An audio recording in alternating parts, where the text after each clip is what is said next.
Alright. Gonna make sure to slide before I go any further.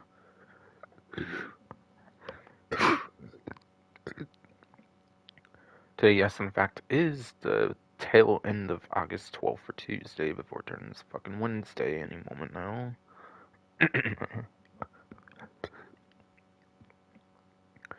So yes, the stream does look to be live.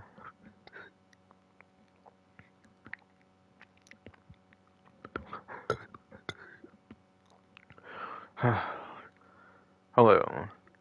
Hello. Is the Sinister Game Beanie here with a new stream?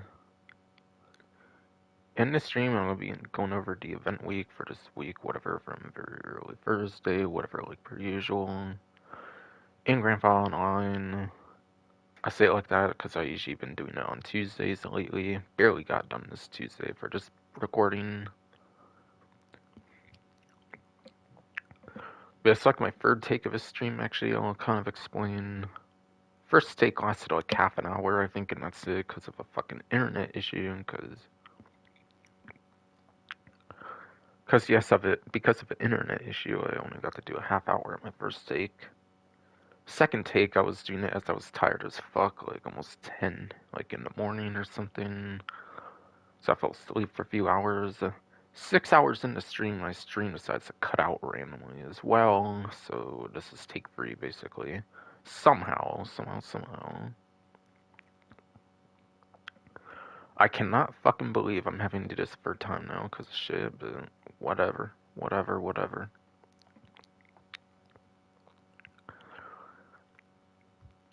But yeah, going to title of the stream, there is 3 times money RP for that new community race series. That is what I'm featuring for the title, since there kind of is a couple new content additions in the game, technically, for this event. Now, I didn't put a, month for the community race series since it got rebranded, kind of. They have a whole huge newswire talking about, the changes they've done to the community series. Community race series is, one branch of the community series, basically, for, what they're kind of going to be doing now. It seems, at least.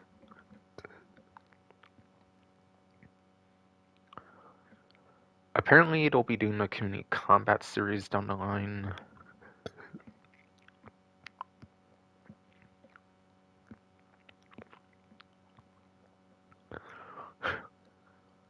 Apparently, yes, they will be doing a community combat series down the line as well. But yeah, before they did the community race series, dedicated thing here, I think there was a couple times they've done races only, I think, for the community series, I think. Like when it first started, maybe for the first couple times around. And then there was one time, I think, as well, a couple months, I think. Yes, there was one time, a couple months out, yes, that it has happened, a third time or so.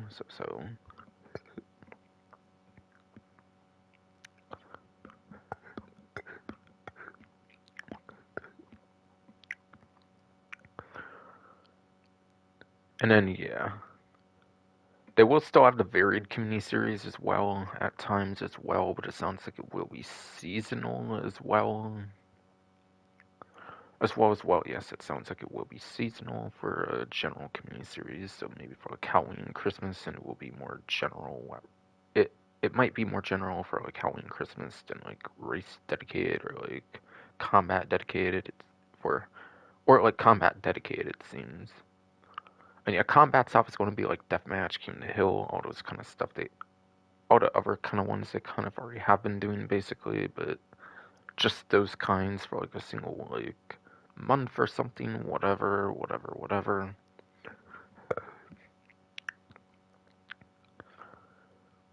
And yeah, apparently there's one new race for this that has not featured in the past. All of the other 6 races have actually featured in the past for previous times around or whatever, apparently.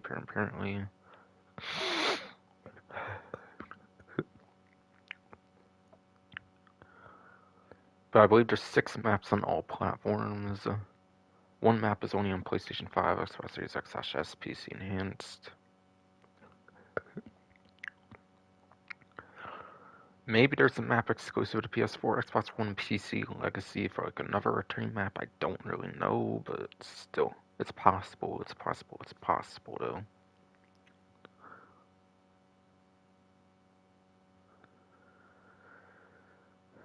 But yeah, on that huge news wire, I don't think there was any word of whether the 3 times will still remain for just the one initial week, or if it will be a whole like month-long thing now.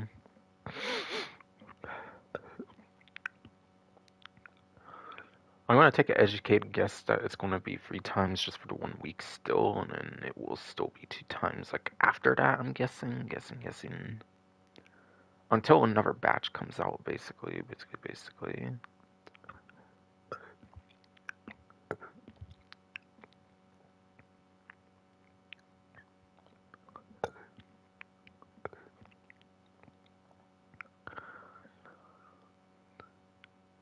Alright, yeah. For the most part, I think I'm gonna be done, basically, talking about that, I think. The other new content, basically, is multi-stripes delivery, basically.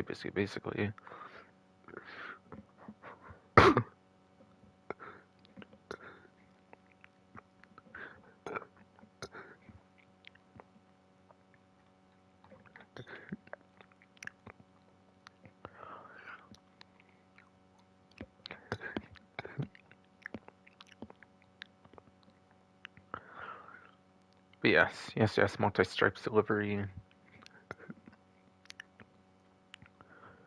It's a new livery, apparently, for the Debauche Rapid GT X, apparently. For the sports class, 20% off. Yes, I did a huge emphasis on the space there, since for some reason there's a space between GT and X. Unlike something like the Dominar GTX, where it's all like one word for whatever reason.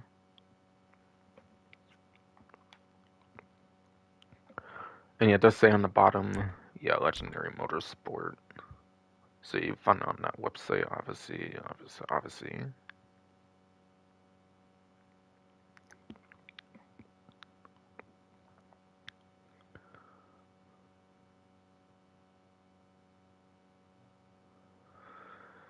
Yeah, going off for Bruffy1322's vehicle spreadsheet, racing YouTuber for Grand Theft Auto Online for Bruffy1322.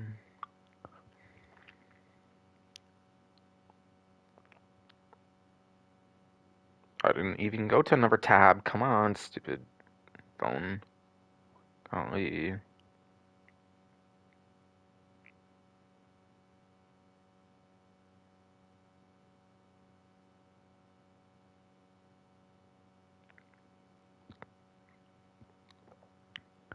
Trying to press like a small micro button on the spreadsheet. Okay, there I go. There I go.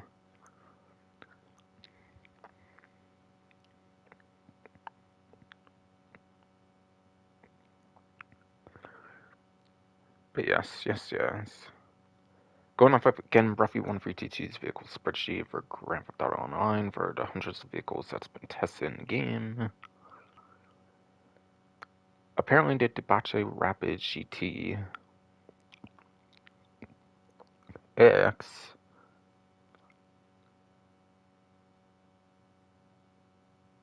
is apparently in the middle of the C tier, giving it a 20th place for lap time, 10th place top speed. All 6 HSW vehicles are above it, so that gives it best 14th and like 4th place without HSW. Whether you are on a legacy platform or whether yes you are on a legacy platform or it's disabled for a certain race or something.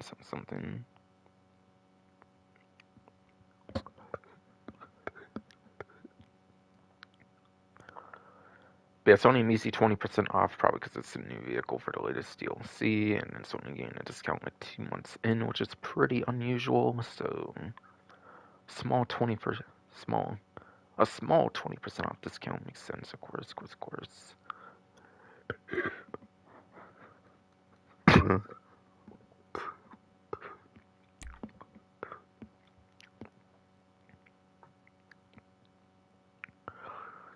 And then bonus payments, Madrazo contact missions, get 3 times rewards on those, and then 2 times on the Madrazo hits. Almost said heist there because my stupid hernia fro and shit messed me up, but yeah. 2 times Madrazo hits, yes, yes.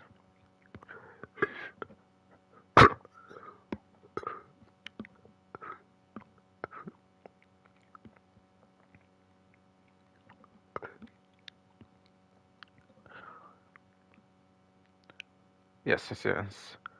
Every time some Martin Madrazo contact missions, he has the Los Dos Santos connection, which is arguably one of the best missions to play in the whole entire game, at least when it comes to day 1 contact missions for sure. DLC contact missions with buffs they've got over the years might be better though, I'm not 100%, but still. I would say Los Santos connection or the dispatch services, whatever are the way to go for his contact missions.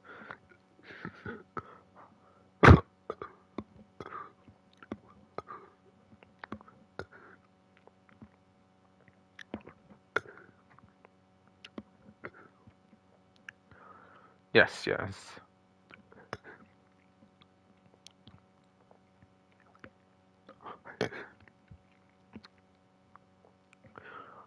Yeah, Los Dos Santos connection and then the dispatch services, dispatch work, whatever. Yeah, those are definitely the 7 missions are most worth doing, I would say easily, as I'll explain. Especially when I get in the game where I can actually go over all the contact missions, like more in depth. It is worth noting I do have guides for every single Martin Madrazo mission in the game, I believe, on my channel though. I think I did like a free part one for his day 1 contact missions, and then I did like dispatch services as well. However, that was when it was duo. They eventually added the option to it solo, I think, because of the San Andreas Mercenaries DLC. Like, summer update 2 years ago, basically. I think they had the ability to play the dispatch solo, which is nice. Considering those are some of his best missions to play.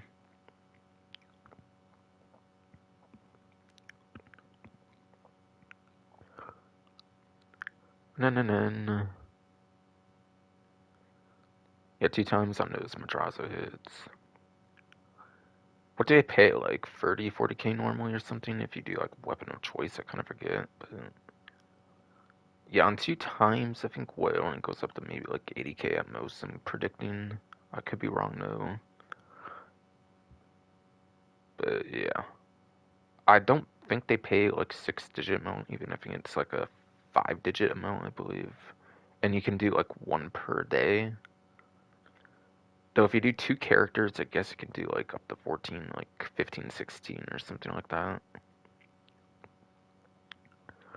Yeah, most likely you only make like as much as like a few, several $100,000 out of the Madrazo hits, I'm gonna say. Probably, most likely. Most likely. But it's a nice quick free mode thing you can do. A tip you can do, by the way, is you can also use like a helicopter like missile lock-on so you can find the target without having to like search the radius, I believe. Because it's like a circle radius, I think you have to search normally, but if you use like a helicopter, you can just use some missiles and it'll just lock on to where they are, basically. Of course, don't kill them that way, you have to use a weapon of choice for the increased payout, like, for an extra payout, basically, but still. Also, they do apparently require a bail office from, like, last summer's update for 2024. So you do need a bail office to also get access to that feature, by the way.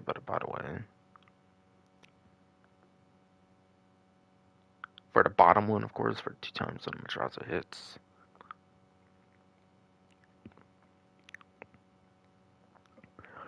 Fun fact as well, on the first take I was doing a stream, we were actually advertising the Plus subscription and not actually like some new stuff for the event, which is weird. But yeah, I'm glad they replaced 2 of this. I don't know like why I was on there in the first place, but whatever.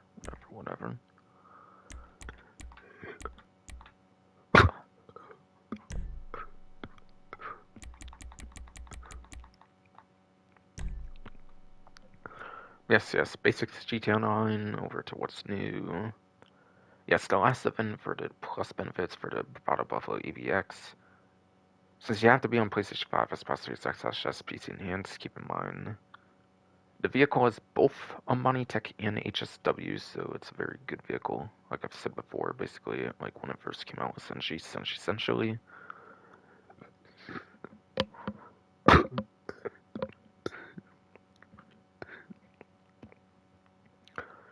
And when I say when it first came out, and when I say when it first came out, I mean the subscription, like for the month, and not the actual vehicle itself, like 2 years ago, whatever.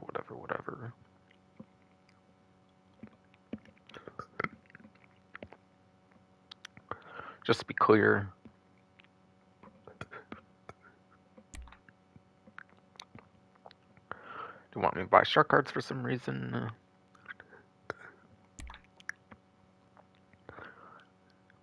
Yeah, the new livery van I already talked about, basically.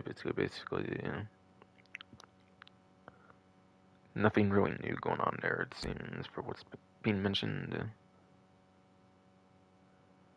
Yeah, you can do this from the Corona and Legion Square, apparently that's an option, as well as quick join on the iFru, okay. In addition to just using the pause menu, of course.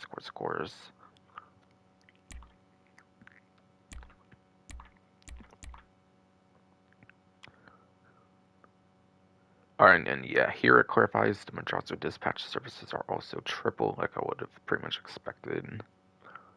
So it's kind of good it's not just day one missions for Marta Madrazo, but again, that wouldn't even be that bad since he has the Los Santos connection. And yeah, that one's very good since there's money crates. There's money crates. I think that get you like 10k in addition to like up to 10k. I think in addition to the standard payout, which would obviously be which the standard payout, yeah, would obviously be on free times as well. Like just that, and not the 10k in like money crates. Those will still be regular amounts there though for Los Santos connection. So that's why that mission is basically one of the best ones in the game, basically. And why the free times Marta Madrazo contact missions is pretty good.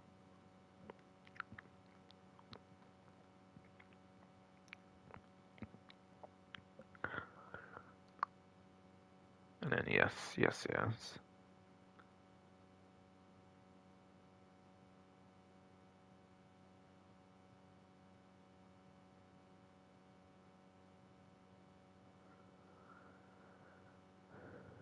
I'll go over more of that like when I get into the game. However, there's the playlist method, I think. But yeah, contact missions were a good way to make money early on in the game, like 2013-14 or whatever. So yeah, they did nerf it early on in the game. So I think you used to be able to go for playlist like missions or something. Like you could go for the missions section of the playlist. I think like add missions or whatever. But I think they changed it to where you have to do like recently played jobs, so you have to actually play the mission before you even make the playlist. Or they could maybe use the Rockstar Social Club, just find a playlist that somebody else already made. But they've made changes and stuff to the Social Club, probably because hackers and stuff, so I'm not sure if it's all that doable that way now, but still. I just recommend putting the missions and then adding them to a playlist yourself. So ideally, for 7 missions, you probably want to do the Los Santos connection, and then the 6 dispatch works. Do it as a playlist so you can keep running it without like going back into the game to replay each mission like each time, adding more like load screens if you do it that way compared to the playlist method, of course.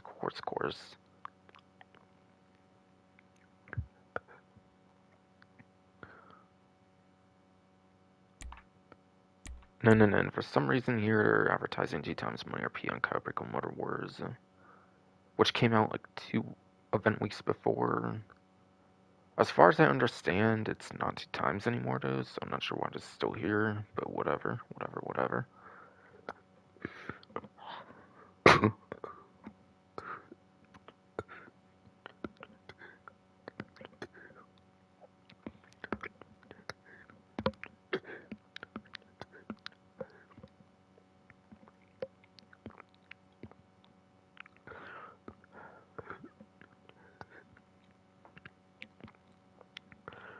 But yes.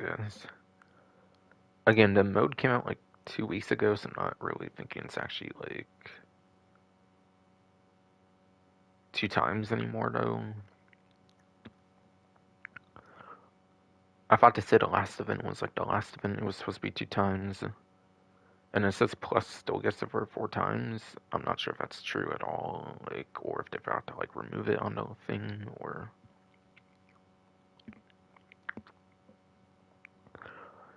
Or yes, if they forgot to remove it from the like list of stuff or what's new or what.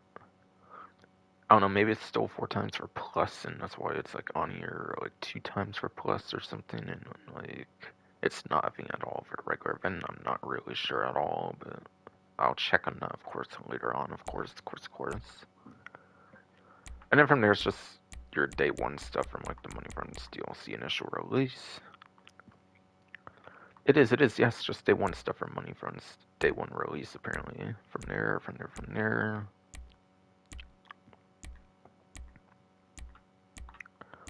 So yeah, nothing really need to talk about basically there. Afterwards.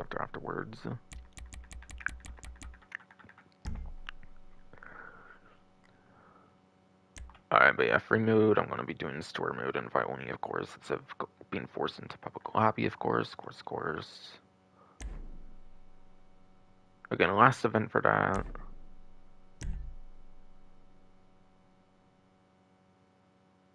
In case anybody cared about that or whatever.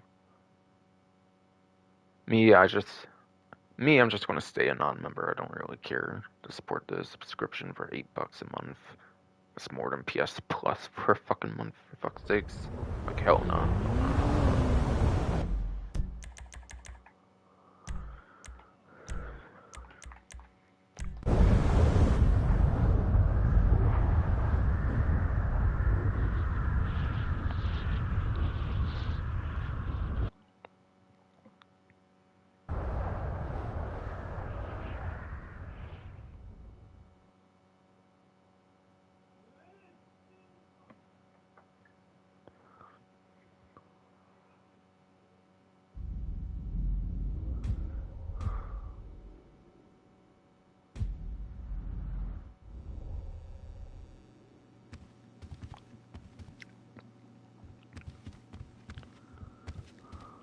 Hey.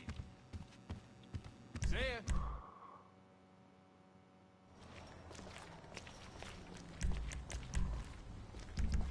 Alright, yeah, I was supposed to have... Come on, I didn't even remember double tapping that, but whatever.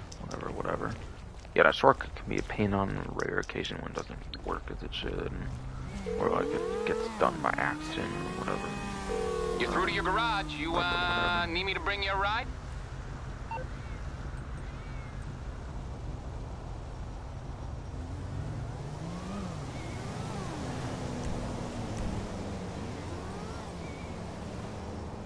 Yes, I am on the Woodlander still. I'll get there as soon as I can.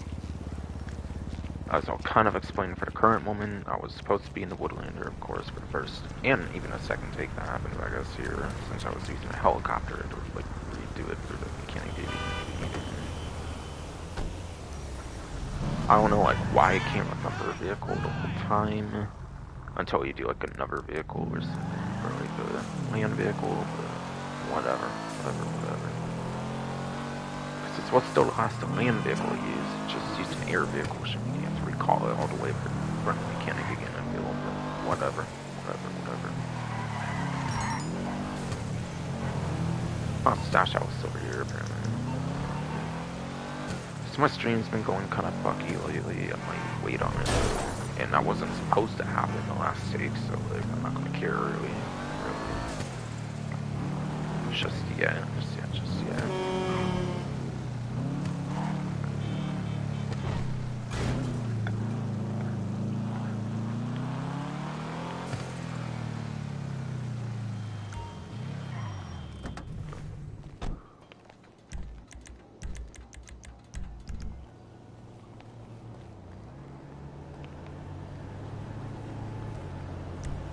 Yeah. I'm pretty sure last stream I did the DH7 Iron Mule again for the last update, since it was number 6 and I was on number 6. Apparently I'm on the 7th helicopter already, being a weaponized Kanata, which also I do believe it's on a discount as well for the event, so I might be talking about it as I fly it as well. But yes, guys. It has machine guns, 2 on each side, so... But yeah, the reticle's in the center, but you might have to count the sides, just be aware of that. And then also the guns aren't as good as the buzzards. Apparently the buzzard actually has better guns. Apparently, like I think they have better rate of fire or something that makes them like better or something. Day one like helicopter guns are apparently better than the DLC vehicle guns, unless they're like explosive or something like a Savage or something. Of course.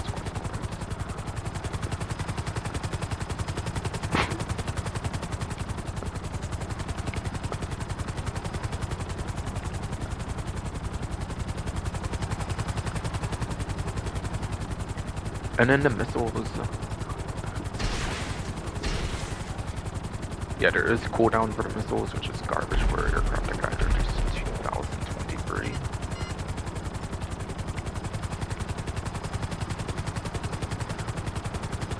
I'm thinking they either just copy-pasted the Buzzard, or they just did it since they did on the Adventure and the F-160 Raiju, which was also in this Interest Mercenaries. So let's see. Since the Adventures, not the Avengers, but yes, the Avenger, I mean, in singular form. Stupid ass hurt through.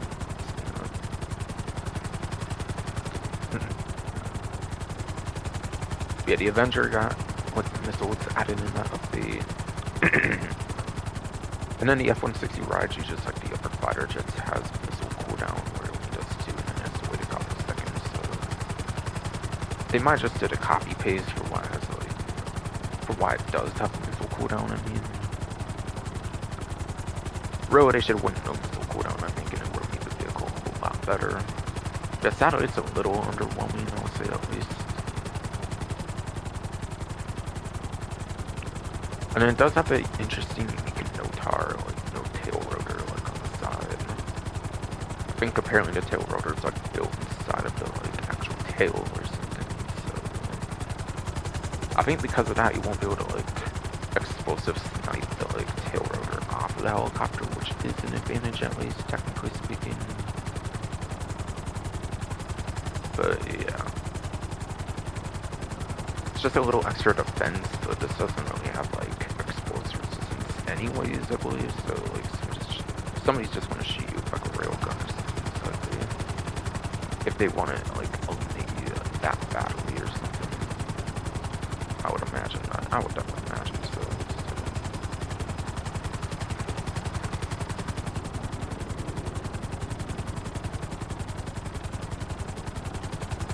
And then yeah, something else worth noting. Regular Kanata has 4 seats, this one only has 2, so it did lose 2 seats for whatever reason. This one got add weapons, but this one loses seats to buzzers, which is fucking weird. Kinda. So that's a downgrade. And then yeah, it's not as speedy as the Kanata as well. The Kanata actually has better performance than the weaponized one configure. It actually probably makes sense, since you're going to be weighed down and stuff more like the weaponry and whatnot. Or something.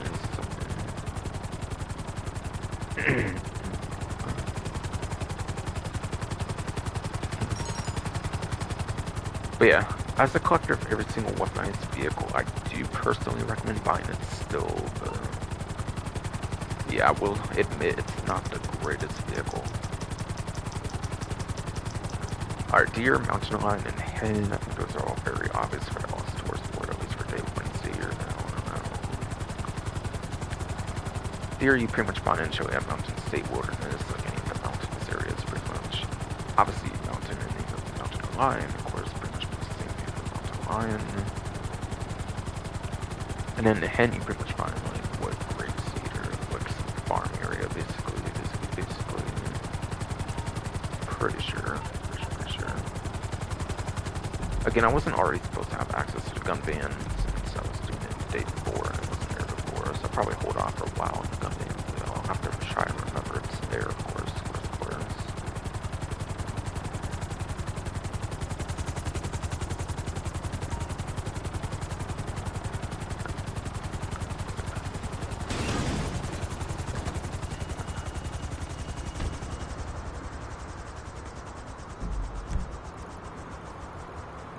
And then onto the regular time trial for the day of Wednesday at least, is LSI.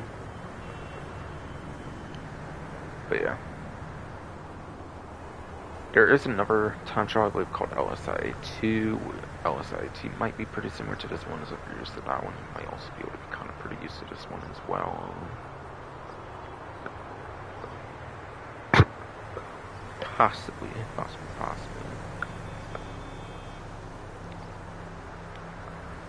But this one goes from like there all the way to like somewhere up here-ish, I believe. I'm not really too sure where, but I think it's somewhere up here-ish. No doubt.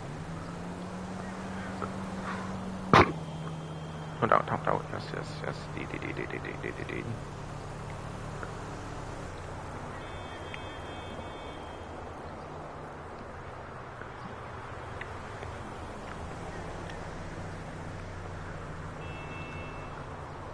But yeah.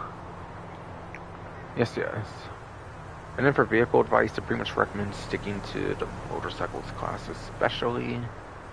And if not the motorcycles class, then I would recommend either the supercar class or the sports class. I'll explain more why later on that. When I go over like the HSW time trial.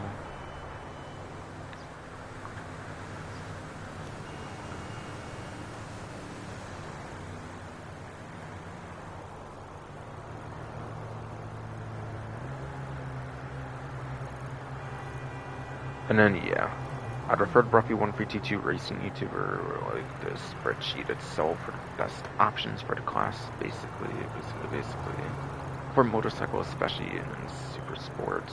I think I'll be talking about super, or an example later though. For the premium race, basically.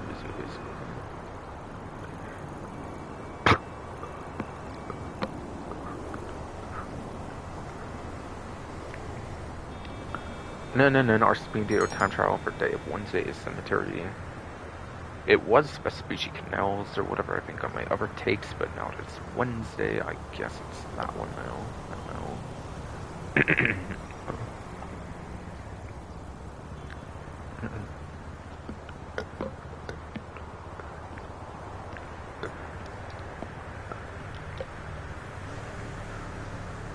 But yes.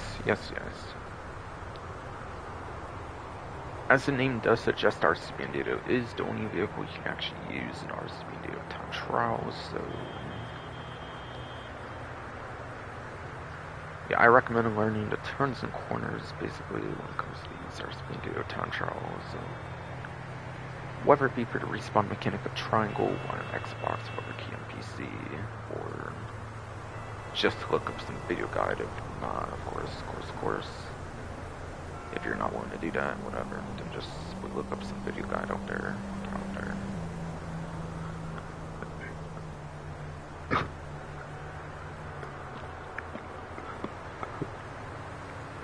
I'd say that in general is pretty much the advice. As my DualSense wireless controller battery level runs low, apparently. Damn.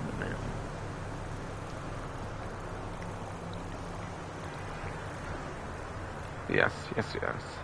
Again, my advice is doing respawning Triangle 1 on Xbox or PC, or yeah, just to look up some video guide out there for general advice for our Speedo time trial. Like, no matter which one it is, basically, it should be some good advice to follow, basically.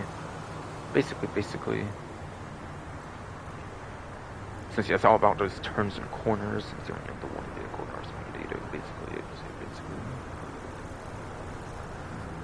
It looks like it's the second weekly HSW time trial for the current moment for Del Perro Beach. Yes, this one is still weekly, unlike the other ones. Oh, and I said at least for a day of Wednesday here. Let me explain actually on the regular time trial. Actually, let me bounce back to that. Let me bounce back to that. Let me bounce back to that briefly. Turning in for being a bitch, making me forget and stuff.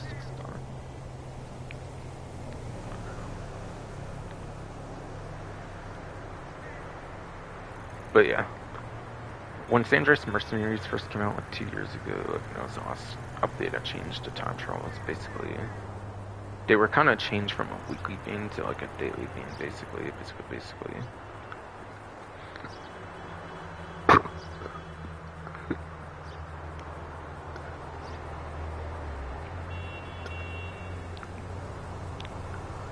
So yes. When that updates, Dangerous Mercenaries changed it from daily, from weekly to daily, from yes, weekly to daily. I mean.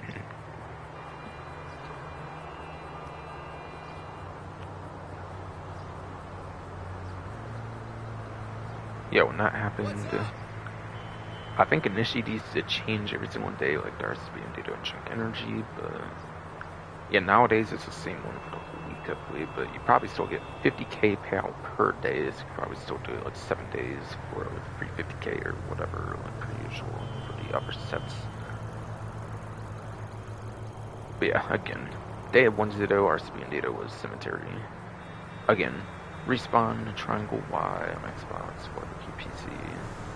To learn the turns and corners yourself, or look up a video guide to find it out in some other way, I would say, or guidance on any of those, really.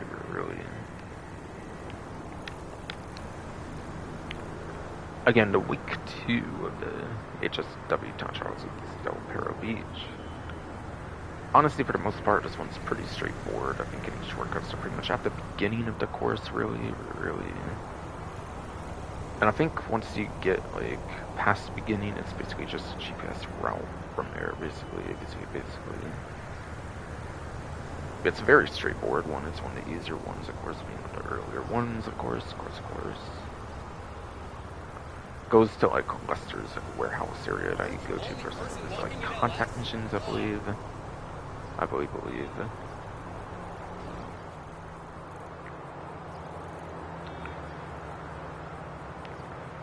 But yes.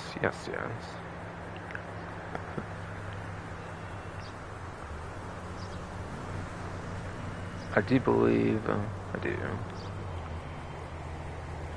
Yeah, I do believe some of Lester's contact missions take place here, and I do believe there's also a vehicle warehouse here as well. But anyways, as you may notice, there's no part-time, and that's because I'm not an HSW vehicle. Obviously, Town Trial is pretty much at standard DD Town Trials. No. Town Trials as a standard DD part-time segment. My bad. Just got tongue twisted with this fuck ass hurting and throat shit.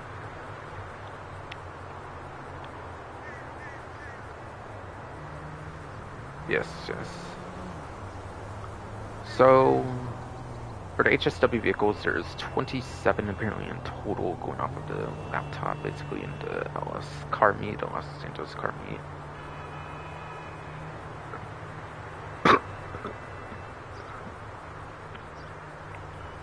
Which goes off of Class C, Class B, Class A.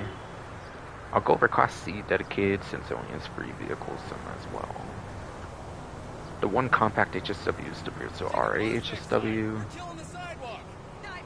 And then there's 2 coupes that make up the rest of Class C, which is Sentinel XS HSW as well as the Euros X42, X42 HSW. Those are the ones for that, basically.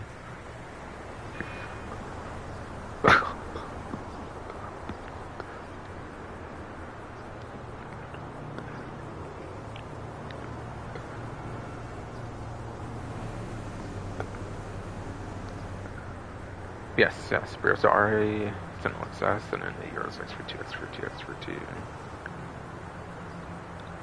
X42. Yeah, those 3 vehicles make up the Class C. And then the other 2, I'll just mention the other 2, I'm just going to mention the classes, those, since obviously those are like a lot bigger for Class B, Class A, and so Class B is muscle car, SUV, I believe sports classics, and then off-road, which was eventually added with Dangerous Mercenaries DLC a couple years back. Because off-road was the one HSW class currently that got added later on and wasn't initially available for the launch of the nitrogen version. Or shortly after, or shortly after before the release of Garland Prize DLC in summer 2022.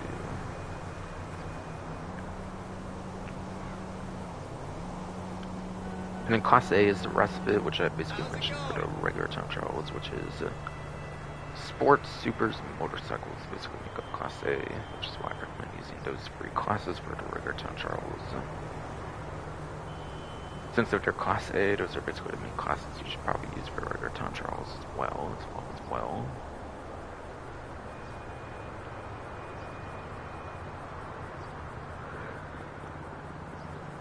But yeah, those are the vehicles, like, kind of all together in a way. And then for the two newest options for the latest Money Runs DLC, there's the HSW Woodlander, the SUV that I was driving earlier, basically to get the Higgins. I believe that's the third best SUV for lap time for HSW in particular. And then I believe HSW in particular, it's number 2 for top speed, so it's not really groundbreaking for the class, I'll be honest, for that one. I think even the yes, talk to us, yes, for a one. Yeah, I think even the Canis Cascadator, which is not HSW, is a better lap time than the Woodlander as an example for SUV class. But yeah, number 2 top speed is pretty much the most impressive metric that it has for the Woodlander. For the Woodlander, its best metric is number 2 top speed for the SUV class. So it's not really the greatest one to use, I would say, really. However, the more interesting one I would say would probably be the Timba GT of the two newest ones. While yes, it does have the worst lap time of any of the 27 HSW vehicles of the whole game, even worse than the Arbor GT, even worse than even that, like Muscle was the worst one that before the Timba GT came out, or HSW options. I do believe that's the worst lap time of all HSW vehicles in the game now.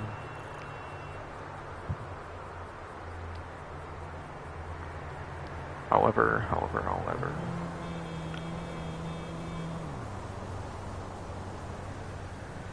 I believe it is the third best overall top speed when it comes to the HSW as a whole. So of all 27, it's the third best top speed apparently of those HSWs. With only 2 in the sports class being better top speed, I believe, being the Banshee GTS and the Stinger TT. Those are the only 2 I think that are better top speed in the Timba GT. HSW, of course, goes course.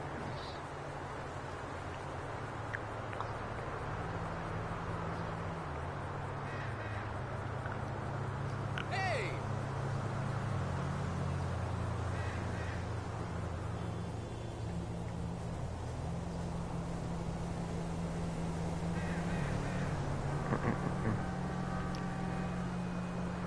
What else, though? But yeah. Oh yeah, Timba GT is also the best top speed for the muscle car class in general as well, since it's the best one for... It is the third best overall, so naturally, since it is only under 2 sports cars, it is the number 1 top speed for the whole entire muscle car class. Again, that's if it's HSW, obviously.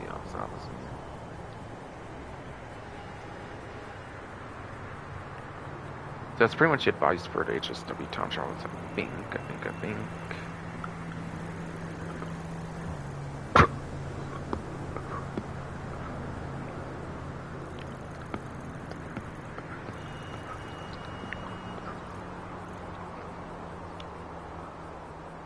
Yes. I do not believe there's more advice to give. I do not think so. Do not think so.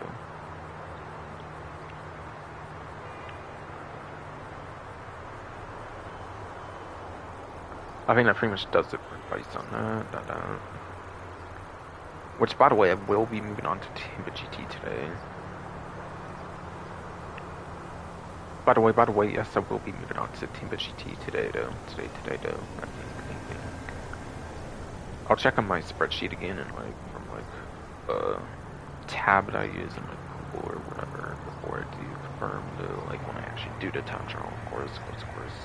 Pretty much at the end of this stream, of course.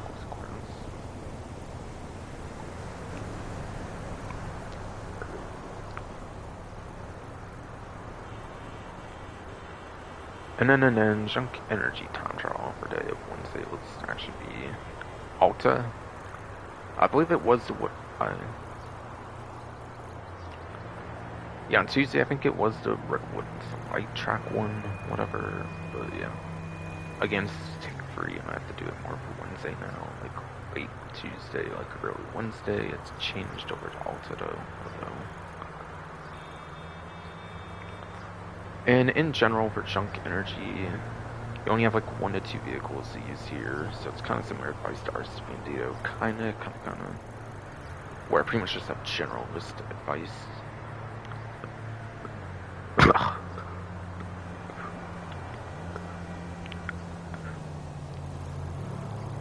Fuck, that's hernia body.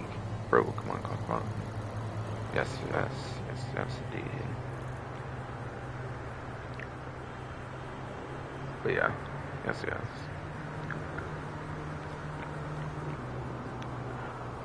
Again, like RC Bandito have more generalist advice, if anything really. But yeah, as long as you don't fall off the bicycle.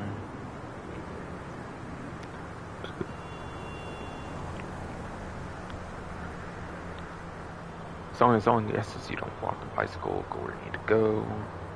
Maximize on the curse boost, since you only have the 2 curse boost bicycle options for 2023. You can't use the ones for day 1 like the BMX or anything, you cannot. So you are stuck with the inductor bikes that have the curse boost, so you will always have the curse available. But yeah, as long as you don't fall off, go where you need to go. Maximize on curse boost, you have no problem doing it, I would say really. Otherwise, just look up some video guide if for some reason it's not helpful for any reason.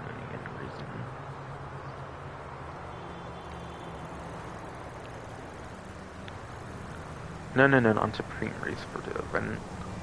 For the event week, it is for the supercar class this time around. This time around. So for the 9th gen version, PlayStation 5, Xbox Series X, PC Enhanced. You have 4 HSW options for supercar class, which are pretty much the 4 you pretty much probably stick to for the most part. But yeah, starting off, you have the HSW Weaponized Ignis, which I believe you actually cannot use that in HSW Time Trials, I will point out. But while you can't use it in Time Trials, you can, however, use it in races, I'm pretty sure, so you should be able to use that. And it has the #1 lap time in general, I believe, for the supercar class. In general, I do believe that's the #1 lap time for supercar class. Yes.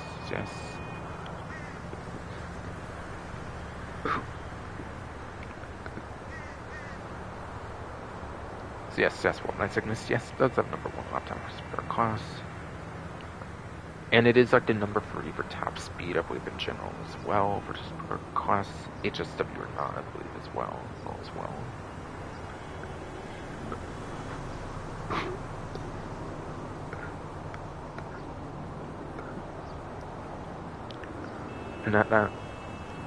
And yeah, it has the 3rd overall, like, best top speed for the supercar class in particular, because HSW prioritizes it in top speed over anything else, really, so it makes sense it would be the 3rd best over, like, every other regular traditional supercar in the game.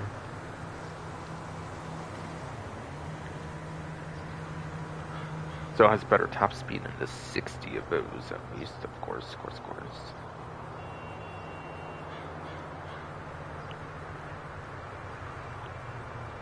No. You have the... After that, you have the Cyclone 2 HSW, which is #2, I believe, for lap time. And then it's #4 for top speed, which, again, even though it's not electric, I believe it is the 4th best overall for supercar class, so every non-HSW actually has a worse top speed than that, I believe. So it is basically the 4th best of the whole supercar class on a top speed. However, yeah, it has the worst top speed of all 4 HSW options, and that's because it's electric. Electric vehicles usually do not have very good top speed, but obviously that's an exception. It is a HSW vehicle, and those are insane on top speed. But being electric, you do get some acceleration benefit out of the Cyclone 2, which you wouldn't get out of the other 3 options down the top. Like other 2, like in addition to the one I already mentioned that are also HSW. The Cyclone 2 is the only one I've heard. Cyclone 2, yes, is the only one that has acceleration as like a main focus benefit of it, basically. So So for some reason that proves to be useful, then gain the 0 to 60 in like no time. If you were to like, if you were to like crash or something, you could get to 0 to 60 in like no time with the instant acceleration, just second 2.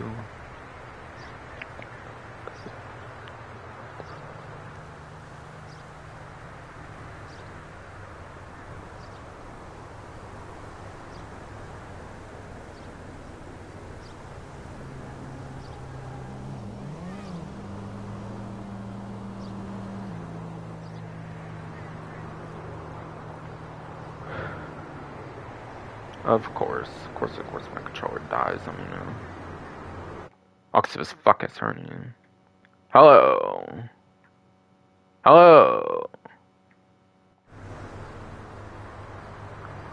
I guarantee it's full of my fucking turning and shit. Then my controller dies so quick anymore. But also, honestly, I just get bored after hitting a stream, so I just leave it plugged in for like a while. So that's probably what happened, honestly. But still, both very much contributed to that, definitely. But again, hopefully for the last fuckest time since that happened. Cyclone 2 has the advantage of having instant acceleration, which none of the other HSW options have. So yeah, if you were to crash, you could get to 0 to 60 instantly. Like, get up to speed pretty much instantly. Which I don't know if that's that useful for races, free mode, so...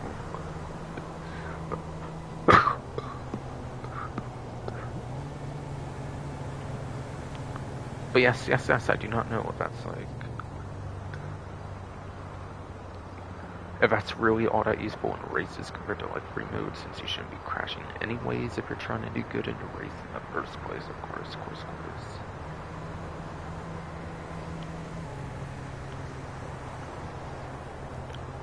Alright, and then on to the Devastate 8 HSW.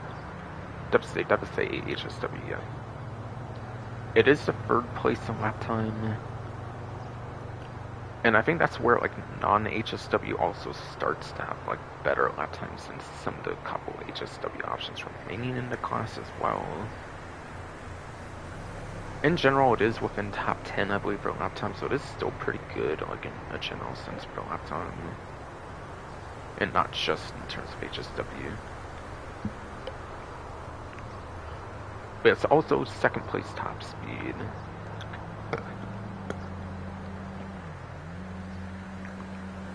It is also second place top speed, basically, for just our class, so... It is a very good generalist option. It is also still a very good generalist option, so... Yeah, if you're not going to use the... If you're not going to use the weaponized Ignis... Oh my god, tongue twisty, that's broken my god one. If you're not using weaponized Ignis, I'd probably recommend the Devastate after that, personally. Honestly, most likely.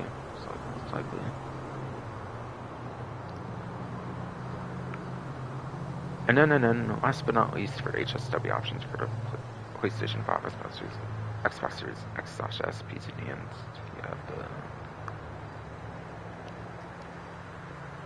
you have the fucking NTMT HSW, which is in the 20s for a lap time, which is a complete joke, and it's also first place for top speed, so while it's really shit for a lap time, and you shouldn't use it in most race situations, even for HSW, like on the premium race or anything really much. If for some reason it is a pure straight, which I'll talk about in a little bit, then it would actually be the best option to use in that niche circumstance, basically. In that very niche circumstance, basically.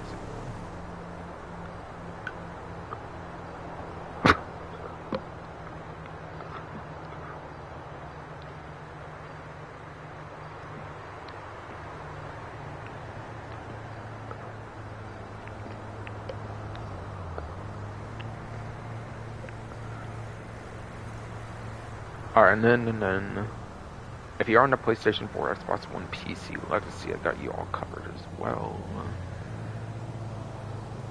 But yes.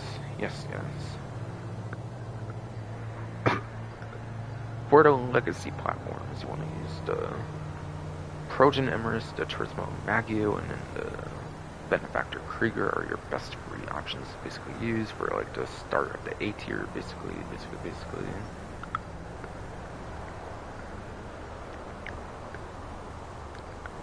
Since yeah, S tier is HSW obviously, so you want to use non-HSW since you don't have HSW if you're on the legacy platforms, of course.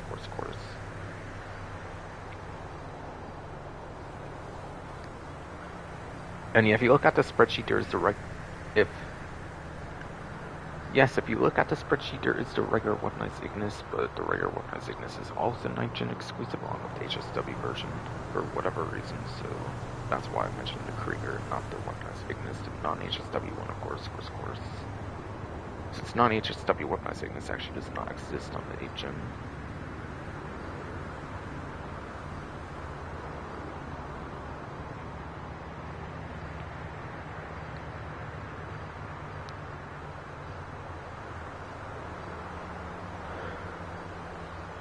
Alright, so what is top time and what is top speed for those not so familiar with the game or something?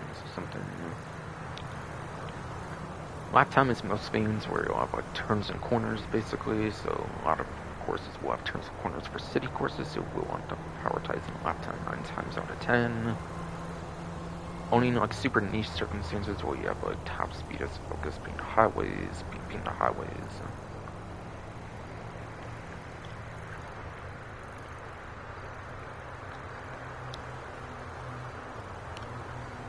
Airport runways.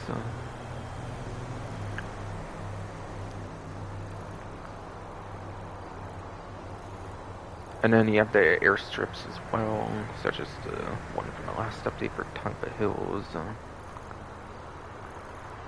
Grand Snore Desert, and then Grapeseed is other top speed focused areas.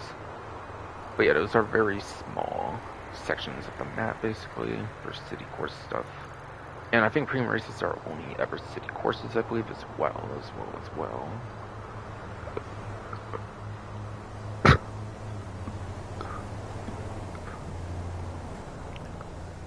Yes, I believe it is only city courses for premium races and not stunt tracks ever, I believe.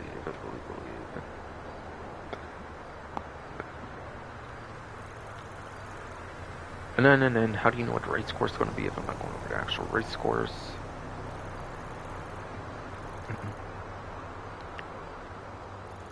Yeah, to find out what the race course is, since I'm not actually going over it, do Square, X on Xbox, or the key on PC to start job, as you can be seen in the bottom right rectangle. When you get into the actual race, the same button will allow you to view the map of the race, so you can analyze for laptop top speed for turns, corners, pure straights.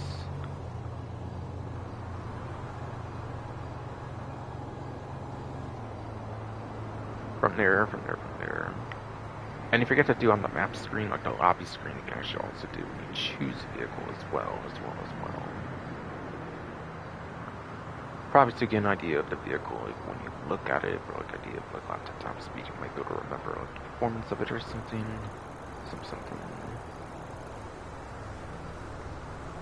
Alright, I think that's it for the Time Travel's premium races, basically. But yeah, I do have the wheels spun already since I did a previous like attempt. Totally get this guy I just didn't met. record all the way like as it meant to be or whatever. Fuck you. Having yeast infection. Yeah, police bike still is exclusive livery, or not livery, but exclusive code item, of course.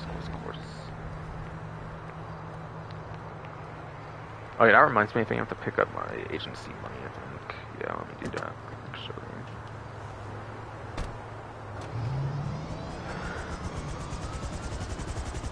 Yeah, I think my agency got full, so I'll pick up my agency briefly as well, actually.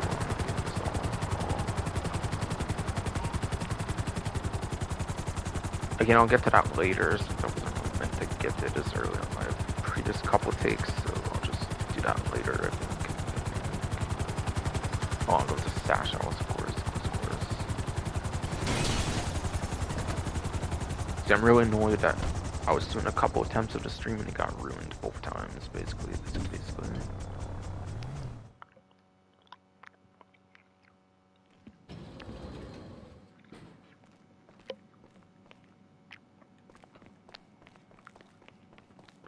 Everything okay? Stay safe, boss.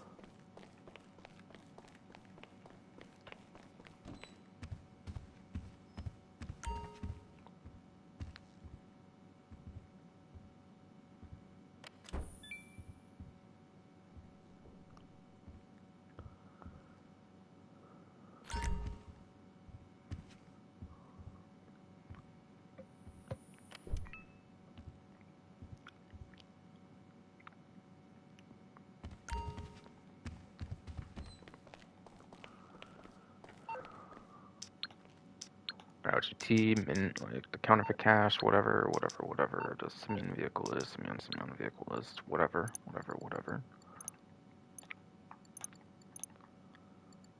Yeah, picking this up, so yeah, I can keep getting money, of course, here.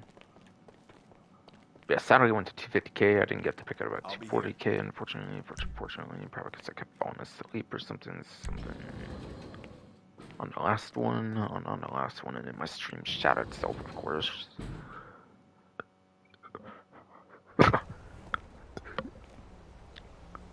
and then, yes.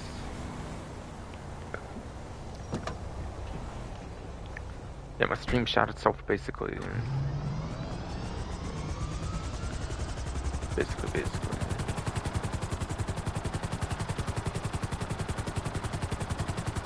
Yeah, I was falling asleep like crazy, and then my stream shot itself, which could have had to do with that kind of, because of it running for like 6 hours. But at the same time, I've done streams for like 10 plus hours, and I haven't had that issue, so like, fuck this roll, truly.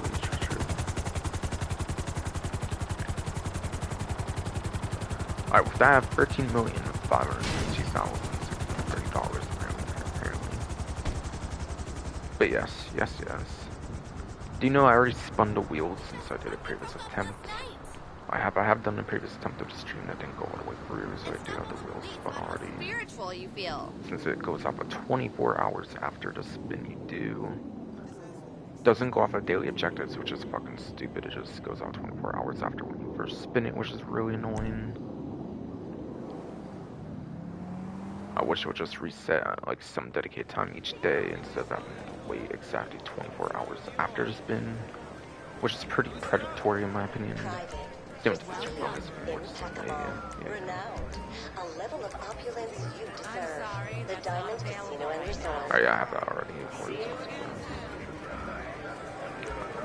But I got the discount basically. Yeah, it's over there. I got the discount. And it was 17 trays, actually, pretty sure. Which is a funny thing to get since we last 48 minutes.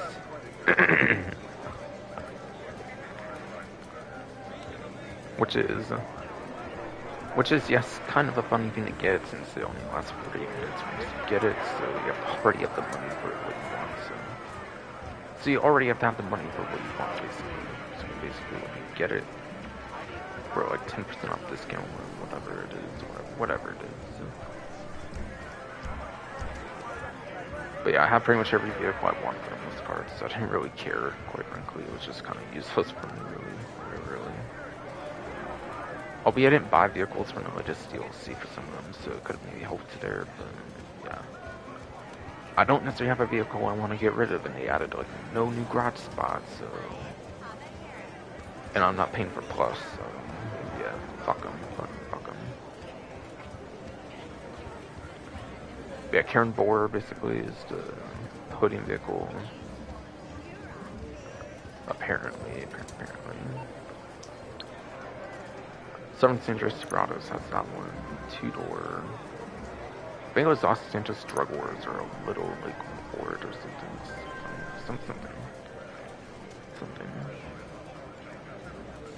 Yes. Yeah, apparently by getting the vehicle, you'll save $1,280,000 at least. Plus delivery might be another 20-30k, so that might be more like 1.3 million.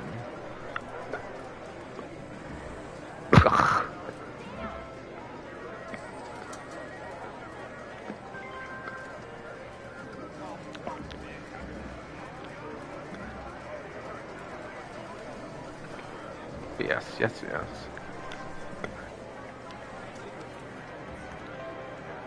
Yeah, plus delivery might be another like 20-30k or something.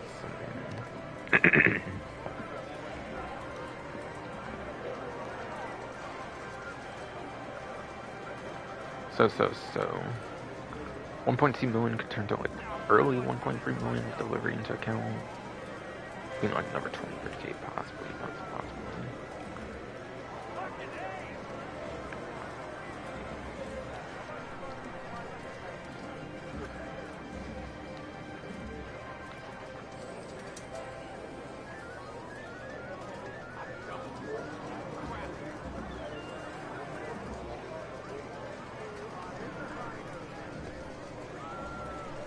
Yeah, it's an off-road vehicle. It is. Yeah, it is apparently an off-road class, so that's where it's apparently like in for class.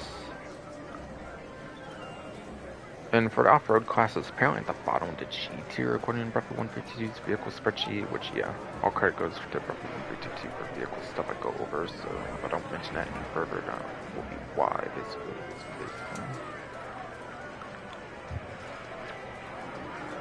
Yeah, bottom of the G tier for the off-road class, it gives it 25th place for lap time, as well as 9th place top speed.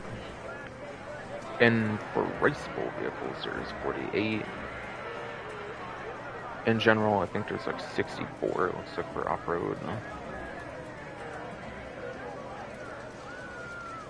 Yeah, only focusing on raceable options. 25 out of 48 is technically below average for the class. Now, if you take away the 2 HSW options, that brings it down to 46 raceable, and it would be 23rd because of that, so... Technically, it's just barely above average for the class for lap time if you do take away the fact that there's 2 HSW vehicles you can take away from the list.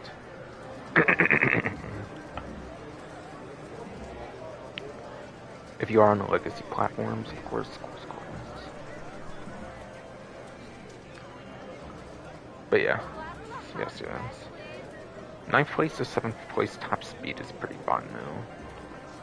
9th place to 7th place top speed is definitely pretty alright though, I would say. So I think this vehicle is kind of worth it. I think the vehicle can be kind of worth it, believe it or not.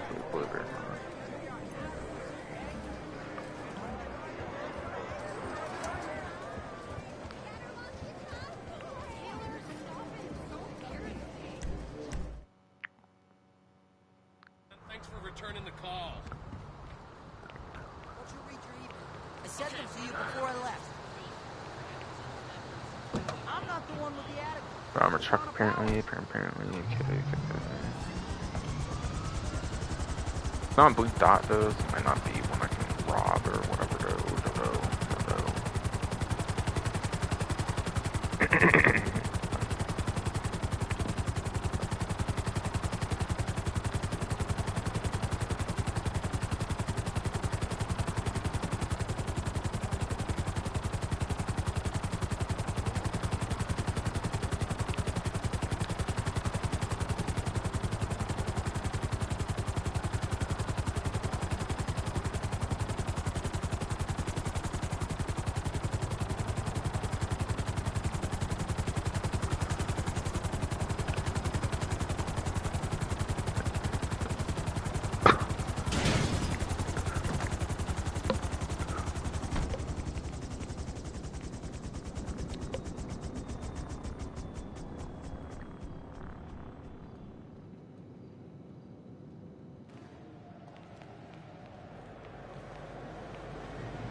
And then onto the LS car meet for, and then onto LS car meet for the week, of course, whatever. I was about to say for day Wednesday, but no, for the week, for the event week. It has the Dinka Jester race car, Albany Roosevelt, as well as the ENS Cognoscenti, apparently.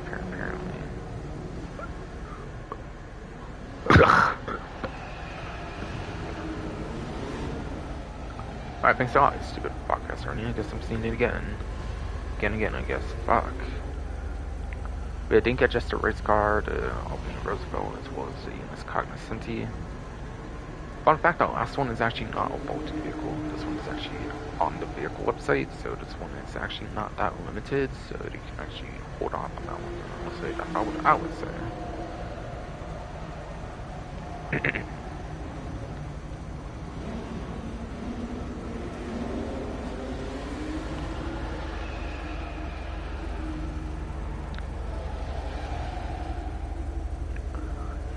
Yeah, I think it's just a race car.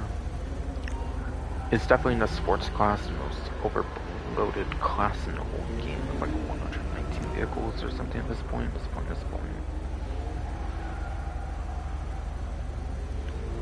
So I guarantee it's not that great on performance.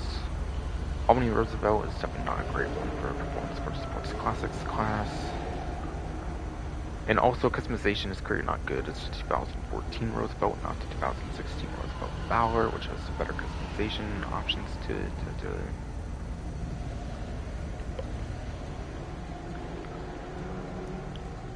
And then you have the ENS Cognoscenti again. Actually not a vaulted vehicle, it's actually on the website. But still. This is the civilian version, not the armored variant. You'd rather probably get the armored variant. Most likely the armored variant would be the better one to get, no doubt. So I'm not going to really recommend this one just because there's an armored version and it's also on the website. Yeah, none of these are real performance vehicles. They're more like limited vehicles for ones that are not, or for ones that are not on the vehicle. So basically, for these first two at least.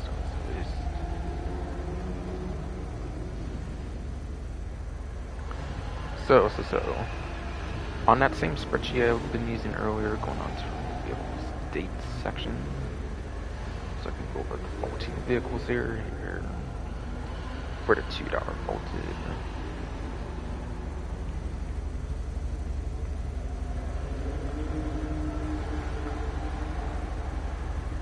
Yeah, on the spreadsheet it says the regular Jester, not the Jester race car, which is incorrect, and it says it's 8 times, but again, it's incorrect. Instead, going down to Jester race car, it says 6 times, so I assume it's supposed to be 7 times if it was actually documented correctly. If it was actually documented correctly, it would be 7 times for just a race car. It looks like.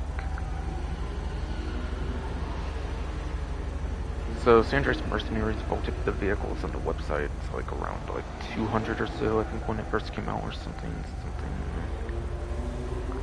Some have came back, especially in the last 2 updates.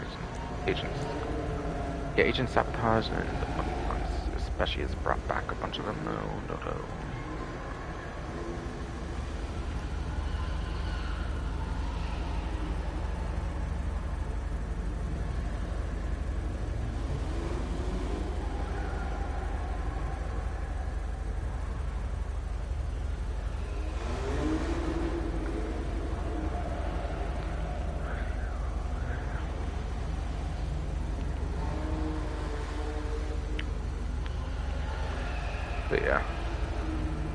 But yeah, so the last 2 years, basically, anyways, it's been available on the dealership 7 times.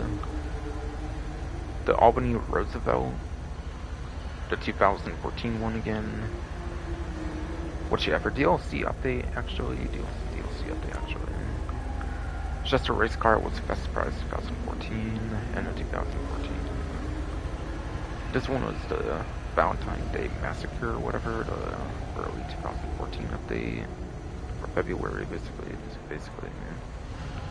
And this one is Executive of Criminals, like a late 2015, which is an online exclusive vehicle as well on this one.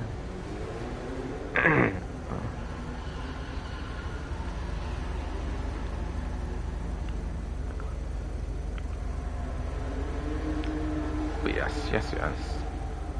These 2 are available in story mode if you want to test them out first. So before you buy them. But yeah, again, they're not going to be that ideal for performance anyways. And then yeah, the Cognoscenti.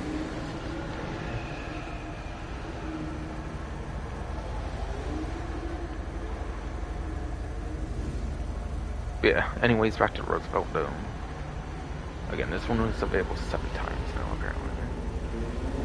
On the dealerships as of this latest appearance. Roosevelt though, actually has only appeared for the 4th time now, apparently. Which apparently also is the least appearances, which yes, also is the least appearances of any vehicle on the current week. Any vehicle in the current week is one of the least appearances, like that's vaulted in the dealership, basically.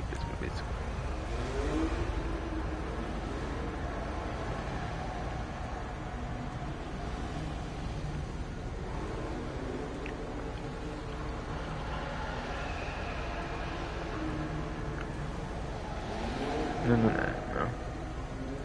Again, this one's apparently not bolted. It's on the website. It might have got brought back only recently as well, so it doesn't have lock-on chamber support. So it got brought back in like the last 2 updates, I think, because of that, basically.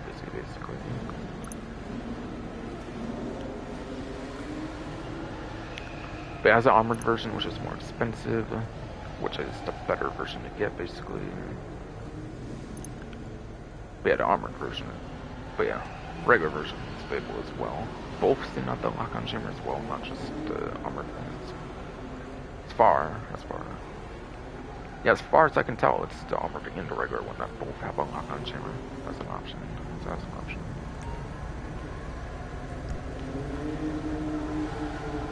And that's the price of the civilian ones. It's obviously the civilian one. Yes. Like the non-armored, of course.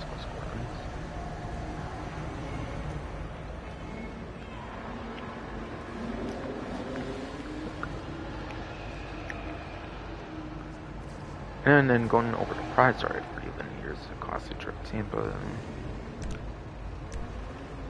Prize ride challenge apparently is pretty easy for this one. It's placed top 5, just quite simply one time. Easy.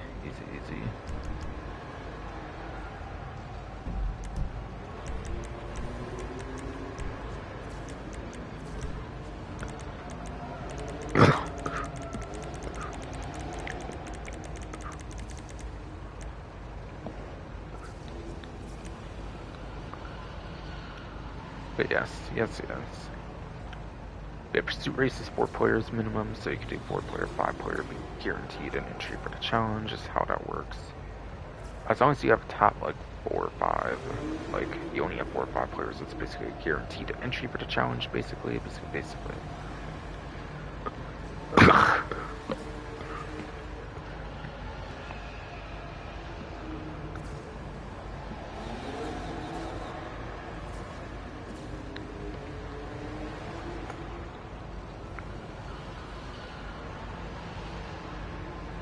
Oh my god, these stupid fuck-ass body here in your throat and shit. Like, what the fuck?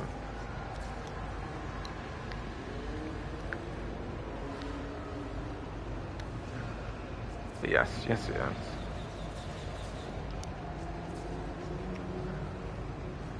Yeah, pursuit race. 4 and 5 player, 4 yes and 5 player are guaranteed entries for the challenge, which is cool, of course, cool.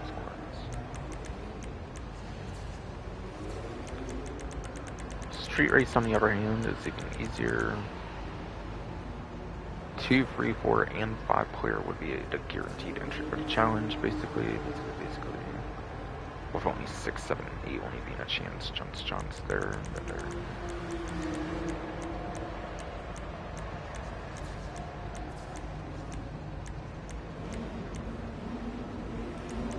And then ones I don't think count, I believe these ones do not count at all. But at least solo they don't count. I assume they don't count altogether though.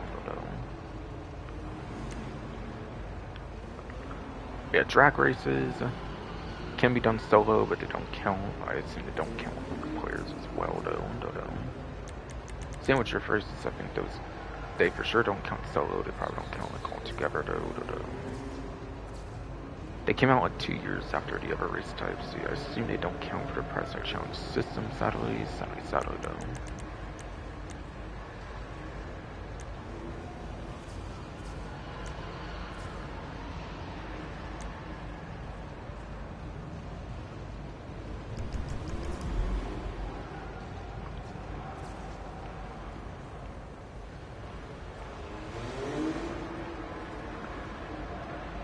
Yes, it's Classic Drift Tampa though. Right. So going over on the vehicle website, it's in 2 doors, 7 San Andreas. It's pretty far down as well, I believe, being all the way back down in kind of stunts DLC. We have a little preview at some vehicle discounts, so. But yes. Classic Drift Tampa, $995,000. Now, yes, the cunning stunt vehicles, though it does actually start with like 1 of 2 liveries. It actually starts with hiring a racer livery on that one.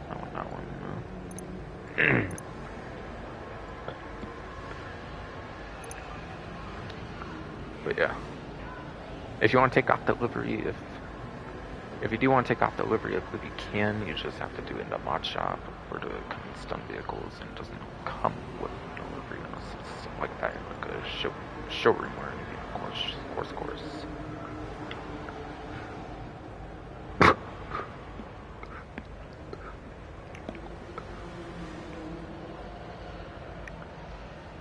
Which in this case, that's not the case, of course.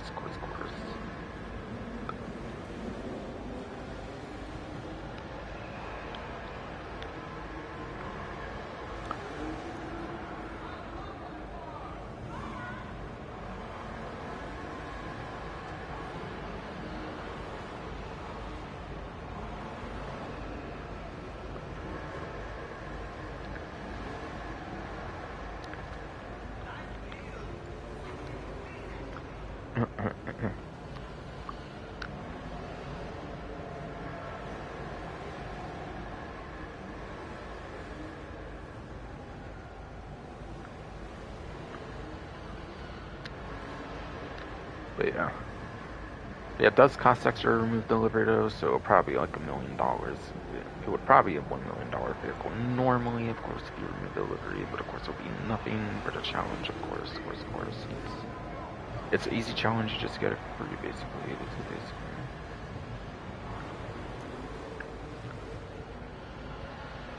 But yeah, interesting feature with it, it does have the drift tuning available, of course, for the drift races. Now, you don't need to do this at all, since the ones in actual races that are stock are basically the same performance, since drift tuning does not get drift tuning, yes, does not get engine upgrades, I'm saying, basically.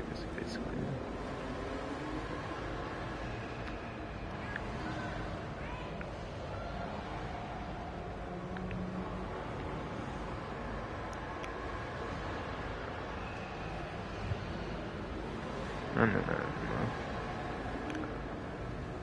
Yeah, if you do drift tuning, apparently you do also have some exclusive liveries available as well that you cannot get normally with the basic version.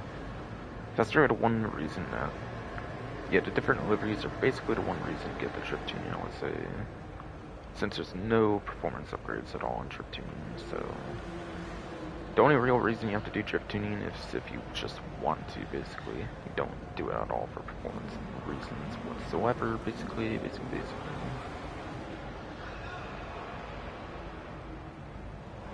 And then, yeah, the customization, I assume, isn't really that great on this vehicle, but yeah. Going over the performance in the vehicle finally here, though. This one's actually in the sports class, which is not good for a muscle car, basically.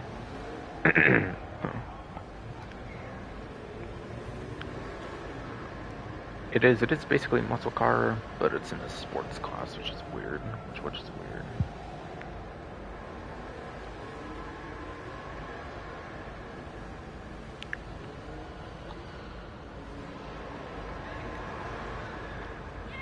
It's right at the top of the K tier.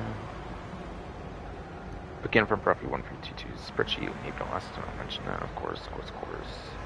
Racing YouTuber for GT Online, it's their spreadsheet, basically. So the information is reliable, definitely. Top of K tier, 94th place, and then 91st place for top speed. Yeah, 94th place at lap time, and 91st place top speed, though. So that's not good at all. There's like 117 sports cars apparently in the game. Basically.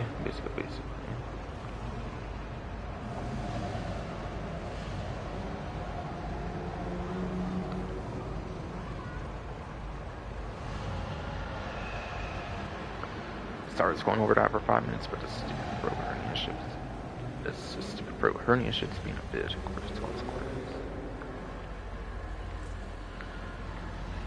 And then if you're on PlayStation 5, Xbox Series X/S PC Enhanced, you have the Uber Max Sentinel XS as the premium test drive, basically.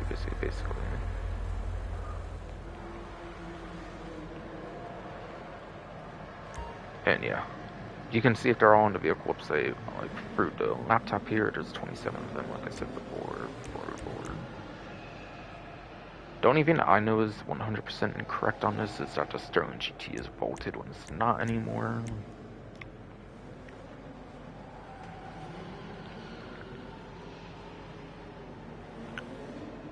There was a bit where the Sterling GT was vaulted between like San Andreas Mercenaries, Agent Sabotage, but got brought back in Agent Sabotage with the lock-on jammer treatment, so that is back, even though it doesn't suggest down here.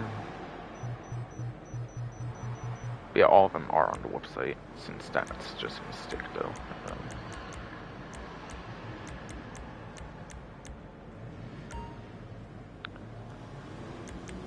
And then yeah, there's that Drift Tampa, of course, on the Drift Vehicle list, of course.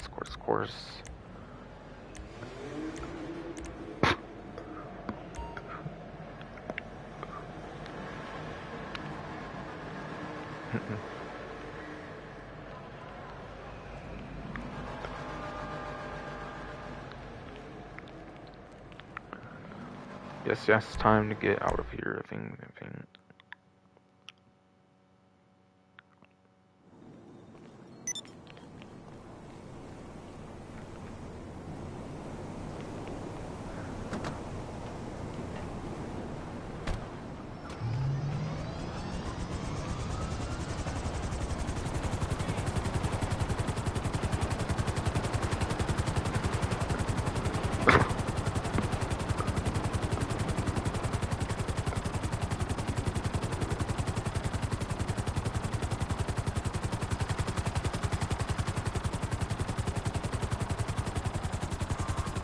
Yes, I'm going to luxury auto, so right. One vehicle there I literally already talked about being the Rapid GT X, by the way. But yeah, there's one other vehicle there that's not on discount though.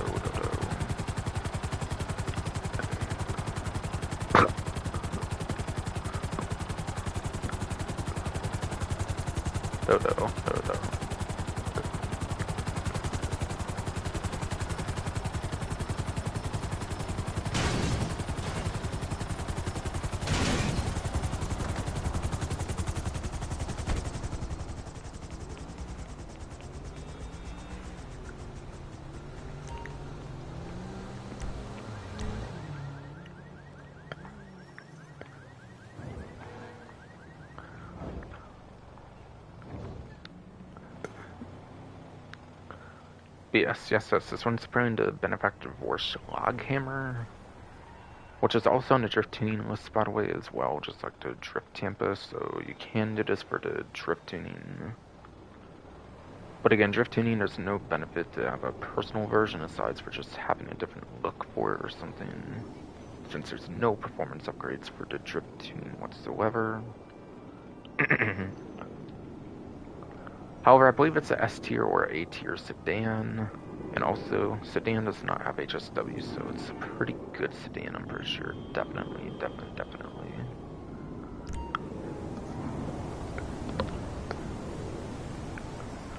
And yeah, that might be a new livery on this vehicle. I wouldn't be surprised, of course, right here. Alright, 20k already, great. Let's see, let's go.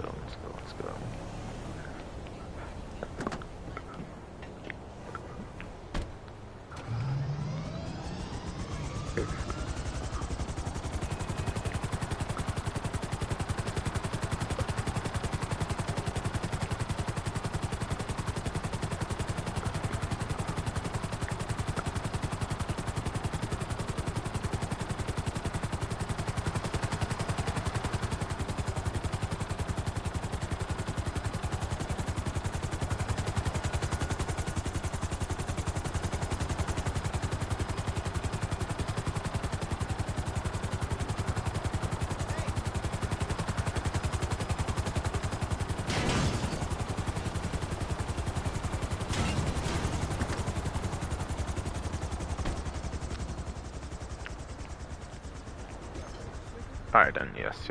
Last but not least, over to Simeon's finished vehicle dealerships. All 5 of these, I believe, are faulted vehicles.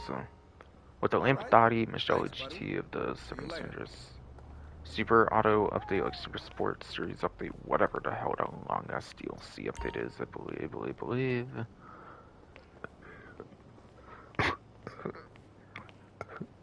I believe it's basically the spring 2018 DLC, just for simpler terms, I guess, for the Michelle GT debut.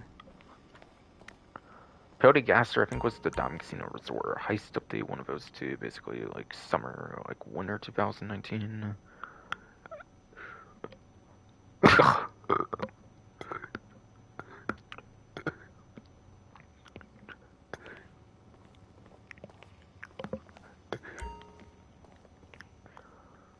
Summer, or winter 2019, that is. Yes.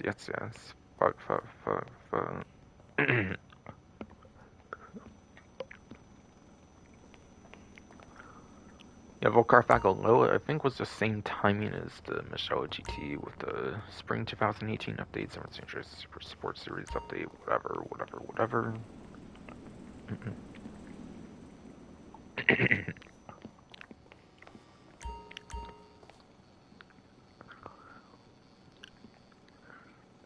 Karen 190Z is a Doomsday heist vehicle, like winter 2017. And then Enduro was the original heist update back in like spring 2015. All these are actually online exclusive, by the way, including the Enduro. I know summer 2015 had those vehicles released in single player, but not the heist update vehicles. Those were actually online exclusive, I believe, on the heist DLC. So Enduro is an online only. It is online only on the Enduro. Yes.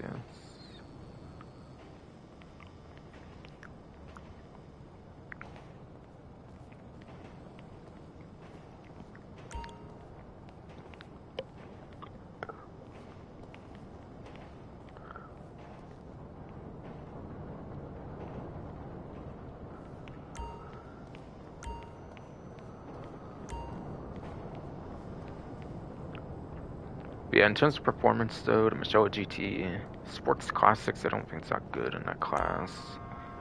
Muscle Car class, Peyote Gaster might actually be surprisingly good for top speed for the Muscle Car class, I believe. So that could maybe be the best performing one here, I feel, quite frankly. Aside for the Enduro, I feel. Bagaloa is enough for Sports Classics in that same update. That was also pretty mid, I believe, as well. 190Z is a Sports Classics, but I think it's better than the other two, at least, for Sports Classics here. And then the Enduro. Enduro is a motorcycle, dirt bike, I think. Not as good as the Manchester Scowl, of course, which is like easily the best dirt bike I believe in the game. Or one of the best couple dirt bikes in the game, but yeah, the Enduro. Probably just an average, like, dirt bike motorcycle in the game, I'm guessing.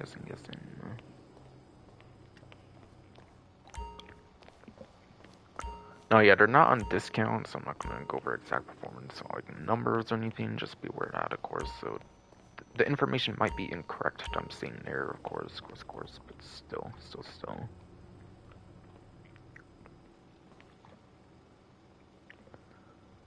Going back over to removed vehicles dates on the spreadsheet.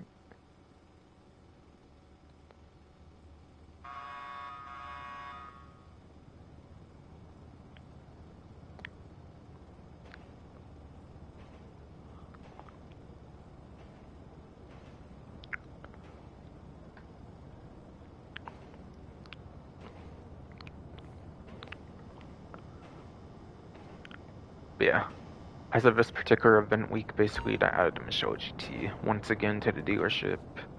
As of the last 2+ years since San Andreas Mercenaries vaulting a bunch of vehicles in the game, it's been available 9 times. It's been available 9 times on dealership now, and now that it has appeared again, of course.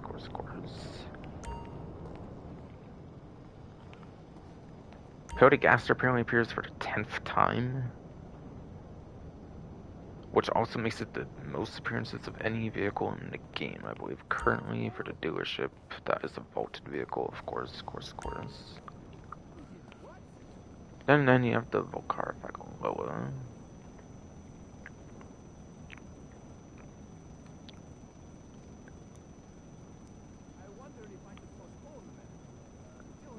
which has 6 appearances on the dealership as of this appearance. Karen 190Z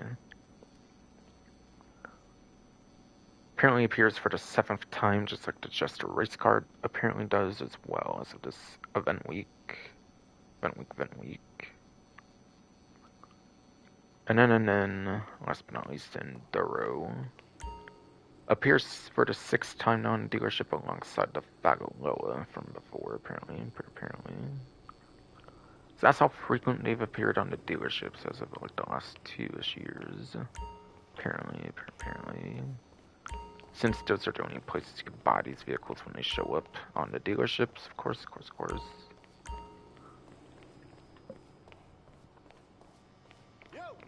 Hey, buddy. All 5 are online exclusives. All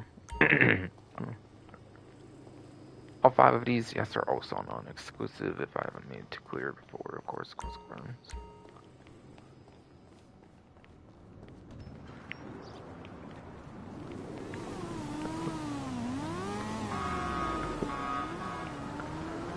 I think that's it for the showroom here. Since I went over all those. Apparently they're not on discount as well.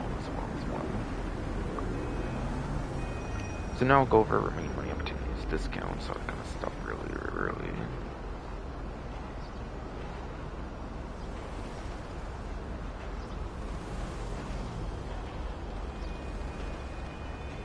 Yeah, Jimmy, is that you? Oh, good here, buddy. How about yourself?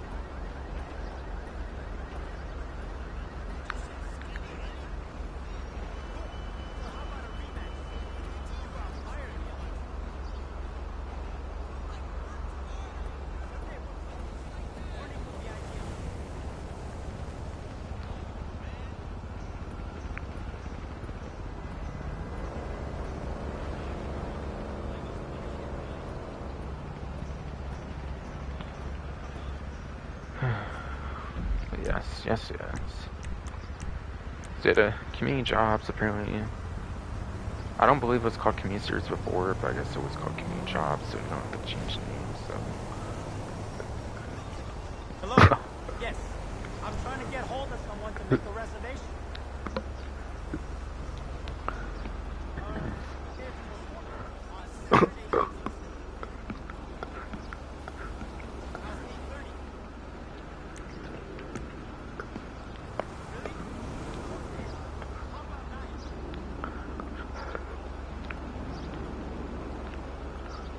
So apparently this was always called community jobs, I believe. It was called community series, I believe.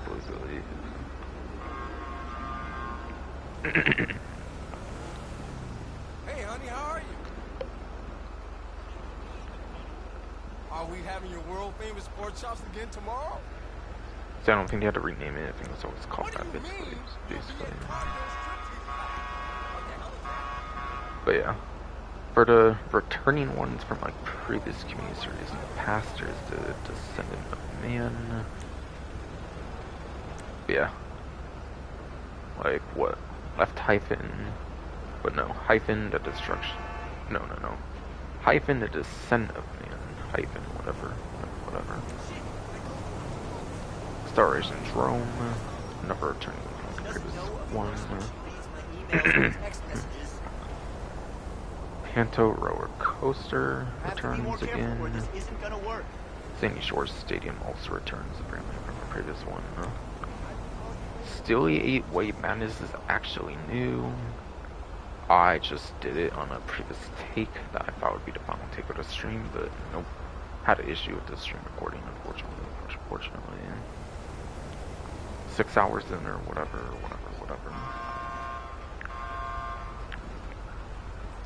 And then you have Trophy X Truck X Heaven that returns as well. And then there is one for regular race for an open wheel, and that is Open Wheel Sand Racing. This one's apparently back. I remember this was like one of the first instances where they actually vaulted something, I believe, from community series before they started vaulting everything that wasn't like the current community series, basically. As in like the last couple few times now or whatever, lately. So it's cool to remember about this one, of course, or whatever. Not surprised, of course, but it's still cool to see it back, of course, of course, of course.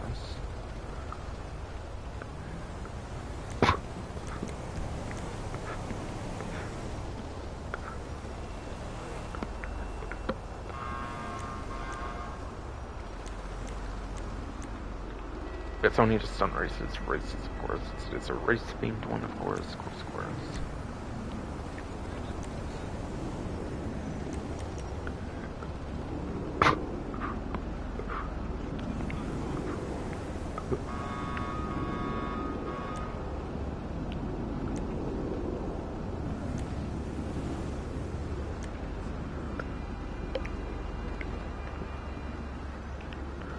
But yes, yes, yes.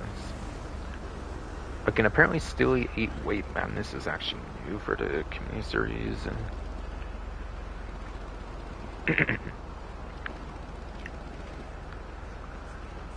Apparently Steely 8 Weight Madness is, yes, new apparently for the community race series. Apparently,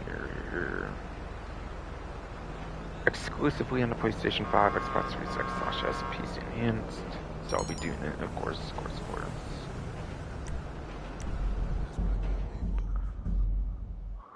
Again, I already have it checked, but that was because I did on like a previous attempt at a stream that I assumed would have been the one that got published, but nope, nope, nope.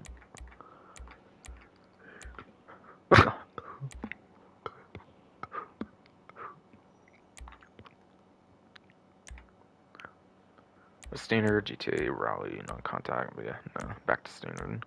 Defaults to supercar class, but you also have off-road, SUVs, muscle, sports classics, sports, and then yeah, it goes back to super after that. Goes back to super after that, of course, of course, of course. Time of day default to current, traffic off, forced.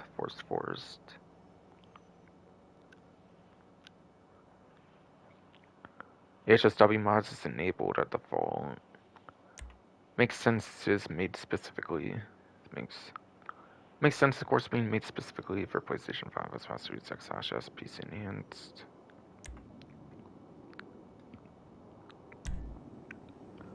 Be one goes off default. Restricted off, restricted off, restricted off, restricted. So you will not have every option. In fact, I only noticed there was one HSW.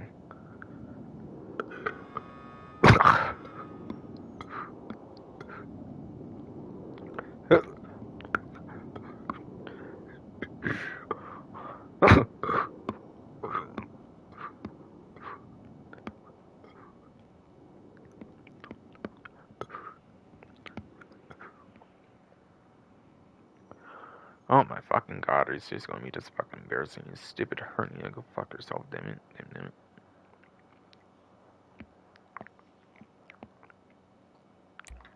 Restrict off, restrict off, restrict off, restricted. Custom vehicles, apparently.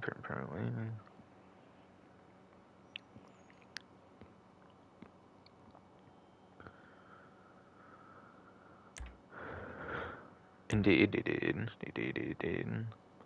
But catch up is default to classics, slipstream defaults to on.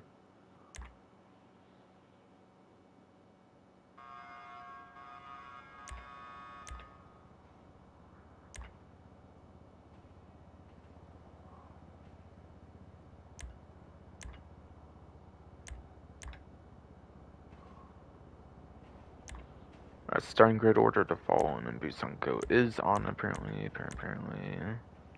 Because I know Breath of 1 for ET2 actually turns that feature off, but this time is not the case, or whatever. At least.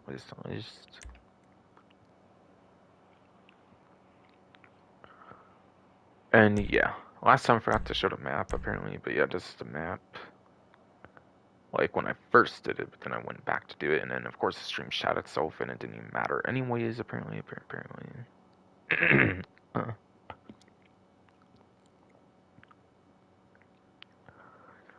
It looks heavy on the lap time to me.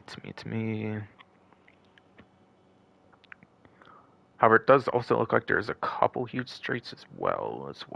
4 top speed. Seems to have a little bit of a balance going on, I feel.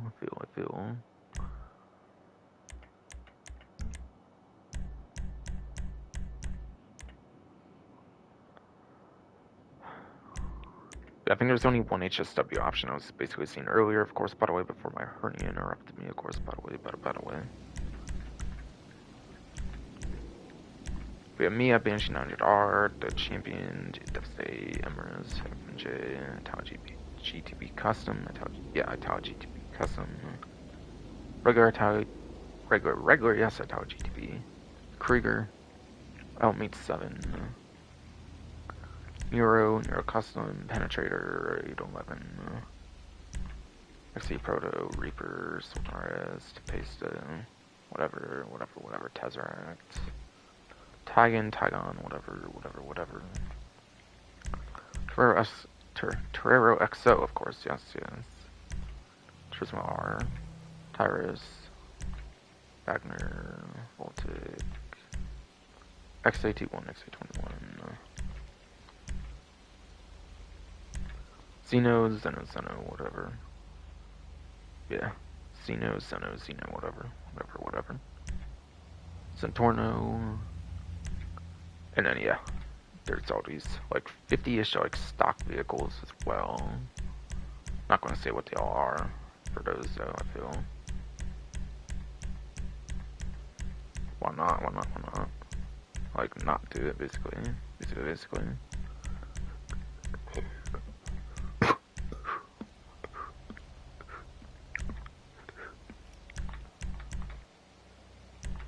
Yeah, apparently Devastate's the only HSW one even in here, apparently.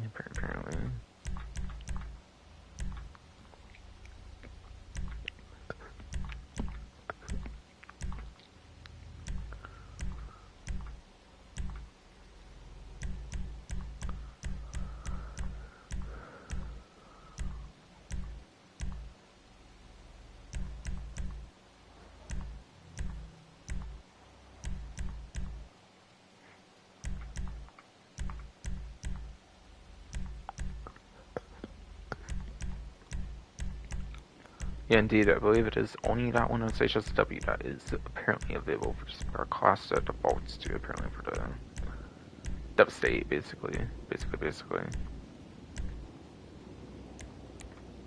Yeah, I'll get to the free mode outfit, why not.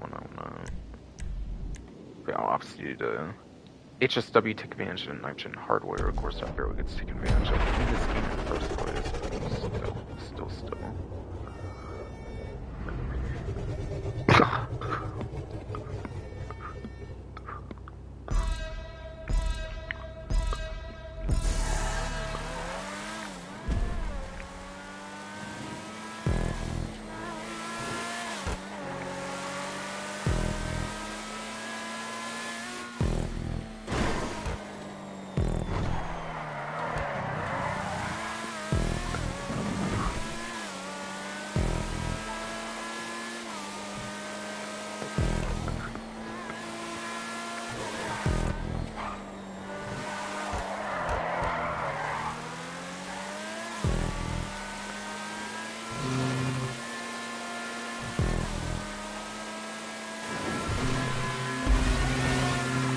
Yeah, of course, after nighttime this time, I'm sure we're going pretty sure. Oh, jeez. I actually kind of landed it somewhat surprisingly. Wasn't actually too bad, I feel. But I did it better the first time, of course, since it was daytime, not nighttime, of course. Like on the previous take, I destroyed it.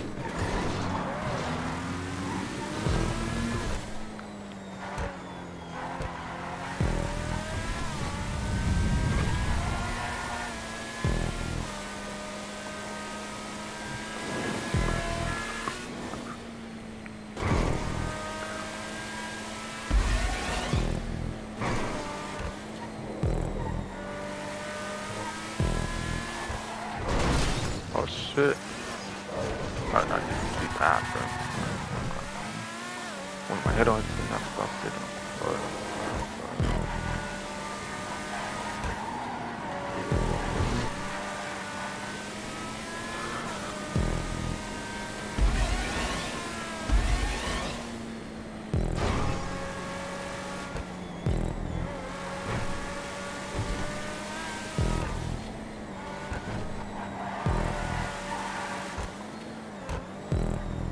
apparently has 45 checkpoints, so I'm worried about that.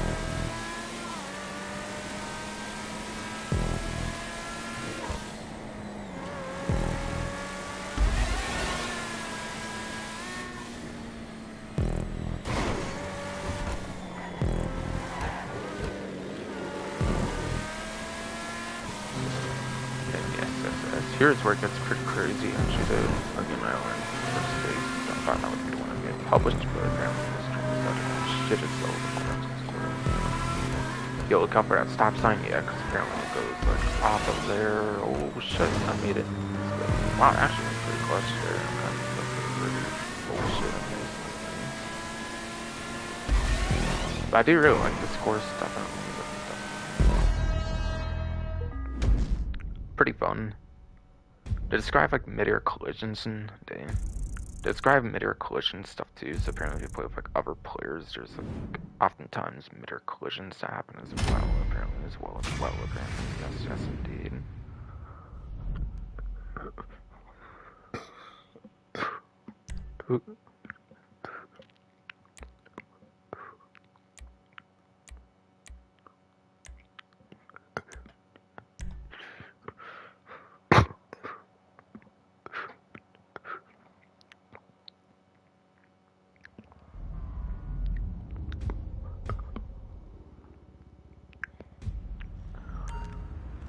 Yes, second instance of $12,870, of course, since, of course, I did it on the other attempt, but, of course, the stream shit itself, so didn't actually end up being a published stream. Actually, yeah, with that, I'm at 13,579,000. Yes, 13,579,705 dollars. Yes.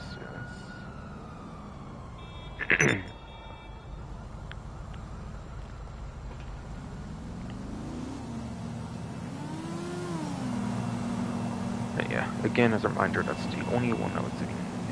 All the other ones featured in past community series, so no point in doing ones that we've done before, of course. Yes.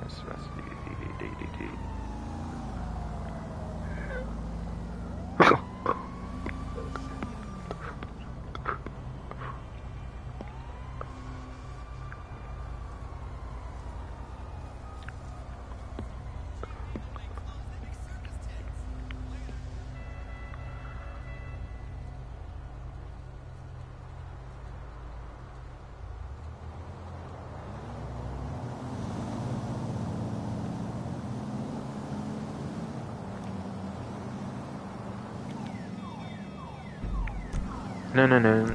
Going on to the contact missions section for missions. So I go over all the missions for Martin Madrazo, basically. Yeah, he's not the contact for Spirit Life, so it makes sense he doesn't have those, of course. Yeah, first one is Artificial Scarcity, apparently a rank 19. One of the earlier rank ones he actually has, I'm pretty sure, so not a great one to be doing, basically. Something to do with 7 trucks, it looks like. Something to do with 7 trucks, apparently.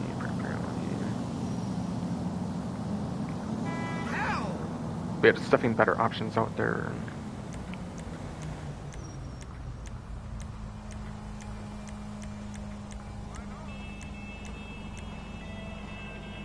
Next one is currently checkout time, which is rank 35, which yes, is rank 35. Yes, indeed. Well, that's good news. No, we're out in Los Santos, San Andreas. It's a very unfishy place, Jerry. I wouldn't recommend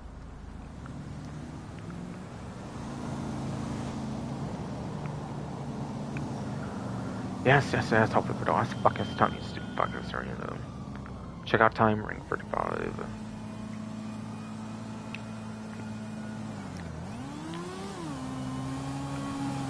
Probably has something to do with the airport, I'm guessing, but not the name of it. Still. I have it covered on like my video guide or something somewhere for my Martin Madrazo contact mission content episodes or whatever.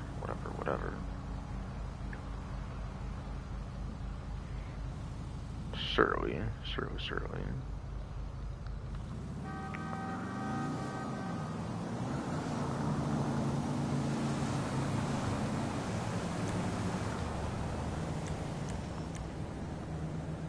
Clean the cat house for rank 45.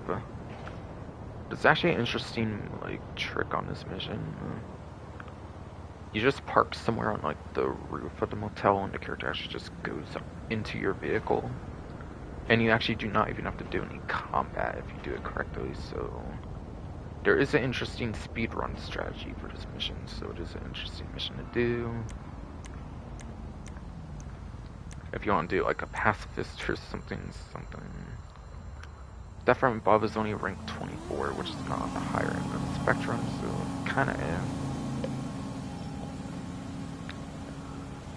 Unreview updates kind of made like the photo sending thing like much quicker, I think, so it might help the mission speed up a little bit at least for some of the updates they've done for like the photo systems.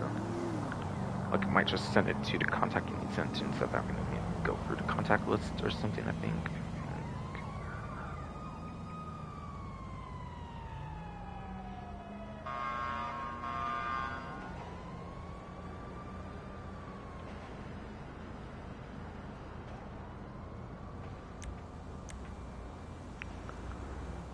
And yes, Defender. I think Defender, this rank 71 is like some kind of one that like involves using like a buster attack chopper, if I recall right. I think it's like parked at the Madrazo like ranch area, I think yes, parked in the Madrazo ranch area or something, I think can be piloted and stuff. Actually pretty fun mission if I recall. Actually pretty fun mission if I do recall.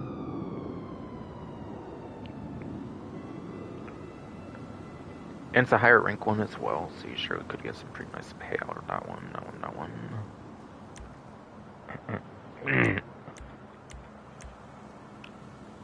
After that, you have the dispatch missions, which are some of the best ones, like I kind of said earlier, to do. Apparently just 6 of them total. The mission row, Hey, what's happening, Joe? Yeah, the mission row police station one.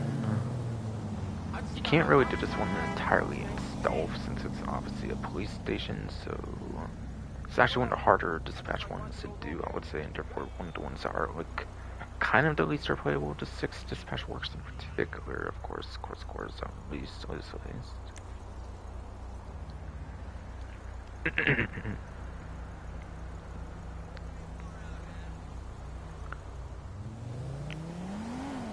Yeah, dispatch 2 is in the Meriwether docks. Apparently. Yeah, this one you can actually do entirely stealth, I believe, if you are careful with it. I do believe this one can be done entirely 100% stealth.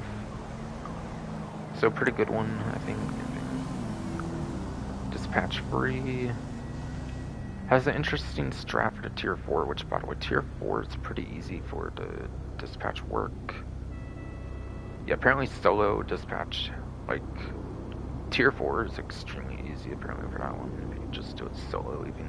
I think there's a strat where you literally like go on like one of the buildings that is kind of close to the hangar, like weird the one I think you could see in the thumbnail. I think it's like kind of one to stay on, the one before it or something. And you can just like destroy it from like afar with like RPG or something, or like Nimbus or whatever. And it basically ends the mission without like losing any health or anything much, really. So you can speedrun this one pretty good. But if you do it stealth and stuff, I believe it is possible to do it entirely stealth, I believe this one can be done entirely stealth up until, of course, the armored like, plane you have to take out, whatever.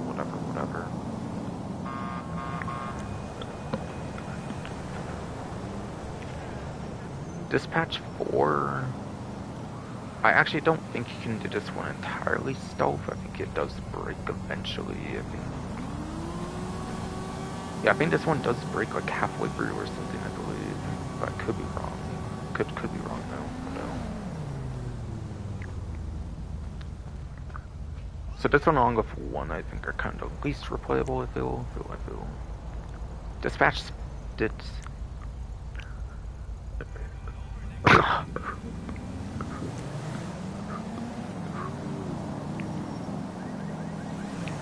Tongue twists, yes, broke.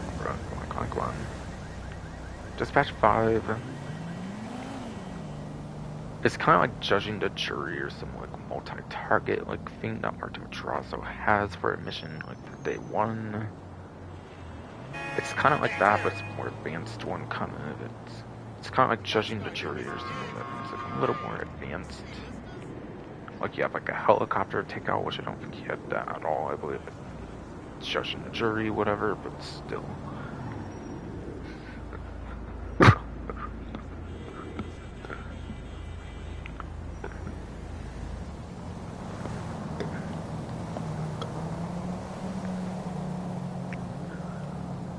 But still.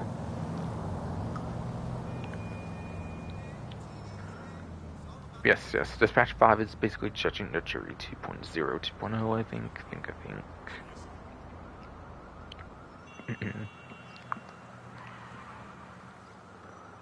It's definitely a pretty easy dispatch mission to do, definitely. I think this one just destroy targets like a vehicle with missiles, basically. And then same with the last one, Dispatch 6, this one you want to use like something like the Vigilante or something that's pretty good at destroying like moving targets or something. Or something else that's good at destroying moving targets, of course.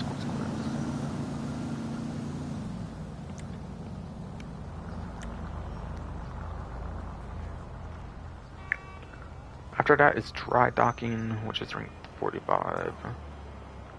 This one's actually pretty tough if I recall right, actually. I think this one you have like a safe you have to open up or something. And I think on that mission, if I remember when I did my video or whatever, when I did my video or whatever, the thing or whatever, I believe I had to use the interaction menu, I believe, with like the Deluxo or something pop open the hood, I think. I think yeah, I did the Deluxo, like I propped open the hood or something, I believe. That way I could actually get extra protection when I like open the safe or something. I think like crack open the safe. That's kind of actually pretty difficult to do solo on this mission. So this mission you actually might want a second player for if you have a hard time breaking the safe solo. If I remember right, I had to use the Deluxo with like the try and open the hood for your interaction menu, basically. For some extra protection when you like open up the safe, essentially.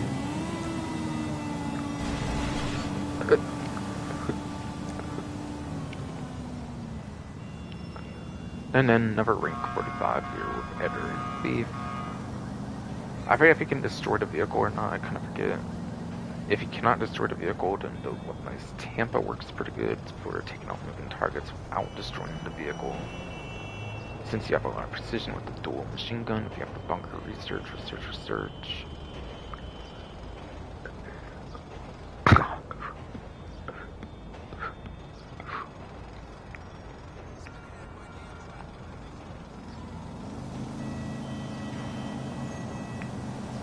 Basically.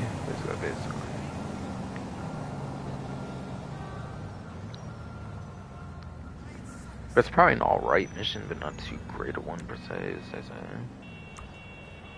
And then F and Laser is perhaps to be one of the worst ones, since this one requires 2 players. So this one you will need another player, so if that's something you do not... So if that is something you do not like to do much, then playing with like other players, and it's not really a good one, quite frankly.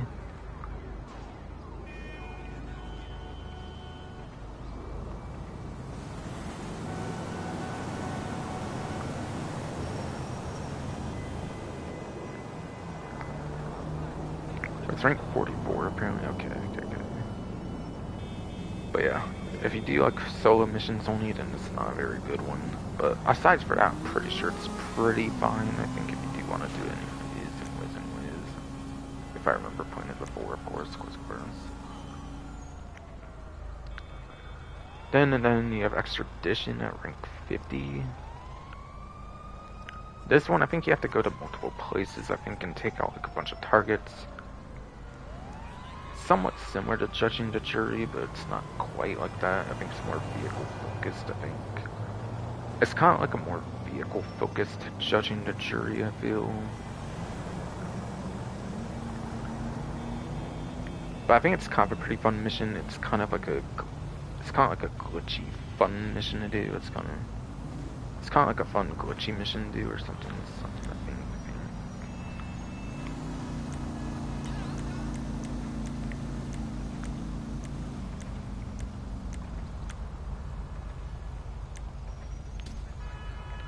And then rank 40, you have to grab your balls here. I think this one you have to like collect the truck or something, so I don't necessarily know if this one's most worth it, to be honest. I would say. But it's been so long since I played all of them, so I'm not 100%.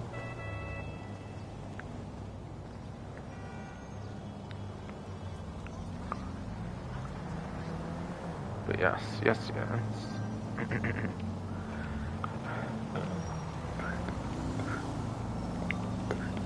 Hey, Dan. Yeah, Dan. Yeah, I think there's definitely better options than this one for sure.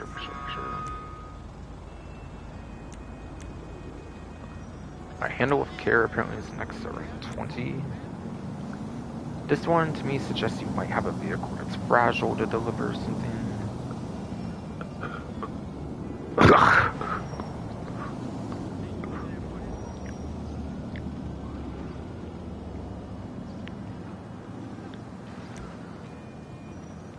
But yes. This one, yes, to me does kind of suggest that, like, the vehicle could be fragile since it is called Handle with Care after all.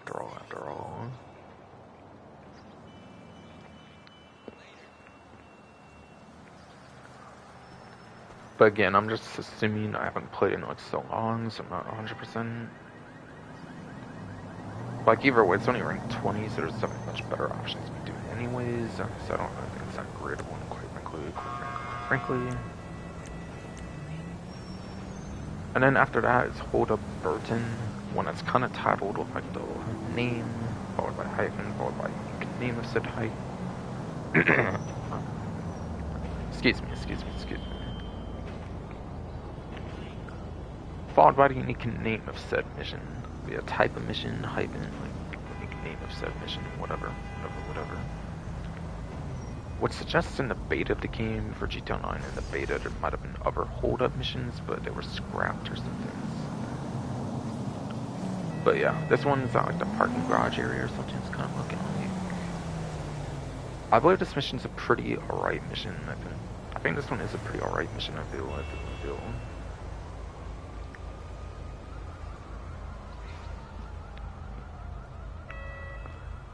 So cool.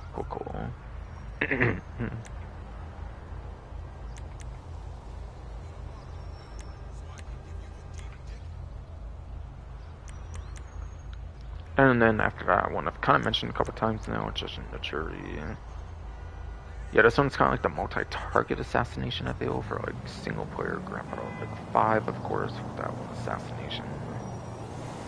Just kind of a multi-target thing for GTA Online when they added like the assassinations for GTA 9. I think there was kind of something like that as well, though.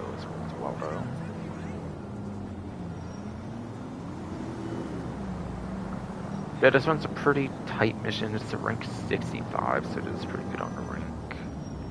A lot of enemies to kill and stuff, so this one does last a good bit of time. I think it might even be timed as well. So you might not be able to maximize on the time, but it is actually better to just efficiently grind the missions anyways. It's not a big deal, I think.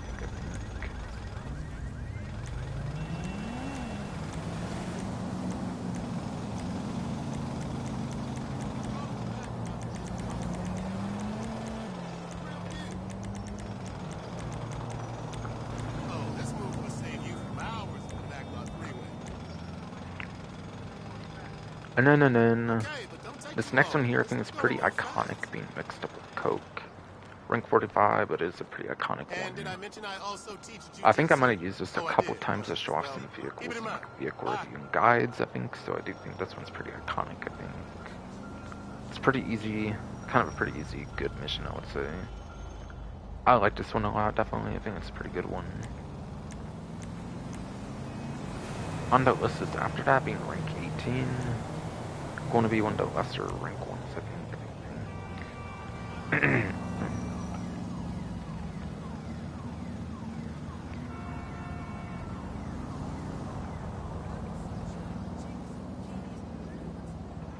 But yes. Yes, yes.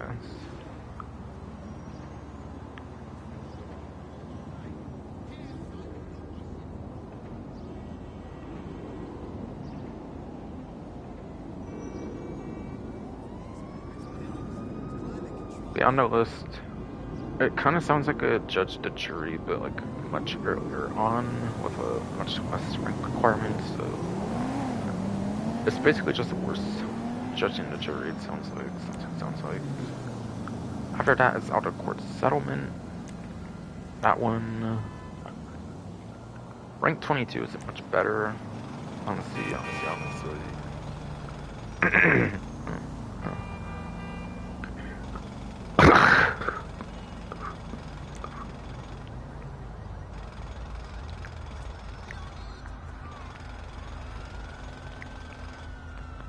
Yes, this one's basically a worse judging the jury, basically. Yes, so I don't really recommend doing this one too much. The out-of-court settlement's just rank 22, which is only 4 ranks better. I don't necessarily remember this one as being all that bad, but like, I don't feel it's a great one either.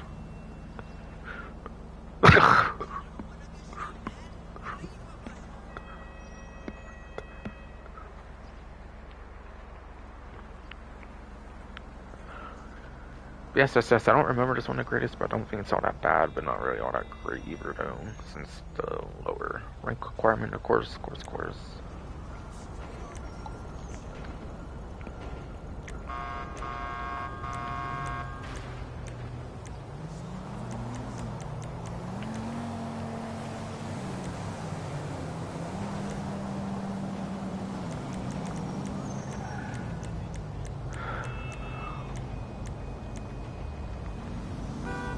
Alright, then you have Rooftop Rumble.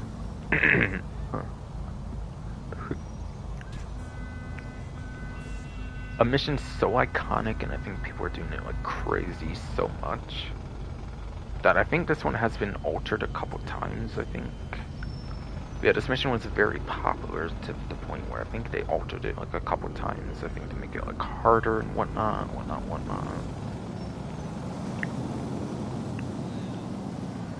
Yeah, Rooftop Rumble, still a pretty iconic mission, even with all the changes, I feel. I think it's a pretty good one.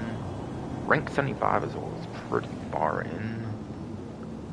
Yeah, Rooftop Rumble, I think, is up in one of the more iconic Quantum Draws missions in the game. Like mixed up with Coke, basically.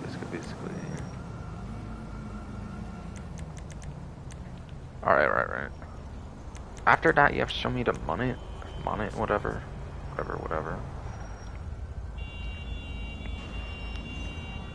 It is apparently a rank 55. I forget, this one you might have to drive a vehicle.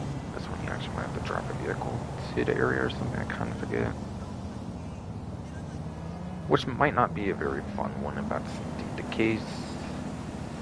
So even though the rank is kind of high, it might not actually be that great if I'm recalling right. But I mean, it's rank 55 and I've been recommending 45, so I'm sure it could be alright. At least. I wouldn't say great, but just alright on that one, definitely.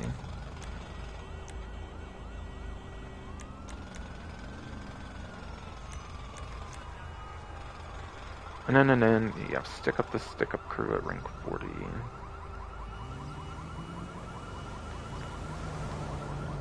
Yeah, I kind of forget what this one is. It might just mostly be a combat mission. It might just mostly be a combat mission, I think. So it can be pretty alright if I recall right, definitely.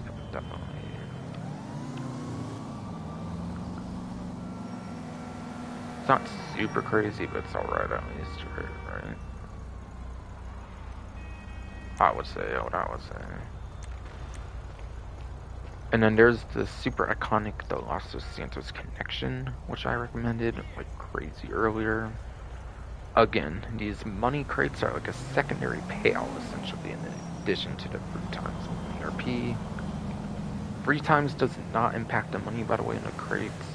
It only impacts the actual mission payout.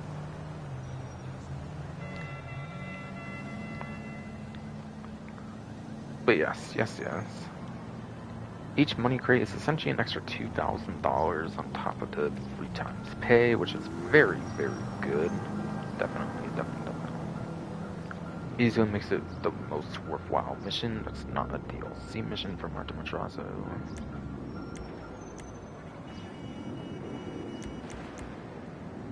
And then you have time to get away, apparently, for Martin Warrior. Unlike most of his missions, I feel that mostly stay in the city. This one actually goes heavily into the airport. Not airport, but heavily into like the desert areas, it seems. And it's also ranked 21. I don't... Also sounds like a mission where you have to pick up a character, basically. I don't really think that's that great. I don't really feel that's all that great of one.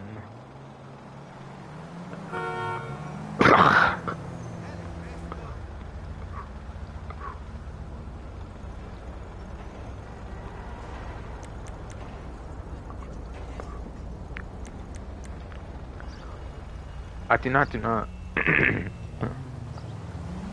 I do not think this mission is all that great, honestly, since it is mostly in the desert. And it's like an escort mission, which is not really the greatest type of mission as well, so... Low rank requirement as well, not to mention, it's really not that good, I would say, really. Trash Talk. In terms of day 1 missions, I think it's actually the highest rank requirement mission in the game, I believe, of rank 81.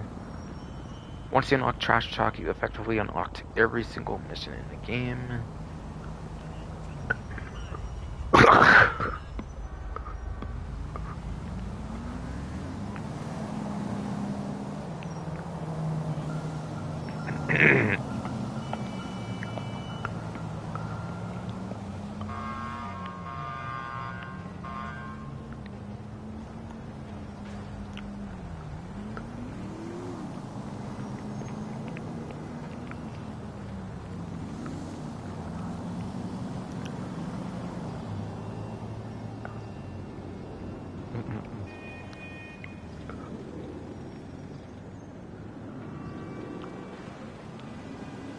But yes.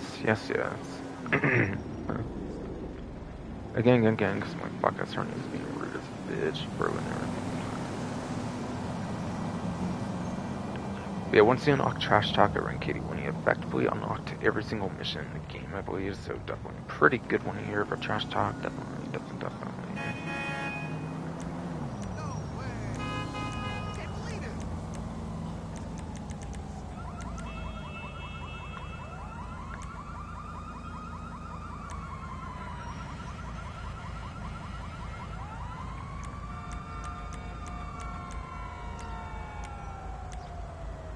And then this might be the last one here for Water the Vineyard. This may.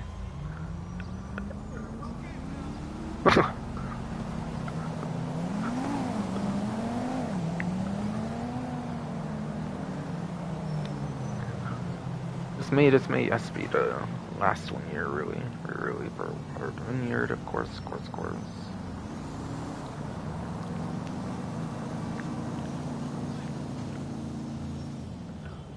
But yeah, this one sounds mostly like a combat mission where you just like kill enemies, basically. To me. Yeah, that was the last one apparently. Okay.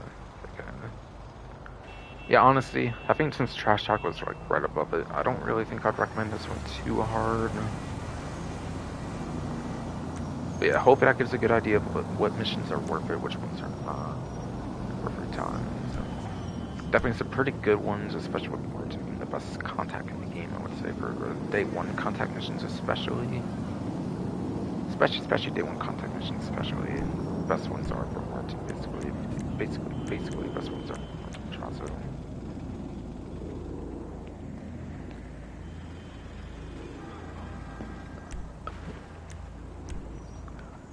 And again. Yeah, mission... Like it kind of says, it just has versus missions for the most part. So yeah, you have to recently play a job, basically, to even be able to do it. Against, kind of nerfed it early on in the game, basically. So if you play any of them, it will show up here as long as it's not blacklisted, like the Lamar missions. I think the Lowrider missions, I think, are.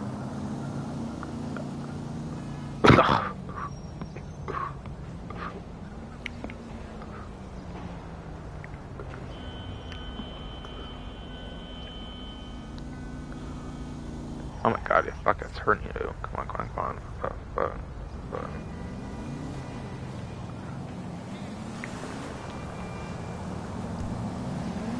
But yes. As long as you do recently play, as long as you do recently play something and it's not a blacklisted mission, which I think, like, there's not many of them for contact missions, but, like, I think the Lamar, like, Lowrider missions, I think, are for sure, though. For sure, though, I think.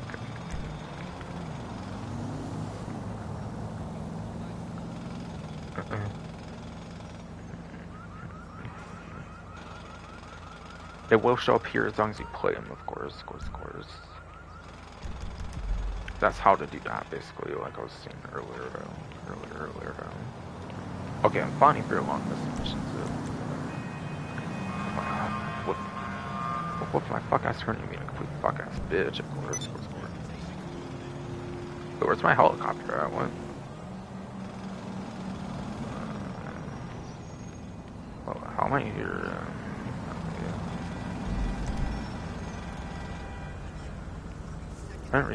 I didn't respawn it, did I? I don't think so. I don't think so, though. Hell.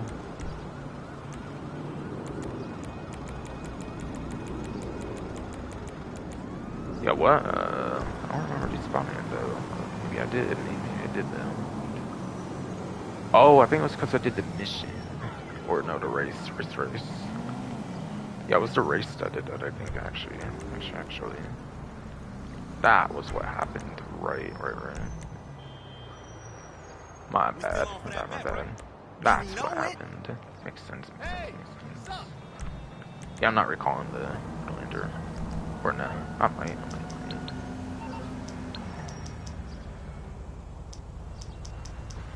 Fuck it. You calling for some wheels? I'm Johnny on the spot. I'll hook you up. Yeah, it was the race, I think, for sure. I just did. That's right. That's why I don't remember.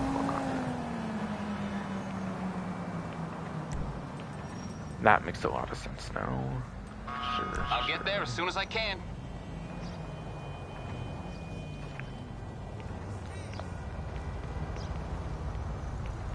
Just remember, walk away, man. I don't want no drama, fam. See you around, dickhead.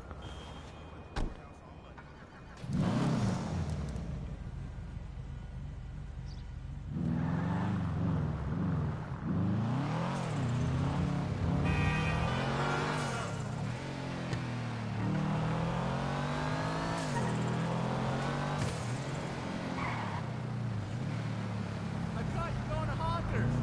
Hey.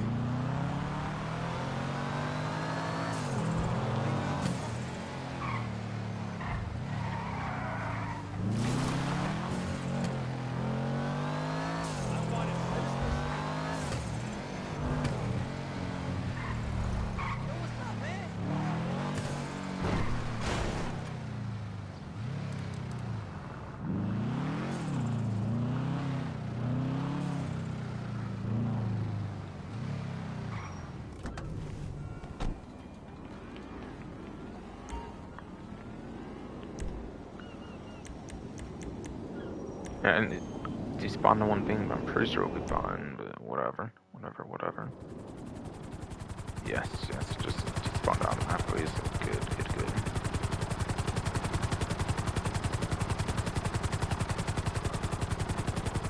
Let's see, after the Martin stuff, for the contact missions, I did want to play, or not play, I meant to say I wanted to go over from the draws of hits just a little bit more, just a little bit more, of course.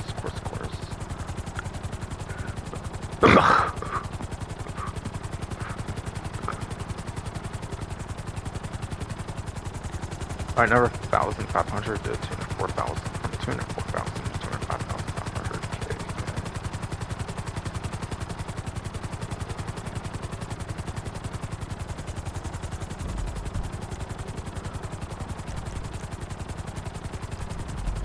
But no, it was the weekly challenge. That's the only thing I want to go over for the Madrazo hits, since I pretty much covered everything there was there, I think, for the most part. But yeah, weekly challenge I don't think was mentioned on the menu, but yeah, free Madrazo hits. Complete free Madrazo hits does give you that weekly challenge. Which, yeah, on Tuesday, that should have been the latest, should have been going for Wednesday, and then the early moment of Thursday, I'm pretty sure you can also do it as well, of course. So yeah, and if not that, you should be doing it as early as Monday evening if you want like 3 whole days to do it, not just like a partial day, of course. And now it just gets you your usual 100k. That just gets you your usual $100,000 worth.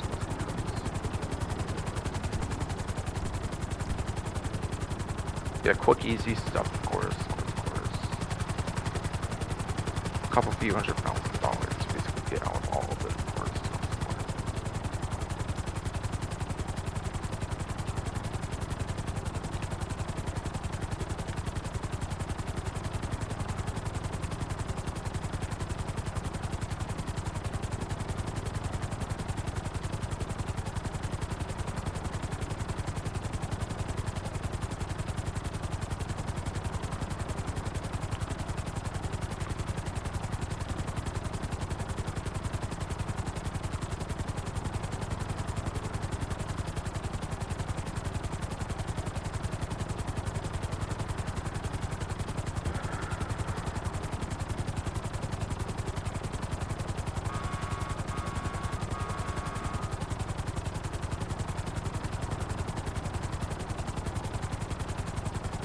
Alright.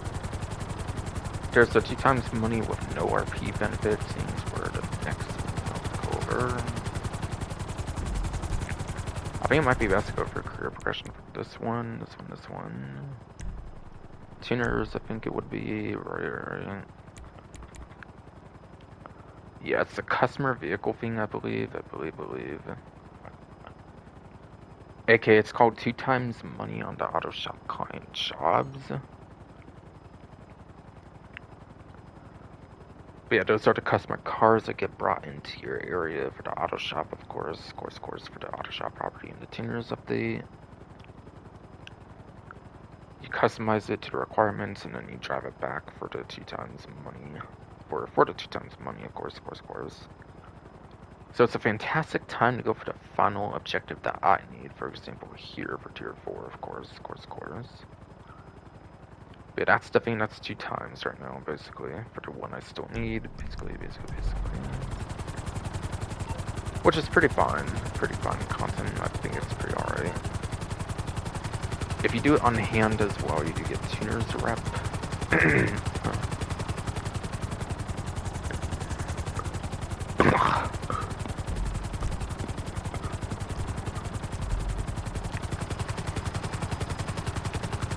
Truck vehicle could kind of care less, honestly. Honestly, I kind of care less what the truck vehicle comes out.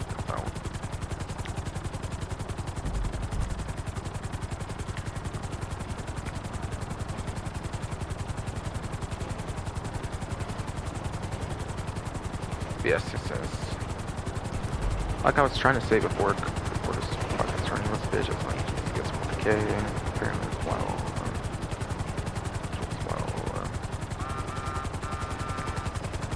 Yeah, if you deliver them on hand for the tuner vehicles for like those auto shop things, you get the tuner reputation, I believe, if you do on hand. If you have your auto shop people do it for you, you actually do not get the tuner rep. You actually do not get tuner rep though if you have the auto shop people do it for you, I think. So just keep that in mind. Go on a level of your tuner reputation, then do it yourself. If you don't care for tuner reputation, you just want the money, then maybe use the auto shop client people. But also they do damage the vehicle, I think, so you do also get less than money, I think, on average though. So just keep it in mind, of course. Just keep it in mind, of course.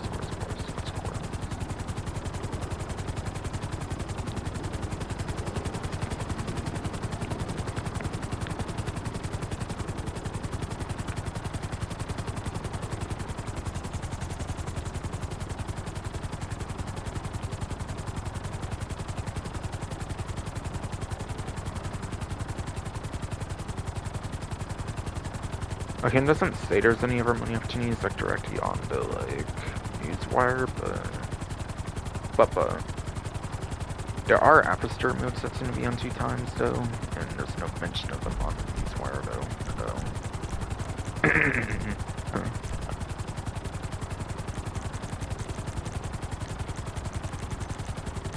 But yes. Unsurprisingly, the arena stuff is not like money opportunity or nothing. No target assault is available. I see.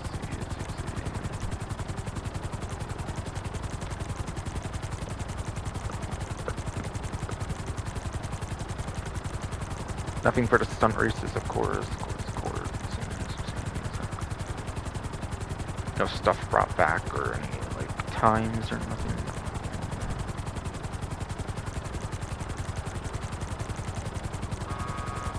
Yeah, Caprico races are not back, it seems. Not surprised, but still. No open wheel races, they're not back, I see.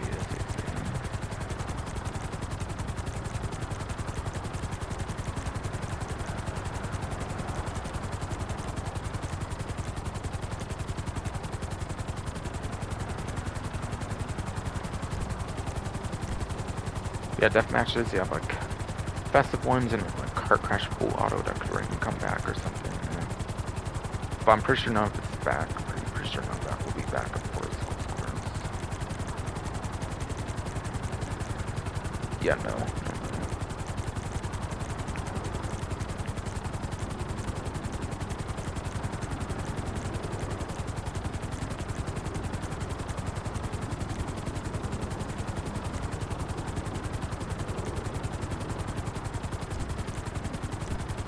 They don't really do anything for captures, I'm pretty sure.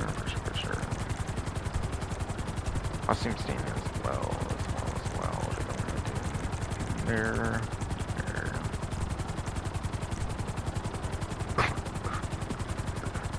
Same thing for King Hill, they don't really do that. Survival is without any like holiday ones or anything on the back, of course. Yeah, exactly.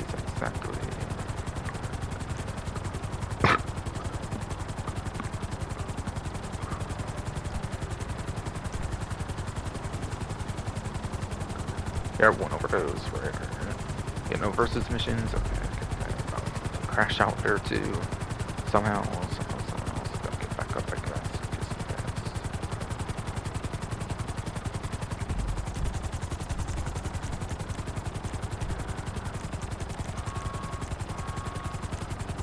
The adversary modes didn't really mention any like being brought back or anything, but there seems to be some Deadline maps and then some tiny racers as well. Okay.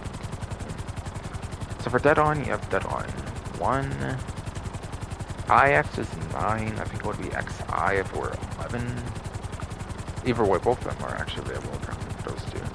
5 and then apparently 5 is also listed below 9. Weird. Oh, I think it actually goes alphabetical. I think that's actually why.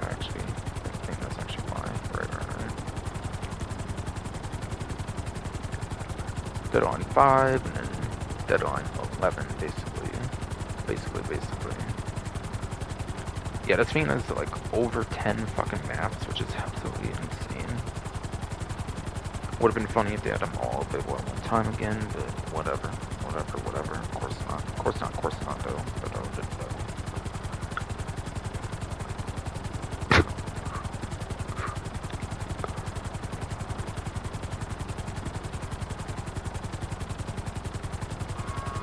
That's hurt me, bro. Yeah, it would have been funny if they had all, like, how many maps? They have, like, 6 fucking team maps of Dead On now.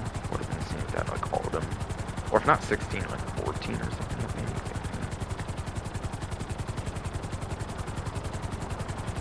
Yeah, it would have been kind of funny if they had them all available at one time again, but of course not, though.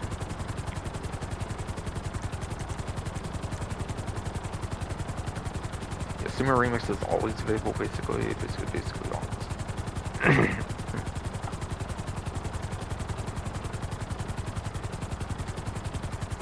Basically, yes, Marines is always available. Yes, yeah. For whatever reason, probably the most popular game mode, I'm guessing. And then you have Tiny Racers, which is map 2, 4, 6, and 7. Okay. We have Deadline. Yeah, Deadline is a mode of, it's like the Tron mode, basically, like the Tron game mode with like the Tron bike. You might even have to play it as well to even get access to the Shotaro, I'm not 100% certain.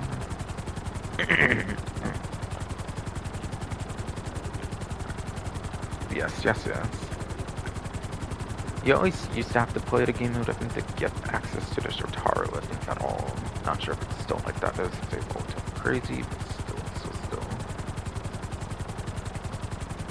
If you need a Shotaro, you might need to play this game mode, I'm not 100%. If you have yet to play it like at all, basically, at all. We have the Tron mode, which has like power-ups and stuff as well, so it is pretty fun. It's like arcade style mode, which is definitely pretty fun. It kind of lasts not too long, I feel, because of power-ups and stuff though, so it might be a more quick-paced mode, I feel. Tiny Racers as well is also like a power-up mode. Another arcade mode as well, I feel. These ones are pretty comparable, I feel, in a sense.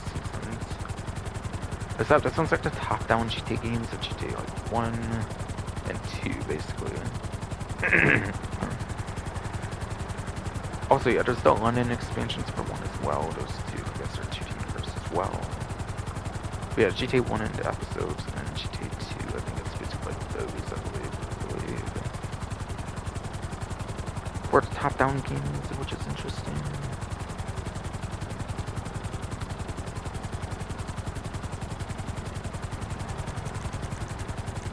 Yeah, first map here, Pillbox Hill. Deadline 5, Terminal, Deadline 9 is Pillbox Hill. As well as the first map, apparently. Damn, nothing. And 11 is Terminal as well, apparently. Sheesh. 10 Racers 2 is Laporta. 10 Racers 4 is Legion Island. 10 Racers 6 is Polito 4 is 10 Racers 7 is Alta. Okay.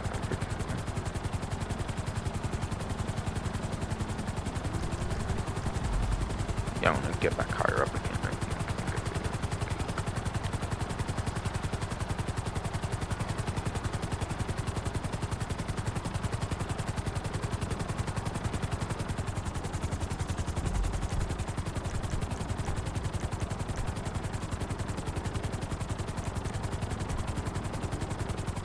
But again, I think this one's very quick paced because of the like Deathline kind of thing and like the game mode, whatever. And the power-ups, I think, makes it very quick paced. Tiny Racers, because of the top-down, that most people probably are not good with the top-down. I'm guessing with the bird's eye kind of view, basically, with the bird's eye kind of view, yes. And this one also has power-ups as well, so this one's quick paced too, I would say. This one's also slightly quick paced as well.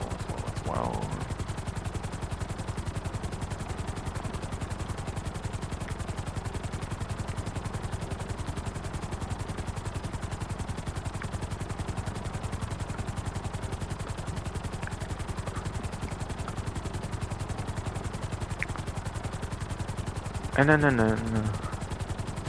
yeah, payouts are based on like the amount of time like the game mode lasts. How the game mode plays out also plays into the amount of time, which is kind of what I was saying earlier for Deadline and Tiny Racers. For like why they're not that good for time since they're power based. Since they're kind of RNG based power-ups and stuff, I think they are quick paced modes. Which sadly doesn't work the greatest for money since the game needs to last some time for getting good money, of course. But how long it lasts, like how it plays out.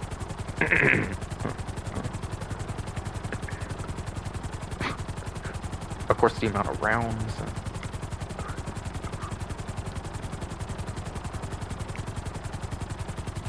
Of course, the amount of rounds can also play into it as well, I'm sure. Yes. The amount of rounds, yes, can play into the amount of time as well, of course. I mean, like how much, depending on like how much rounds are allowed. I think different teams wins. I think different teams win for a while. The game actually does last longer. The data does increase, but of course you just gotta hope you try and win the most rounds, like in general. And then of course, regardless.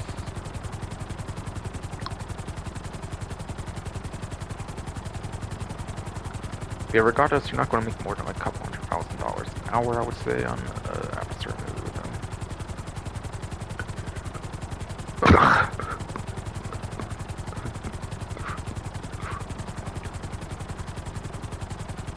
Yes. I'd say no matter what, you're not going to make more than like a couple $100,000 an hour, like no matter what though. Yes, indeed.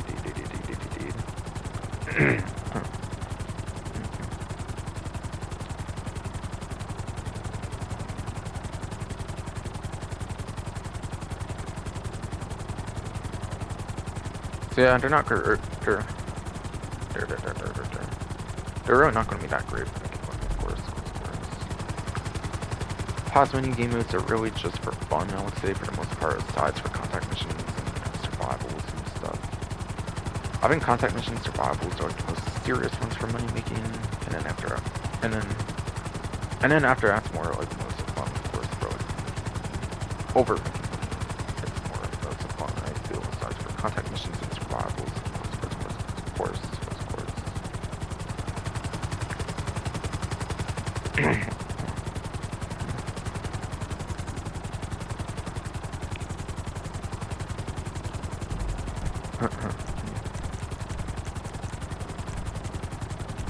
And yeah, nothing going on with parachuting, of course, you know, no fault parachuting wise, basically.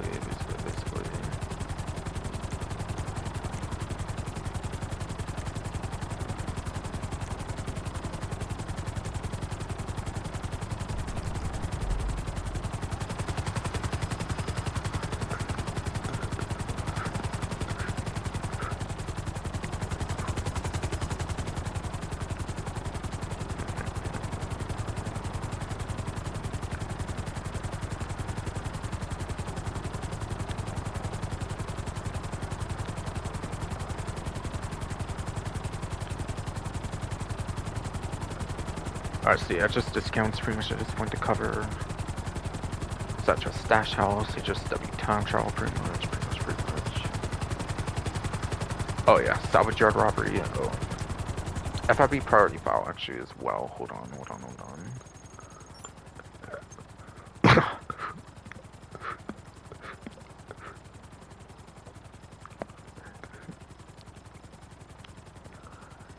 But yes. The weekly FIB priority file this time around is Project Breakaway file, which is one of the better two to get. Fine Art and Project Breakaway are some of the better twos, so it's one of the better ones to get for sure.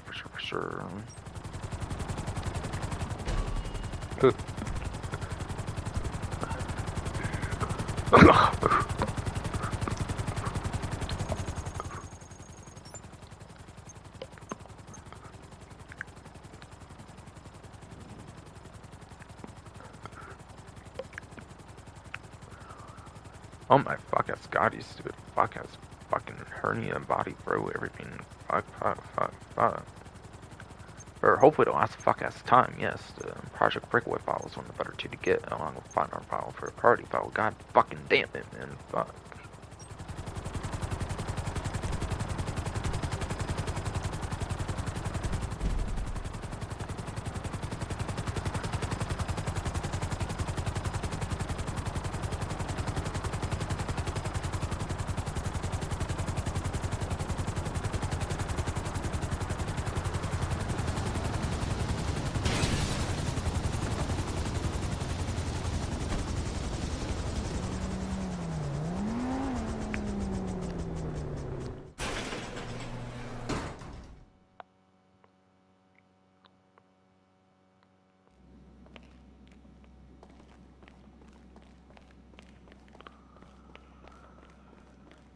What's good?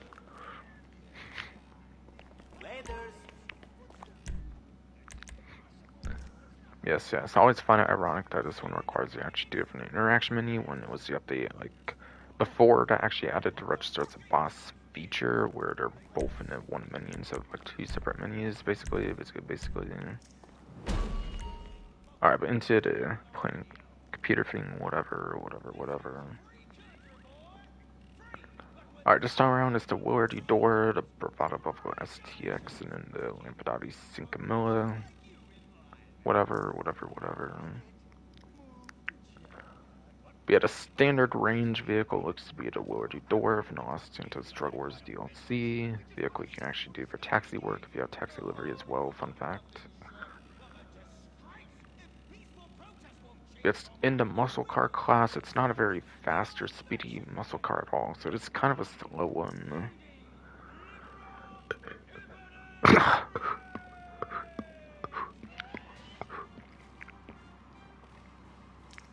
It is of course kind of a pretty slow one though, sadly.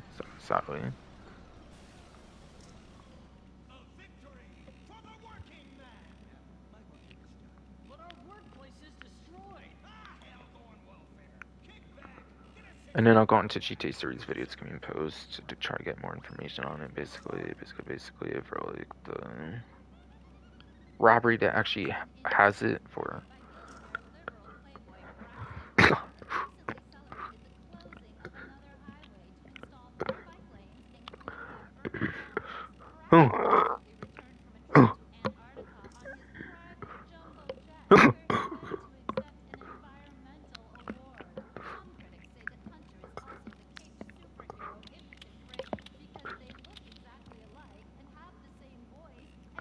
God, fuck ass, damn it, you stupid fuck ass hernia. God. Fuck. But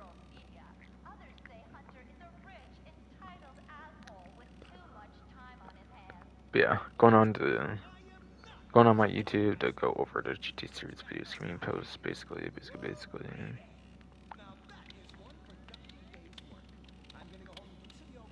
Oh yeah, there was no Caprico Motor Wars, so it was a lie apparently. Yeah, there was no Caprico Motor Wars, so it did lie about that earlier on the main menu. Apparently confirmed. Like I thought.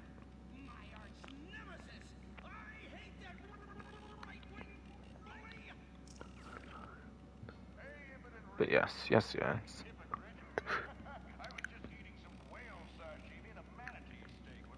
Apparently no.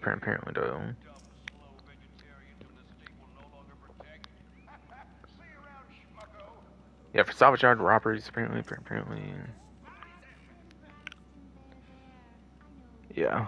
Willard Eudora apparently features in the podium robbery, apparently the casino robbery. Has max sell value $255,000 and salvage value $204,000, of course.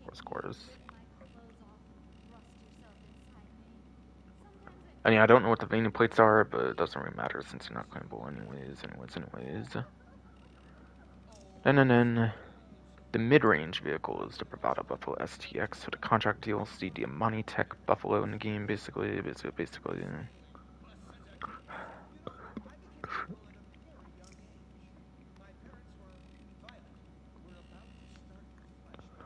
And that one's apparently part of the McTony robbery, the one with the submarine over in Pluto Bay.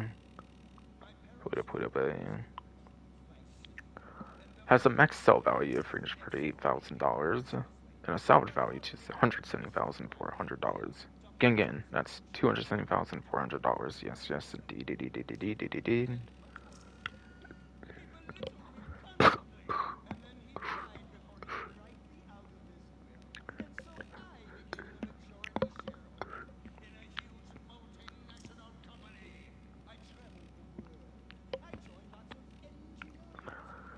And then, last but not least, I think Camilla, whatever. Sedan. Oh yeah, Buffalo STX, by the way, is also a muscle car like Eudora. That's right. But yes. Lampadati Cinco Mil is in the sedan class, also in the contract DLC, I believe, with the Buffalo STX. Yeah, I didn't mean to do that at all. Right.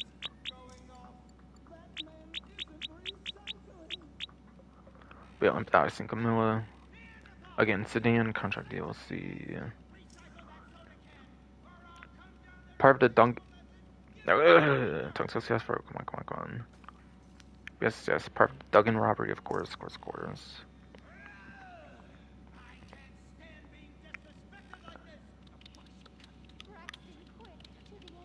But Duggan robbery is the one that takes place in the arena, by the way. Duggan robbery is the one that, yes, takes place in that arena. And it's a top range vehicle, basically, for the event.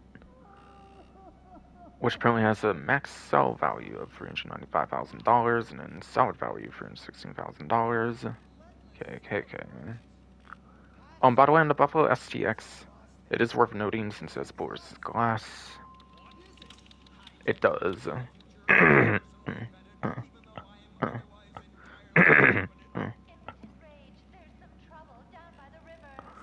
Yes.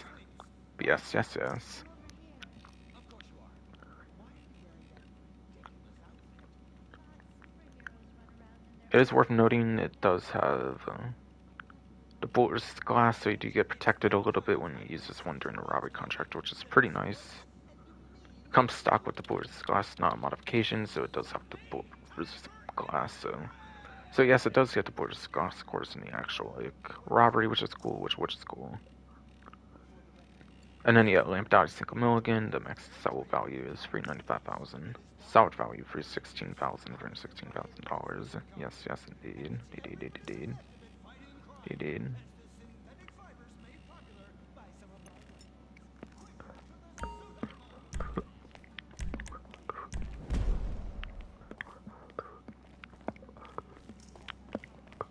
Hey! See you on the flip side.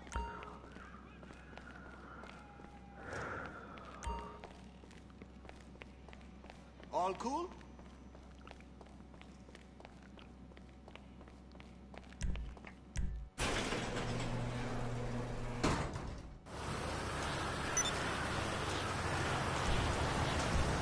So I did on a register for my cool.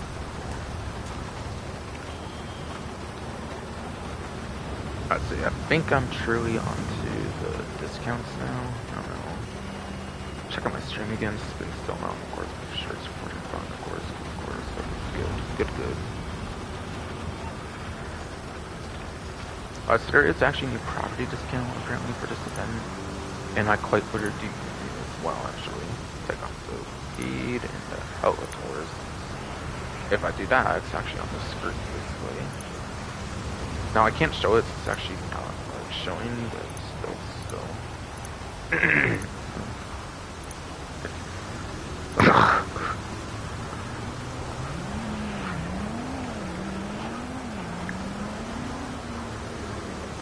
God damn you, fuck, that's hurting, bro. Fuck.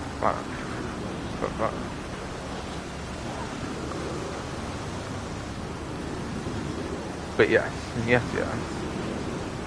The latest hands-on car wash is 40% off right now for the week.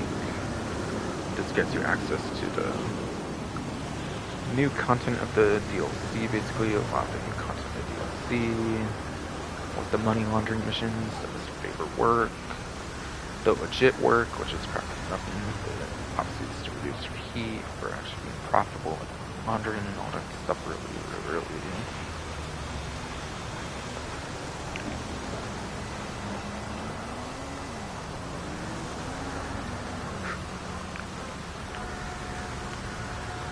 Yeah, the missions pay like 35k missions do pay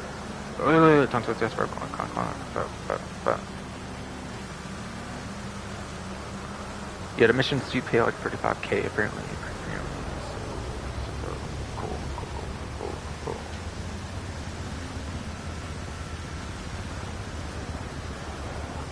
Yeah, 35k for certain missions.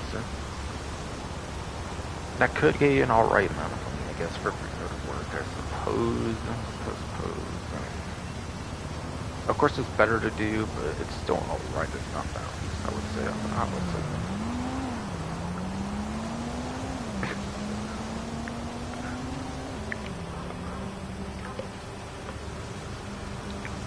And then, yeah. It does boost your counterfeit cash sales, it does. Yeah, boosts the counterfeit cash sales to do with the biker business side of it by like 35%, I believe, and buy it as well, which is cool as a bonus for your biker business. If you don't like the car wash stuff itself, then it helps out the biker business for the counterfeit cash, of course. And buying that also does get you access to Higgins Helitor, so it lets you spawn the helicopters like I did earlier in the stream for Canada, of course, close quarters.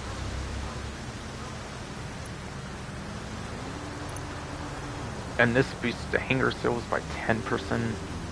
Reason it's 10%, not 30-ish percent, is because it's like 2 million, I think. Whereas the other ones are like 6 digits, I think, before, so like it makes sense to be 30 watts, to be like 10% or whatever. So even if you don't want the property itself for the missions and get it for like the hangar boost, I would say. And then, yeah, the car wash gets you access to the weed shop as well.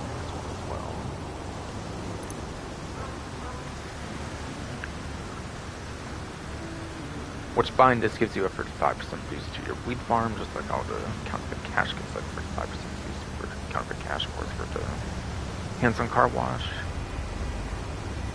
So yeah, just the bonuses to the existing businesses, like when you buy these new ones, it's definitely pretty cool, of course. Even if you are not the biggest fan of the missions, even if you're not quite the biggest fan of the missions, of course.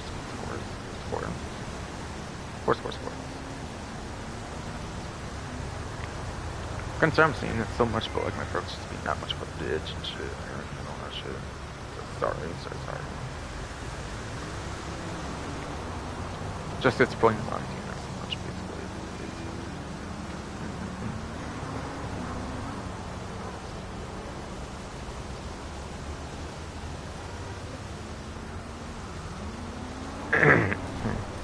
We had a car wash that's 30% off, and the access to the other two, of course. Martin, why are you calling me? Goddamn it. You're not directly involved with the business, so I'm pretty sure I have nothing to do with that. It was just a day one contact mission call or something. I don't really care about that, basically. But yes, as I was saying before that interrupted, basically.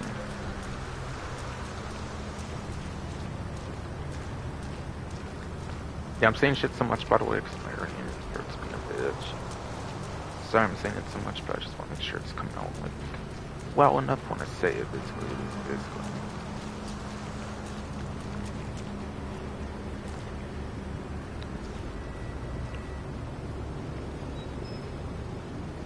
Yeah, it's only the car wash that's on sale, just to be clear, not the other two. We're 30% off. I was just showing the other two, of course, since you get them unlocked by purchasing the car wash, of course, so it's a prerequisite, so it is a prerequisite, of course, to be able to do that, basically.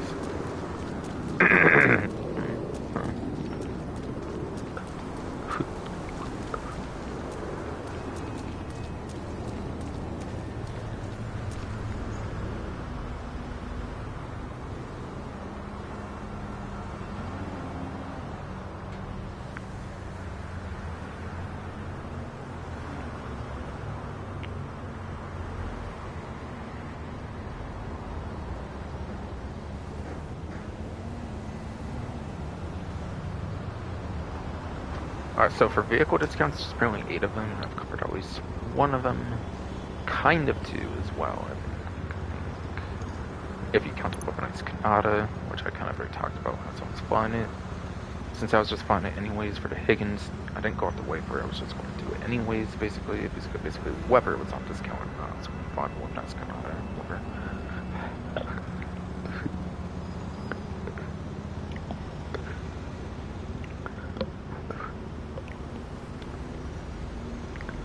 But yes.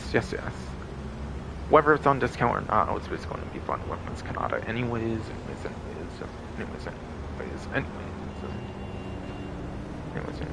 Yes.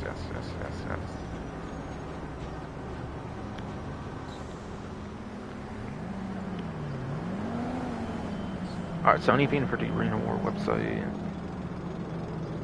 Yeah, I don't think so.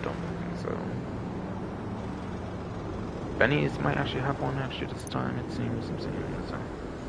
Not an actual Benny's upgraded, but it's just a stock vehicle. Yeah, the Gauntlet Classic I also saw it earlier on Stubborn, I believe. I think that's a trade price, and I think it's only on Stubborn, so you might even be able to get it cheaper on Stubborn.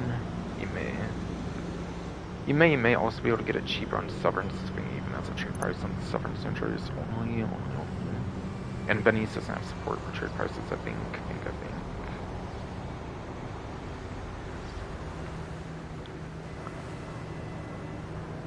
But yes. So, aside for the GTX, every single vehicle discount is a 40% off for the vehicles. Just to be clear, just to be clear, of course.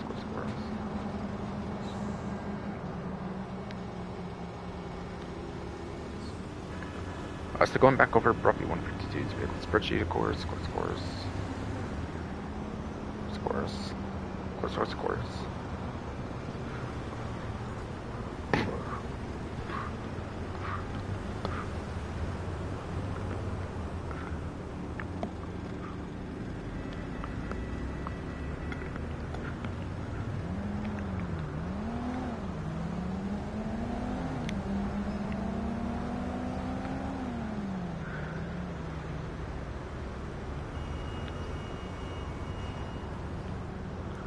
But yes. The Bravado Gauntlet Classic is apparently like on discount for 40% off, basically.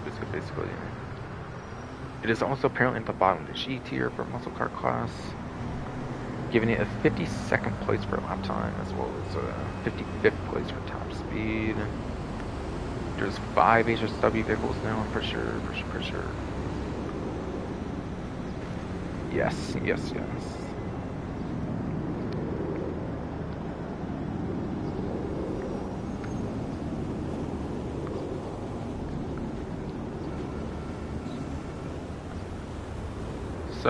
So. That means it'd be 47th at best, I believe, for the lap time, and then 50th at best for 50th, yes, at best for top speed, of course.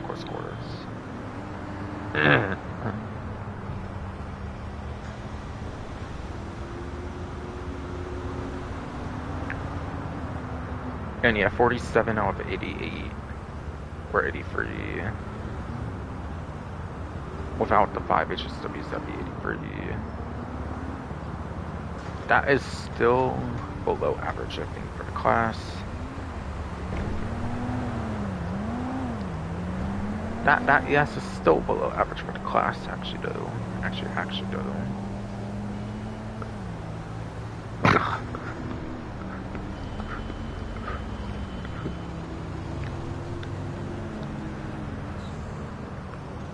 For those curious about the custom one, I know it's not on discount, but because the custom one is not on Benny's after all.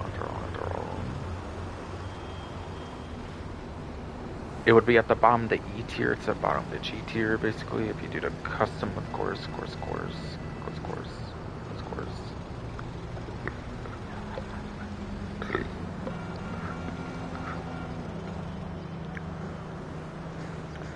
But yeah, the custom wouldn't be at the bottom of E tier, it's the G tier.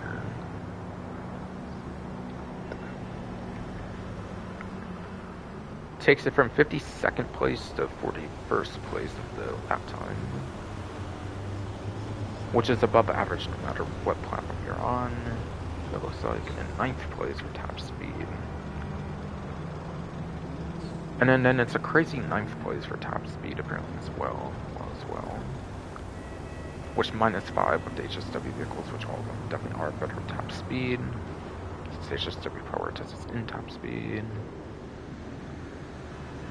Makes it as good as 4th place, I think. As good as 4th place for top speed, which is absolutely insane for sure.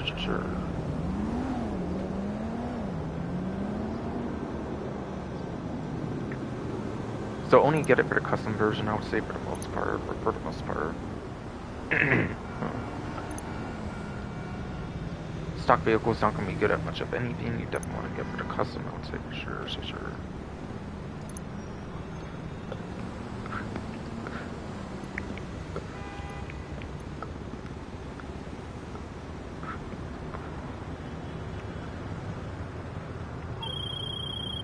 Wrong call. But yeah, it's not an important one at all. I don't do Hanger or nothing. I don't think any calls for Hanger for like raids or nothing because I don't think there is raids for Hanger. I do not believe there's Hanger raids at all, of course. So don't spit out with Benny's website. I think Elitist does have something for sure. For sure. Has two things actually on sale apparently. And they're both older aircrafts. They're not ones for the Hanger. They're Pegasus vehicles apparently as well.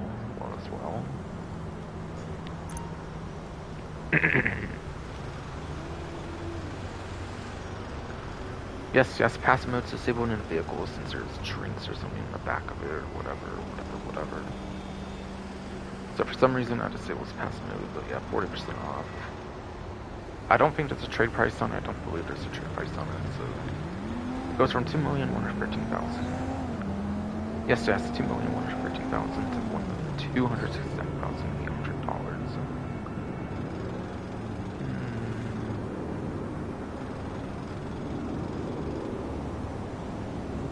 Okay, 54.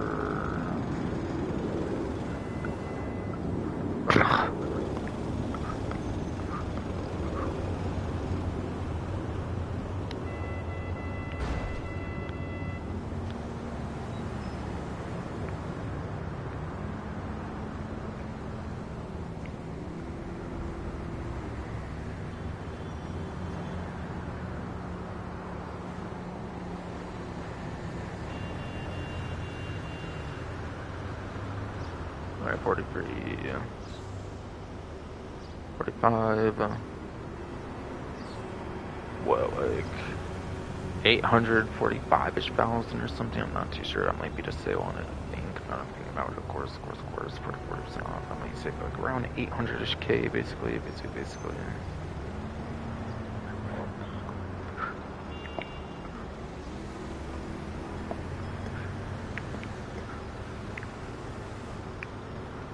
And that will give you an unlimited spawn for the Super Polito, of course, for Pegasus, which you can also use for the CO menu, of course.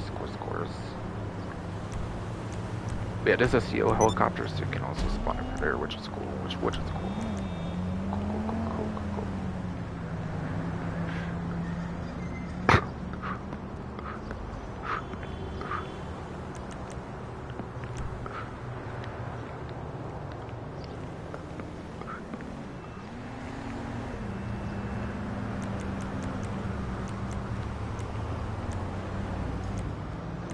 I see a $2,000 good sport apparently.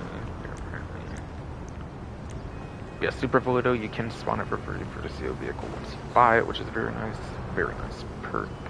Very nice perk of buying it for sure. Yeah, I think the Volatus is better for pure top speed if you're trying to get from point A to point B, but if you don't want to use the Volatus all the time, the Super Polito is a nice change.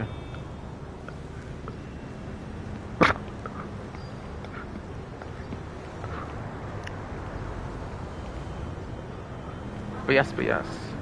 If you don't want to use the Volatus all the time for pure top speed, then the Super Polito is a nice change of pace from Volatus, I guess. So cool.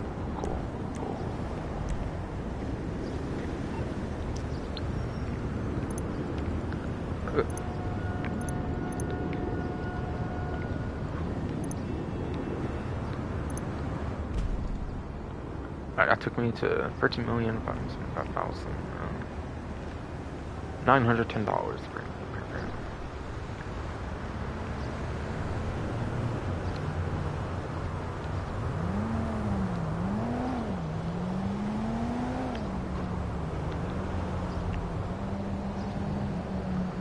And then going to extra classes, and it's not like one for tier list or something.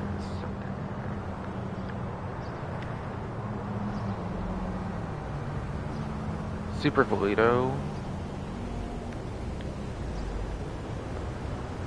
is apparently 9th place for lap time. It's also 11th place top speed. And again, there's no tier list for helicopters, so it's just 9th place lap time, 11th place top speed. Basically. So it is at least within top 10 for lap time at least, so that's cool, I guess. Yes, guys. But yeah, the Volatus is just a better performing option. Obviously, it's not that much better for lap time at least if you're just going around the city, I guess, not just going like point A, point B, like long distances between the map or something. Again, if you're planning to use it as like a CO vehicle or something.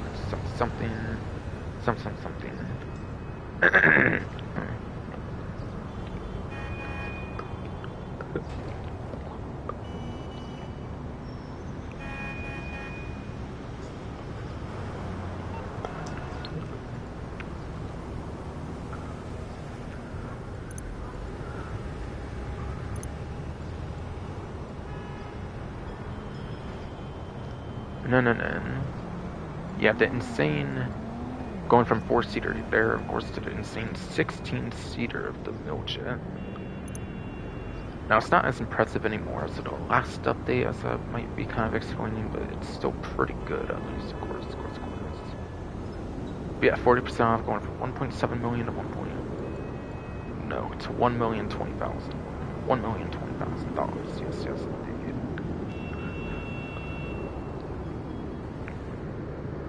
Minus $680,000, basically.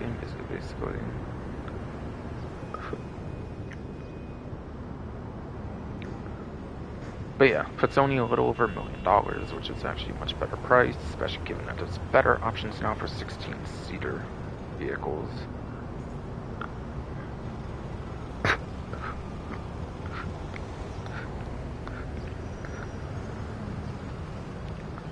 But yes. So literally the last update, Agent Sabotage DLC did add like 2 new vehicles with 16-seater options. And that is the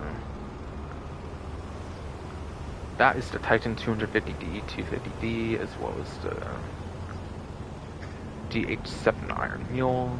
Those 2 updates for the previous, those 2 vehicles of the previous update also have 16 seats now though, so honestly, it kind of fell off there for the 16 seat capacity, which is kind of the only thing really going for it, I feel, for the most part. Now if you want 16 seats, you might as well just go for the ones for the last update, last update being Titan 250D, DH7 Iron Mule, since those are also weaponized, or they can pick up other vehicles as well, which can increase the seats. Which could increase the seats, yes, pick up a vehicle for more seats, of course. In the case of the DH7 Iron Mule, can probably pick up a vehicle with like tons of seats as well.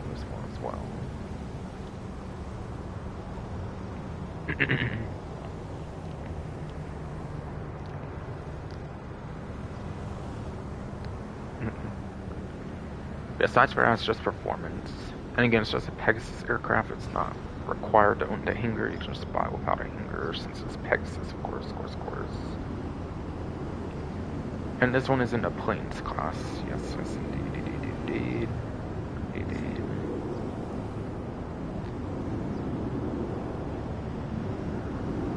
And apparently the Miljet, again, no tier for the class for planes like helicopters, but yes.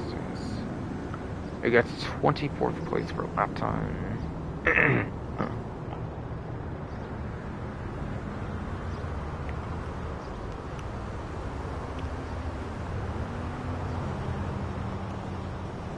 It gets 24th place for lap time, as well as 19th place for top speed. Yes, indeed. There's 39 points in the whole game apparently, so that is below average for the lap time. Lap time is below average. Top speed is barely above average. Top speed is barely above average though.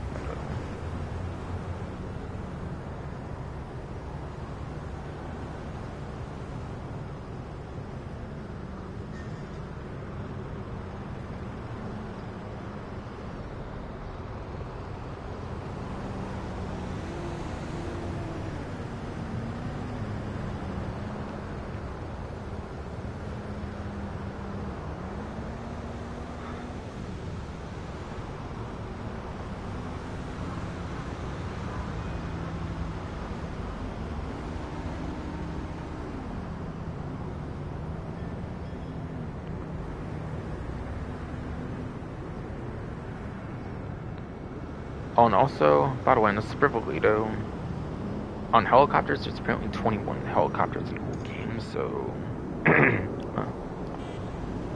Going back to the Super Volito quickly, actually, it does have below average on the top speed, apparently, so... Top speed's not very impressive on this compared to the Volitas, so Volitas is much better for you if you want the top speed. Super Volito, yes, is actually a little better for lap time compared to the Volitas, so it kind of balances out a little bit, I guess. Yes.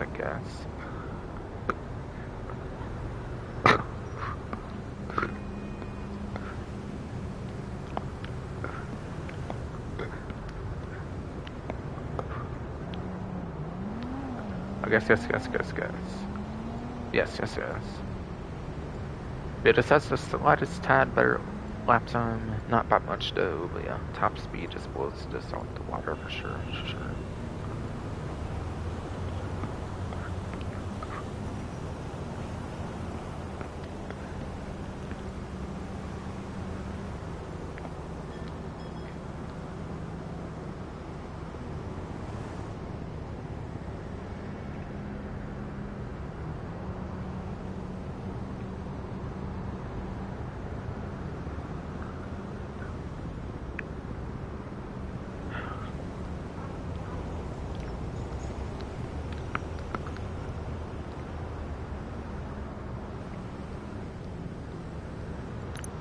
And then yes. Again, this one. Again, the lap time is below average for this one, and the top speed is what barely is. Top speed is what is barely above average for the class. At the 19th spot of like 39. Alright, so after that's the Legendary Motorsport, basically. Which, yeah, that's 20% off discount, which I already covered on the main menu.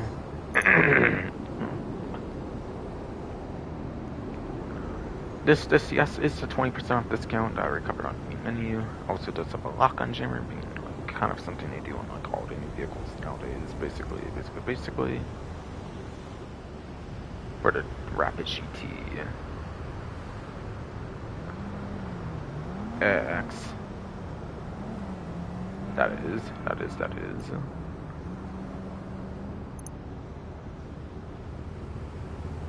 Alright, there's also the Unus Paragon S, apparently. A Monitech vehicle as well, apparently.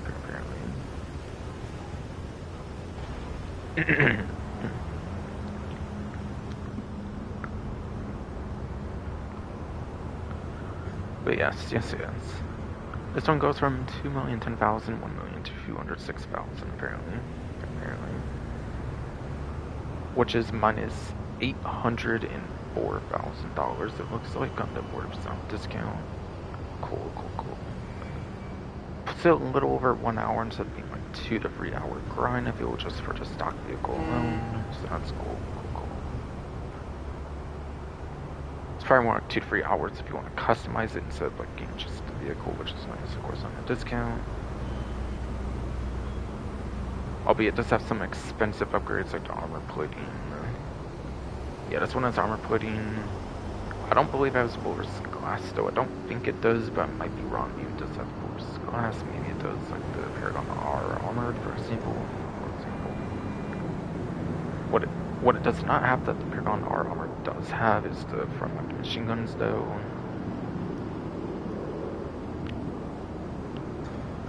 Yes, this one does not have the front weapon machine guns, unfortunately. Still need the initial contract DLC batch of the Monitech vehicles of the initial contract batch. Those are the ones that have those, unfortunately.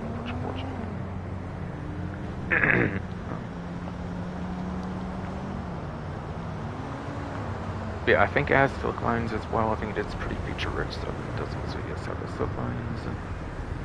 And then it does have the choice of the lock-on chamber or the remote control unit. It's a sports car, so you probably do either one really. Either one you probably really do, really, honestly. I think it's a sports car. It's not electric though, so I think it is best to just go to lock-on chamber though, since I do not believe it's electric. No, I do not believe it's electric, so definitely would probably just go to lock-on chamber. vehicles anyways.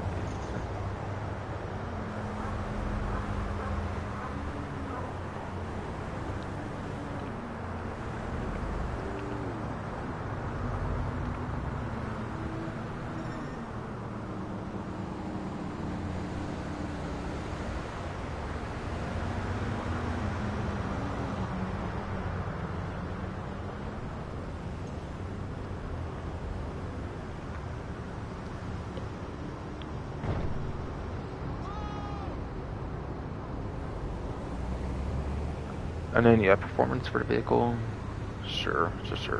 You know, it has, even though it is more interesting with the Monty Tech, I guess I'll still go with vehicle performance on it.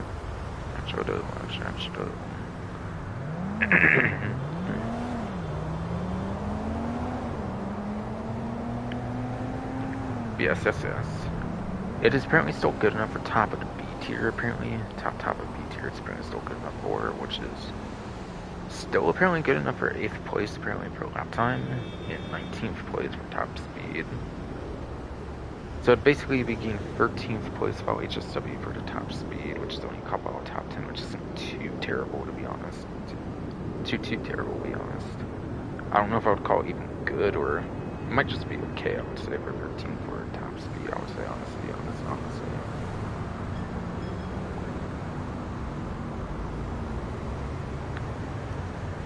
And 5 HSW vehicles have a better lap time than 8th place for the Paragon S, so it would jump all the way to 3rd place of LHSW behind the Neobi, Navi, and the Intelli G2. It is only for non-HSW just behind the Neobi, Navi, and also the Intelli GTO, basically.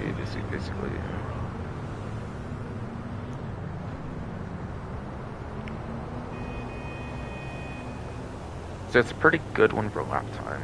It is a very good one for lap time, apparently. And also does have the Monty Tech as well, which is very good. Very good for the Monty Tech, definitely. And the performance. And even performance. So cool.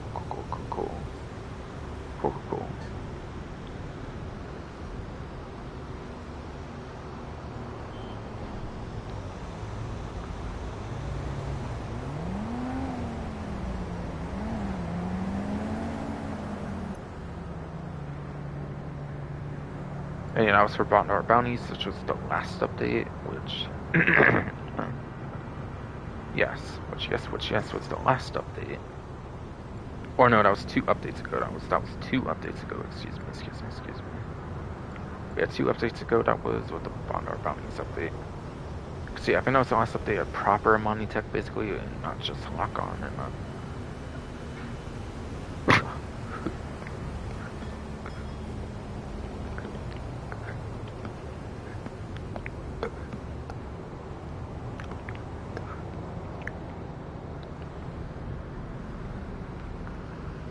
Yes. Again. I think this was the last update to have proper Monty Tech before they wouldn't just lock on jammers on Agent Sabotage, and also Money Fronts, of course, with just the pure lock on jammer. That's pretty much it, basically.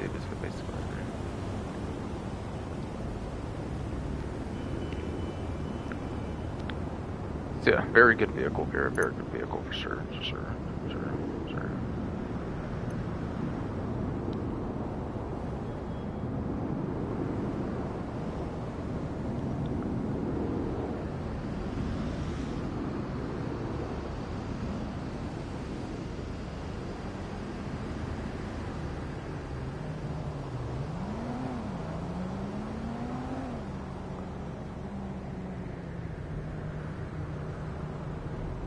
There's also apparently the Pegasi Tempesta on a sale as well, apparently. Going from $1,329,000 to $900,000. Or if it's a 900, it's $797,400. Yes. 329, 529.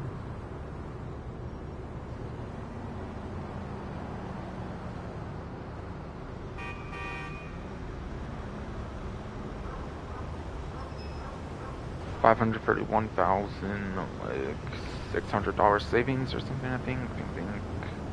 Apparently. And yeah, I don't think the last two vehicles I went over had trade prices, by the way, just to be clear, just to be clear. Or the Paragon S and Altus, basically. But yeah, this one's basically just a box standard supercar.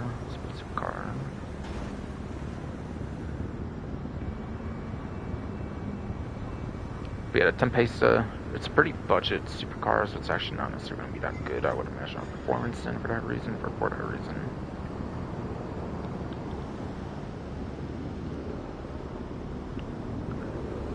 But yes.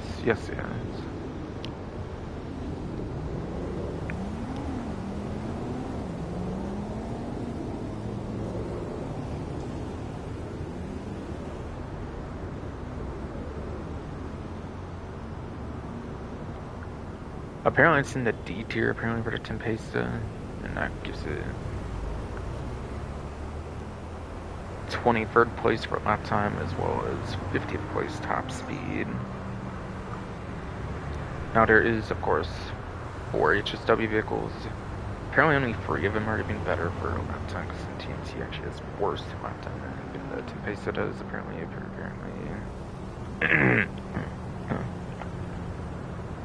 So at absolute best, it just hits 20, apparently, for lap time. Apparently.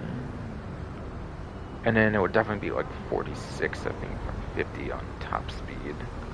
So lap time is very much above average for the class. So given the price of it, it's actually not too terrible, I feel, for the lap time. It's also like 10 placements out of like top 10. It's also not that ideal, I feel, either. And then, yeah, it is very much below average, no doubt, on the top speed, no matter how you slice it, though. I kind of would probably skip that one. I'd probably just skip that one, to be honest. To be honest, though.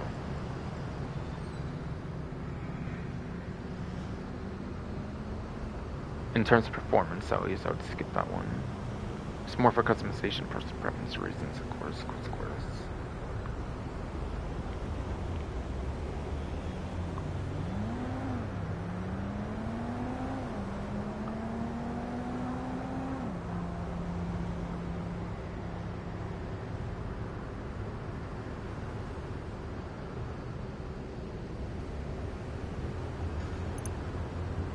That might be it for this website already.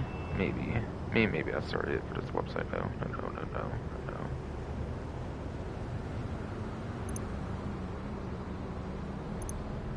Apparently that's it for the website already.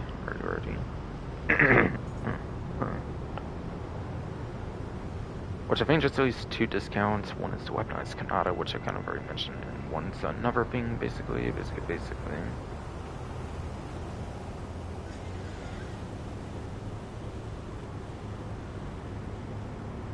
Okay.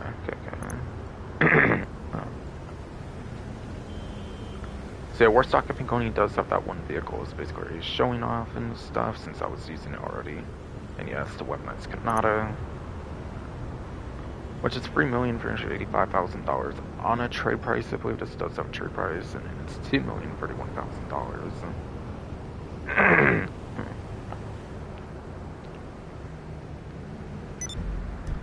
For the trade price, by the way, I think you go for contact missions, Sandra's Mercenaries. One of these, I think, has it, I believe. But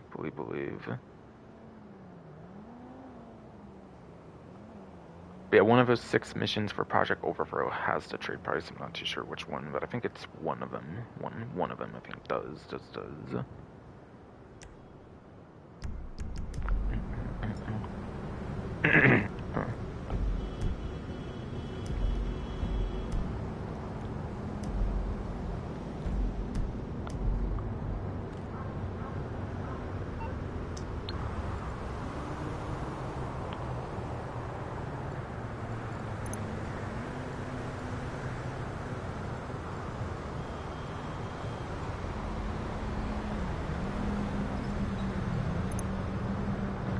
Yeah, I think it does have trade price though, so it goes down by goes down by 1,300,000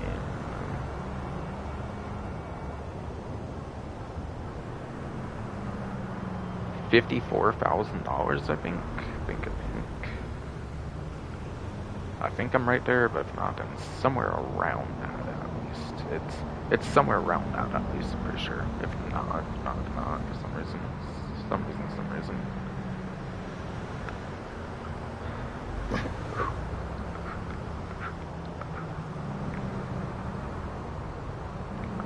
But yeah, I already basically showed off the vehicle earlier. Like I said, the guns are not as good as the Buzzard, apparently. They don't have as good of rate of fire. They don't have as good of rate of fire or something. That makes the Buzzard better, apparently. Missiles have cooldown like the Buzzard, which is pathetic for a vehicle in 2023. Like, I get the F-160 Raiju since it's a stealth jet, why that would have the missile cooldown. Avenger is a super armored tank, I get why that would have missile cooldown, but why does this have missile cooldown? It's not even an armored helicopter, bruh. The only real good thing going for it is Notar, quite frankly, I feel, where you can't shoot the tail rotor off of it since it's like built inside, or whatever. That's pretty much, I feel, the only like huge thing going for it, aside for like agility things, like aside for the agility of it, of course.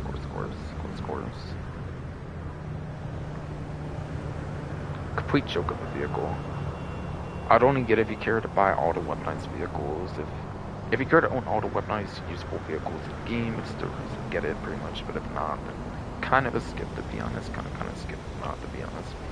To be honest.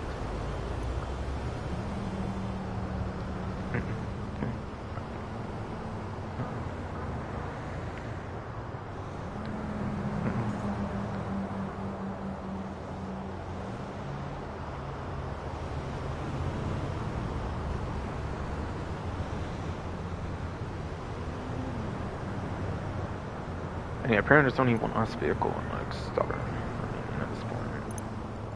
It's an off-road apparently, I believe. I'll go through all of it just to be sure it's not elsewhere, of course.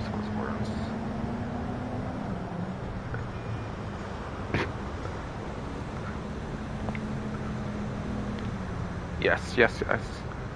Like I said, the Benny's doesn't have trade price support, I don't think, so you can actually get it for a cheaper price. I think it was used for Dime Casino Heist, so you do it that way for a trade price, I think. It's not from the update, but it's in the Casino Heist, so you can do the trade price kind of thing for that, of course.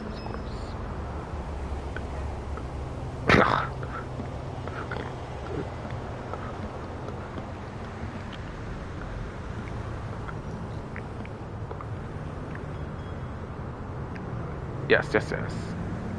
Complete the Dime Casino Heist, but now he has a leader with this vehicle selected on the trade price. Exactly as it says, you quite literally do only need it selected, you don't have to use it as a getaway vehicle. Just steal it as a getaway vehicle, have it selected for the heist. That's all you have to do. Just beat that heist and you have the thing, you don't even have to get in for the getaway vehicle. It's better just steal a police vehicle or something, so don't even bother using the getaway. Just don't. It's not worth it. Just steal a police vehicle. Just get out of there, basically. And get the trade price for it, basically.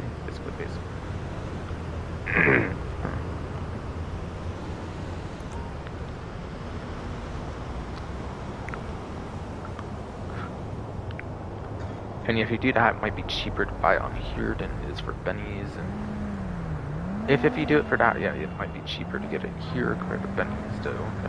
No.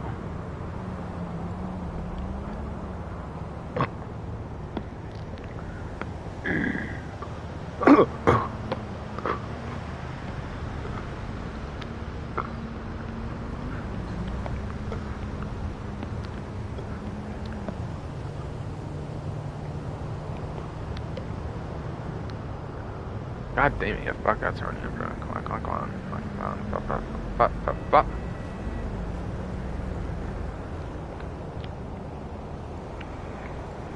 Yes. Again, though, as I was trying to say before this turning was being a fucking bitch. Before this fucking turning was being a bitch, though. Yes.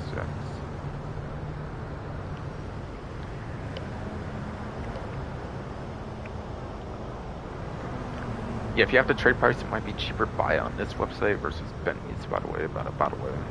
since Bentley's apparently does not have trade price support, it might be better to buy here if you do have that trade price. For sure, it seems. For sure, it seems. Yes.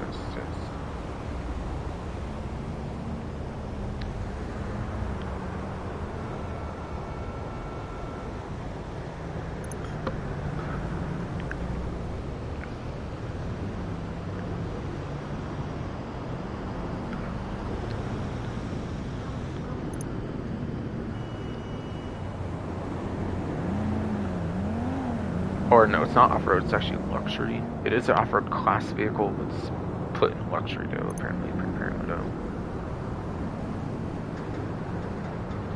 Yes, for Diamond Casino Heist DLC to Karen Everon.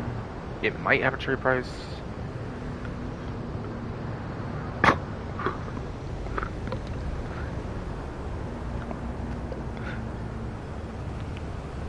It might, yes, have a trade price, of course, just like the other vehicle had, where it's tied to Casino Heist. I'm not 100%. If I do have it, if there's a trade price for it, I've already have it. If yes, there is a trade price for it, I do already have it, though, it seems. Yeah, it goes from $1,106,250 to $663,050, it seems.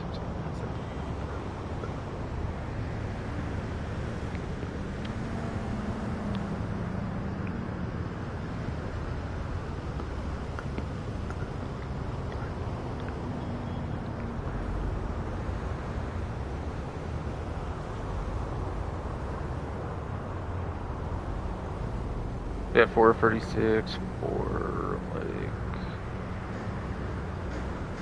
I don't know. I think it's like $442,000-ish off or something like that. I think something like that. I think.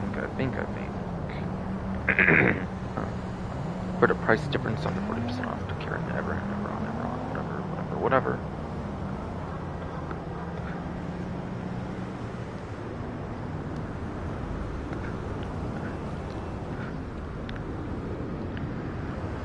Again, it's apparently for the off-road class, apparently.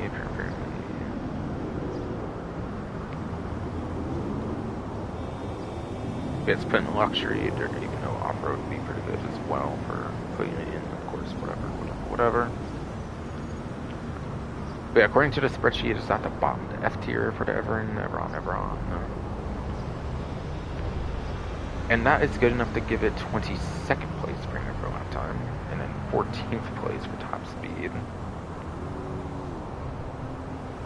Apparently its free placement's better on the lap time versus the 4 from earlier, basically. It was on the podium vehicle, basically. Again, there's 48 raceable vehicles, so 22nd is automatically above average for the class, whereas the 4 is only technically there without HSW to count. But yeah, +2 would be a 20th place on the lap time at best for Everon. It would definitely be 20th at best for a lap time. And then 14th to 12th, basically, as well. 14th to 12th as well, basically. Yes.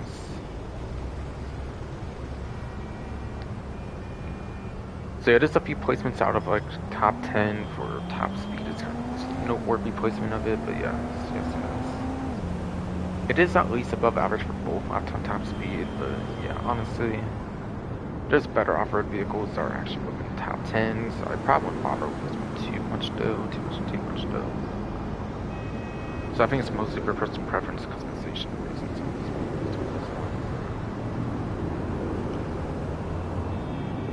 And I think that does it for all the vehicle discounts.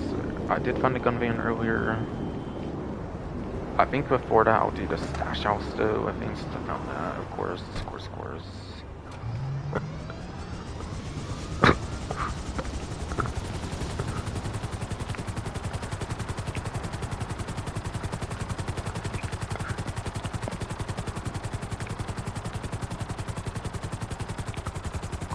course, I did find the...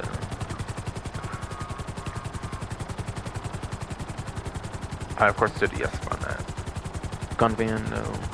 I found this first on this particular stream, so we'll go for this first.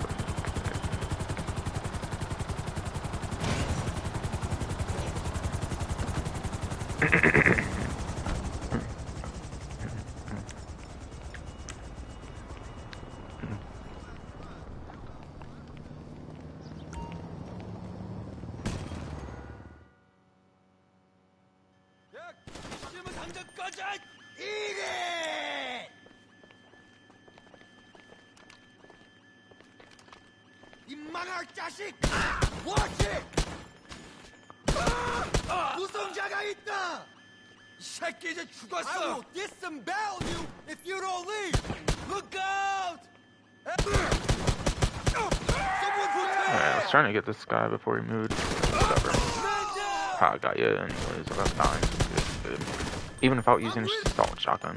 Die with that shot, fucker. Fucker.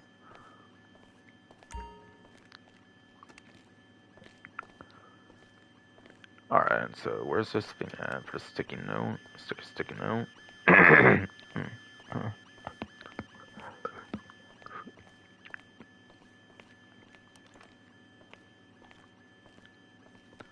Alright, 123 and 45 apparently. Okay. Pretty good numbers to have, I think. Got that with analog pretty easily, of course. Ooh, I got round 23 with that too, it seems somehow. I was one away, come on, for getting like all of them with the analog stick. Damn. I was close though. Blame my fuck ass hernia for messing that one up. Blame my fuck ass hernia for sure messing that one up for sure.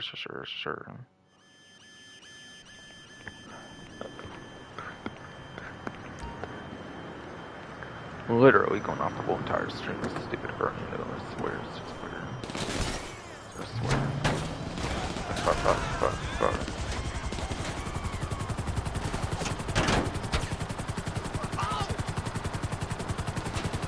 Alright, it's more this way I think for the gun ban, right? I believe so. Alright, document forgery. Okay.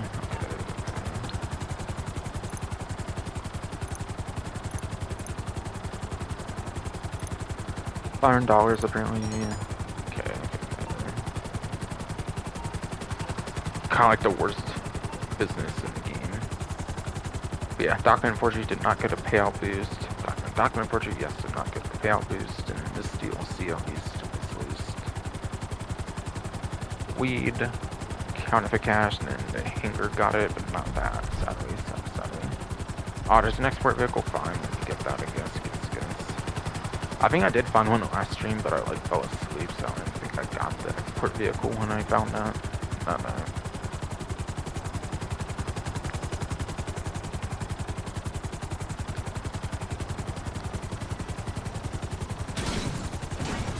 Is this a Hermes? Or what? Kind of looked like it a little bit far, I feel. Is this the 190Z from like the one showroom, or? Let me just get in, I guess, at this point. Let me just get in at this point. Oh, it is the 190Z, okay. I thought it was. Cool. Jesus! Psychopath driver! Of course, I did get a look at it recently, so I'm not surprised it was, of course. Wow!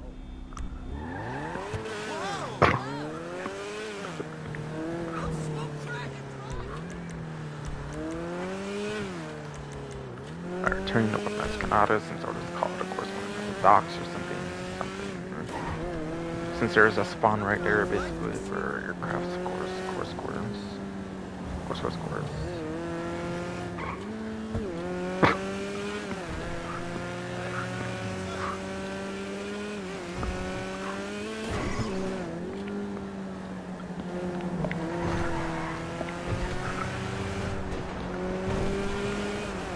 But yeah, 190Z, I don't know if I have too much interesting to say about it, but yeah, obviously it's a vehicle on the showroom right now for simulators.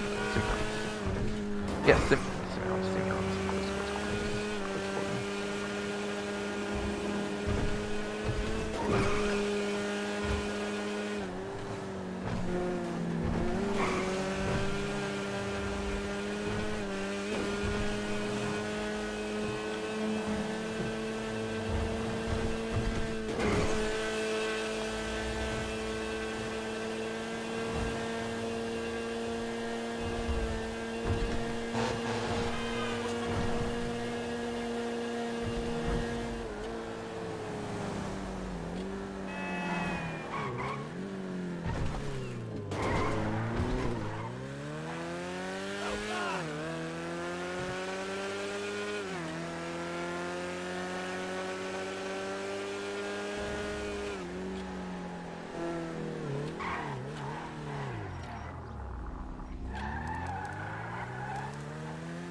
Alright. I was close to that, so I got the Karen 90s T apparently.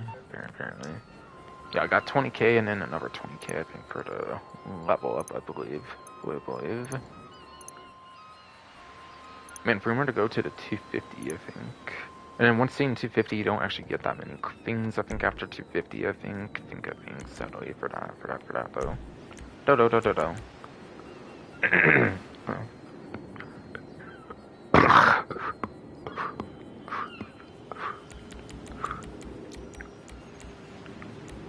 Ah, goddamn, this stupid fuck-ass Hernandez is a fuck-ass bitch.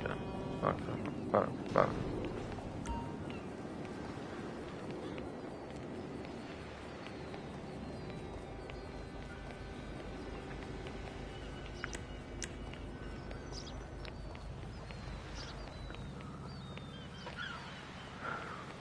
Let me get special. The only fucking traffic he'll be worried about will be on the way to the medic.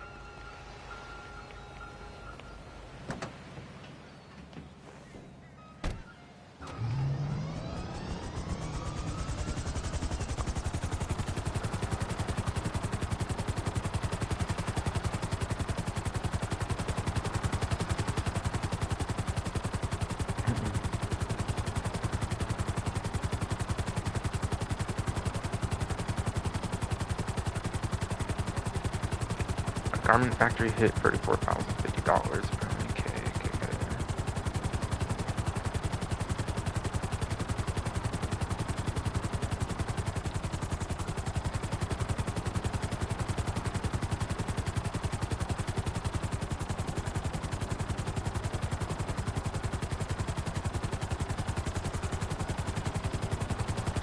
Yes. Going to the gun van, of course, again. Hopefully properly this time. Yeah, got distracted, of course, but oh wait, I wanted to check the clothing item though. Cart meat. Fuck. Right. This fuck I turned into, I swear. Fucking everything. All the bullshit going on with it. All this shit, of course.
Okay, yeah, so t-shirt thing, manufacturer one or something.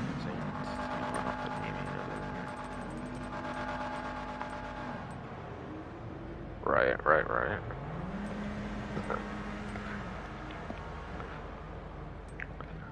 Yes. Karen 90s T apparently for $3,980. Okay. The 90s.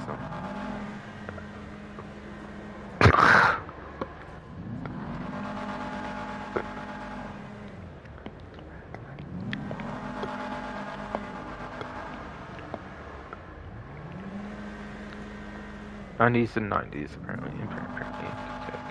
Okay.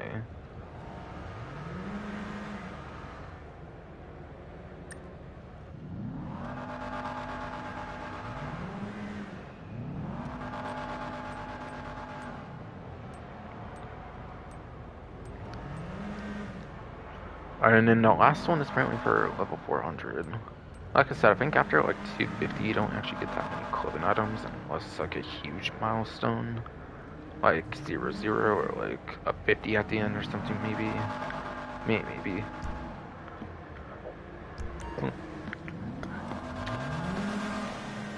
Oh.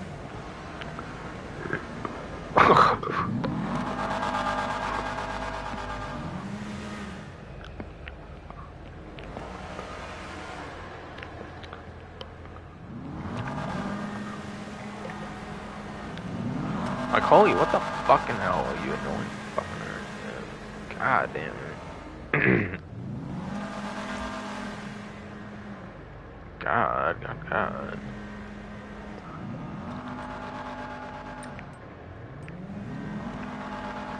Yes. Like I said, though, like after 250, I think it's only like at huge milestones, like maybe like a 50 or a 0-0 at the end. Even. So I'm getting close to that point. Only like a couple wait now, apparently.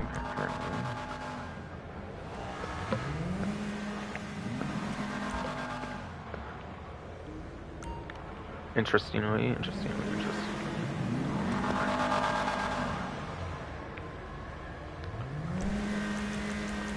Yes. Back over to the YouTube outfit, though, of course. Just want to show it off, of course. Buy it and whatnot.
Fuck it, turn though. Fuck.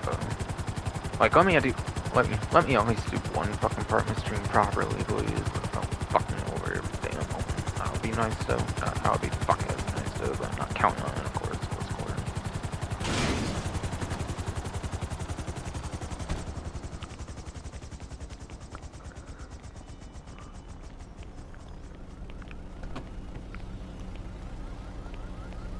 Hey there.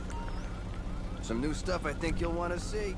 Alright, but yes, okay, so gun van inventory apparently has the military rifle, heavy rifle, stun gun, double barrel shotgun, vintage pistol, and pipe wrench. Okay. Sits in your hand good, huh?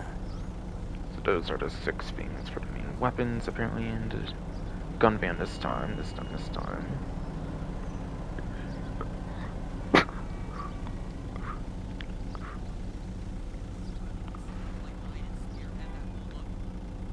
Trust me. You can trust that rifle.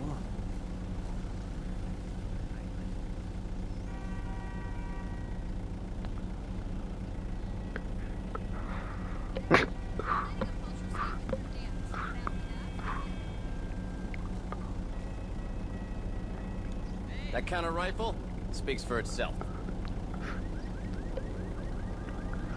Okay, so I'm actually going to start off with the heavy rifle apparently first. Be a heavy rifle. Came out in the contract DLC as a spammy spinach because that was pretty cool. Cool.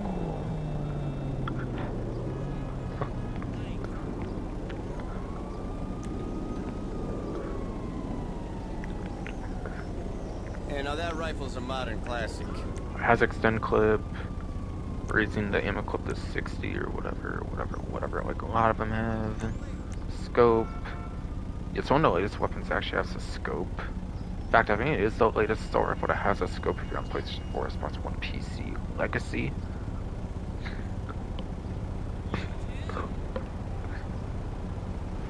Interestingly. You can trust that rifle.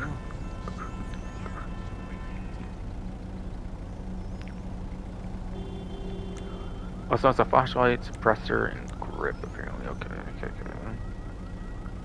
I think it's the latest combination of like scope suppressor weapons, and the other scope weapon, like the Strickler for the latest one there, doesn't have a suppressor, so that's also something worth keeping in mind as well.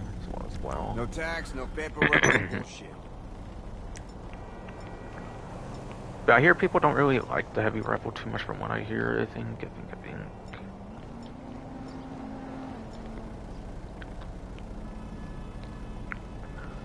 essentially, if you compare it to like the service carbine, especially,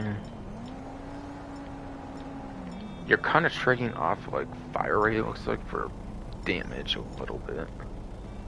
But yeah, just a tiny bit more damage for like less fire rate or something. It doesn't really equate to better time to kill, as far as I understand. So that's probably why people don't. So that's probably why people do not like it too much, if I'm hearing correctly. Fun fact: it is a beta weapon. Doing Grand Theft Auto 5 single player was meant for single player in day one of the game, but it got cut to a contract. And of course, being a Franklin, of course, being a Franklin DLC makes awesome spring in that update. Of course. Whatever.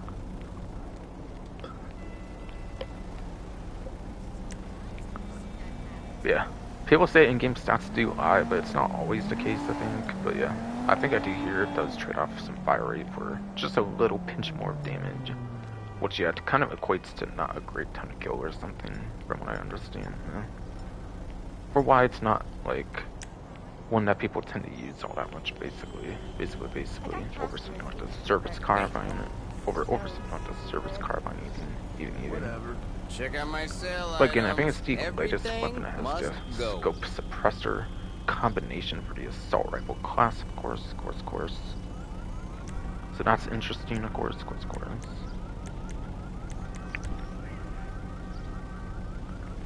Alright, and then the double barrel shotgun. Yeah, double barrel shotgun kind of sucks in this game, to be honest.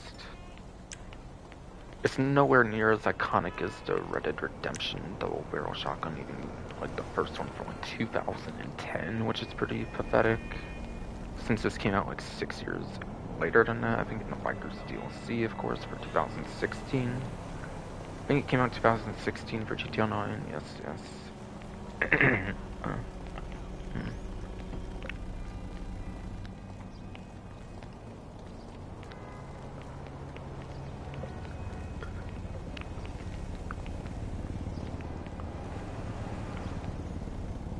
But it can use it on a motorcycle, which is pretty cool in this game. Something you obviously couldn't really do in Red Dead Redemption. So obviously that's something that makes sense there, of course, with the timeline being in like 1900s and stuff, like the early 1900s, whatever.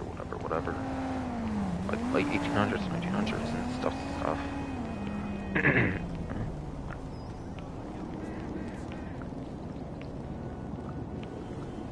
Yeah, very cool drop-by weapon for sure. It can be a nice drop-by weapon, I mean. But yeah. The thing I hate about it is you have to fire both bullets no matter what. In Red Dead Redemption, if you actually, like, pressed the trigger, like, if you pressed it in, like, 2 different ways, it would, like, shoot in 2 different ways, I think.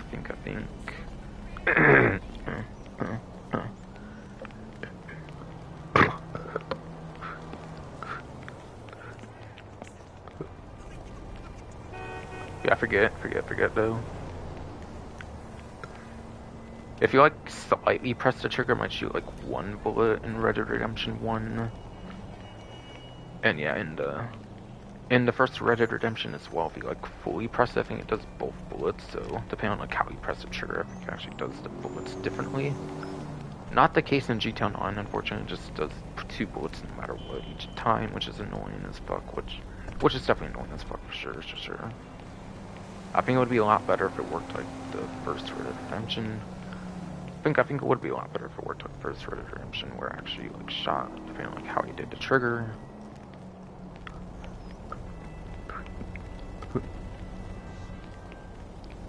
So it's a huge missed opportunity, unfortunately. So it's not really that great, I would say, unfortunately. So most likely it's just going to sit in a weapon wheel, most likely in most cases, unless you want to use it in like a motorcycle situation. Unless you want to use it on like a motorcycle for any reason, and I don't really see it getting that much use.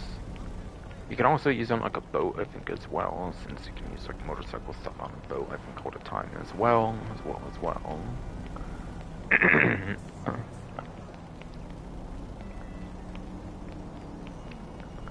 But obviously, motorcycle is going to be where you get to use double barrel shotgun. Motorcycle, yes, will be where you get to use double barrel shotgun.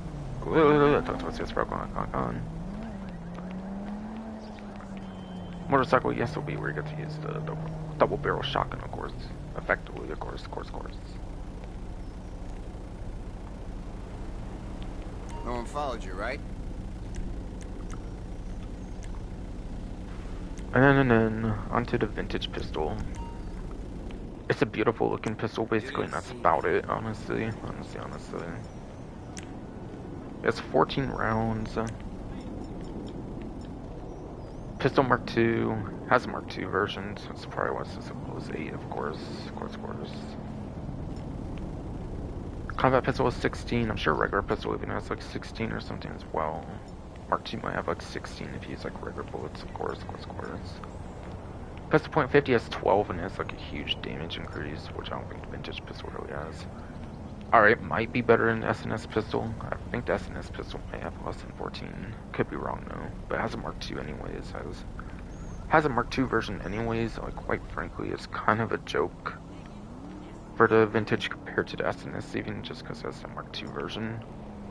36, 14, 17. Yeah, only really beats the single shots and the revolvers, which is really saying much, quite frankly.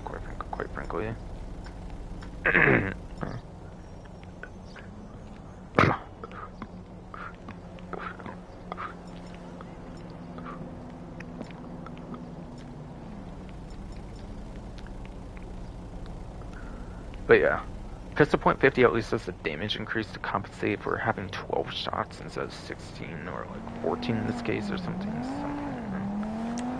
But the vintage pistol has some of the worst capacity of any pistol in the game, so like really it's not that great. It's just a beautiful looking pistol, quite frankly, without the need of like a super special like livery or something, of course.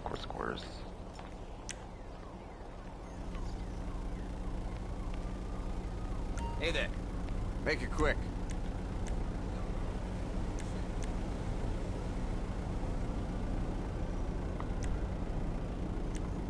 Yeah, 16 clip suppressor is pretty much it though.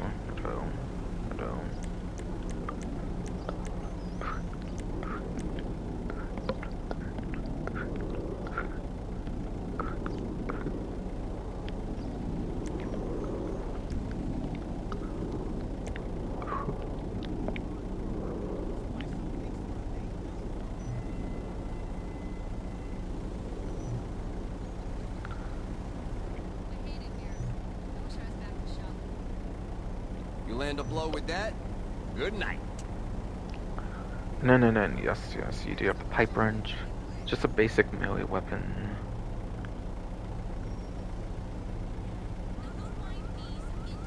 Really, the most impressive thing about it is I think you can use it for biker melee since it was added in the bikers DLCs. I'm pretty sure this one is definitely usable for biker melee. And just, messy. Yeah, this one is very much definitely usable for biker melee since I believe it's that biker DLC, bikers DLC.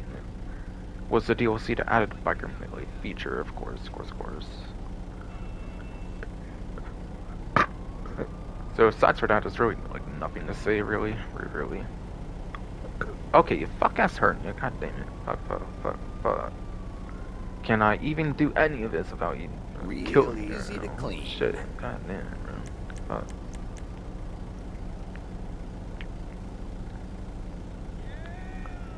And then for the 2 discount ones, it's the military rifle. Everybody gets the military rifle on 30% off. No subscription required for that one.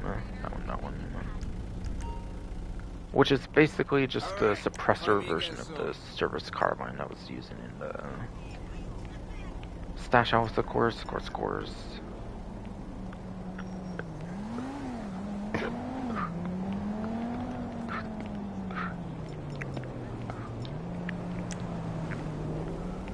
Yeah, this one is the regular flashlight, not the blue one, of course.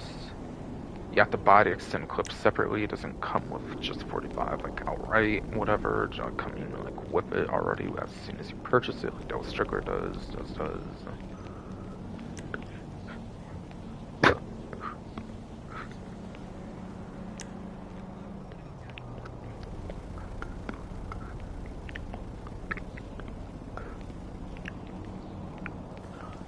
It does, yes, have a scope on it. Does yes have a scope on it. And the most unique thing of it, and the most unique thing out of all of it, of course, between this and Del Strickler, is it does have that suppressor. Stricker doesn't have the suppressors, it has like the tracers, I'm guessing, so you can't really take advantage of the tracers in like a stealth mission, since that'd be kind of a little busted maybe if you could do that, of course.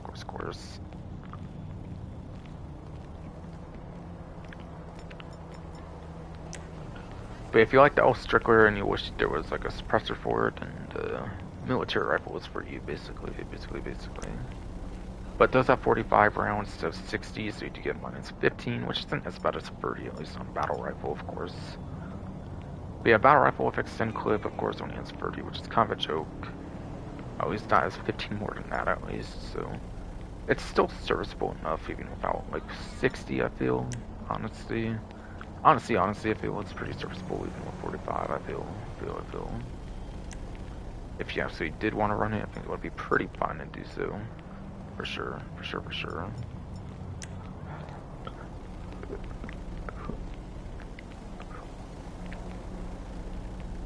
Hey.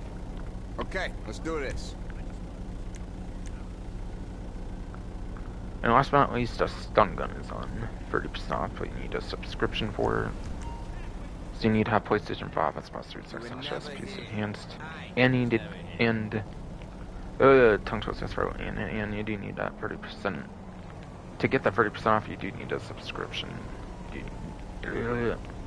What the hell are you tongue twisting? That's right, come on, fuck. Yes, you do need the $8.99 subscription for the game, basically, to get the discount, 30% off, which is kind of a joke, but whatever.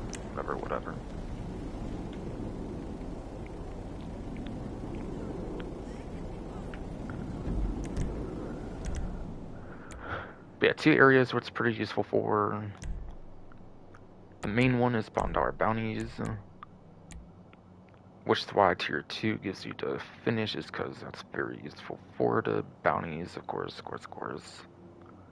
It was used in the bounties for single player, so of course for the online it would be used as well, of course.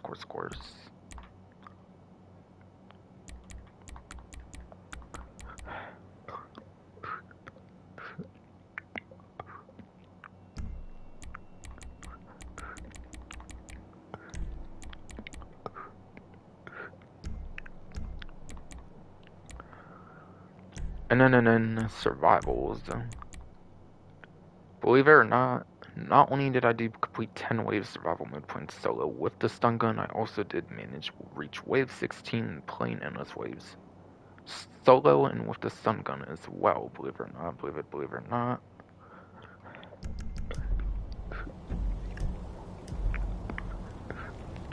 Okay, my agency got the 80k. Cool. But to explain, basically.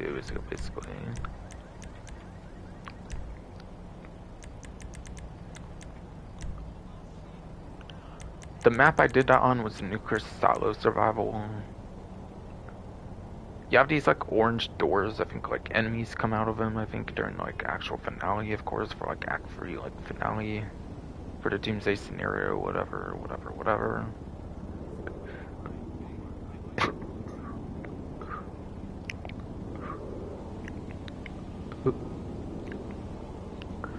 But again, there's like these orange doors that like the characters come out of in like the Doomsday scenario, like finale, basically. You can actually go in those doors in this survival.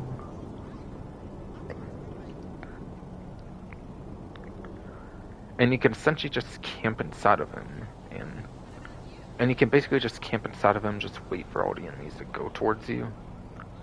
I'll be honest, it took me like 6 to 8 hours, I think, one day to do it, I think, for 16 waves.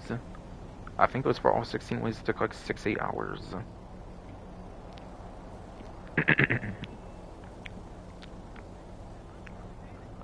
10 waves even took a damn decent amount of time as well, I think.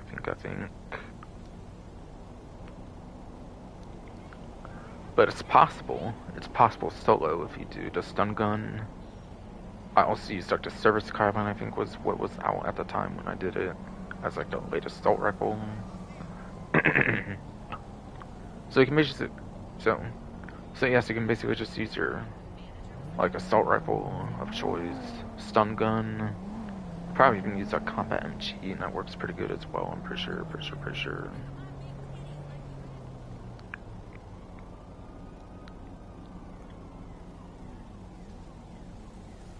But if you just camp inside the orange door areas and have the Juggernauts wait for you, stun the Juggernauts, of course, since they are really weak to the stun gun for the Juggernauts. One stun, you could basically just kill them, basically, like, before they even get up again, which is good, which is good, of course. But it's a very easy method solo to get the 16 waves. Endless, even as well, without leaving another player. But especially for the 10 wave solo, being that you have to do solo, of course. That's how you do that, essentially.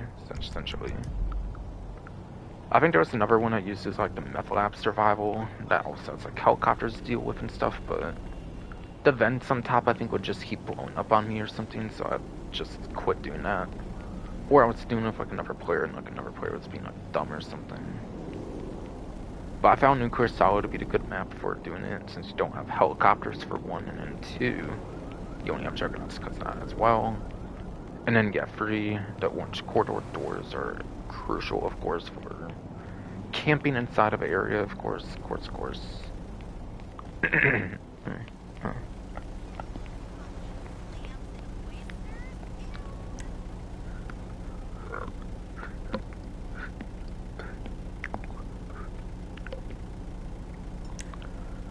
But yeah, just be careful using it though, because obviously it has the nerf cooldown in any type of game mode, and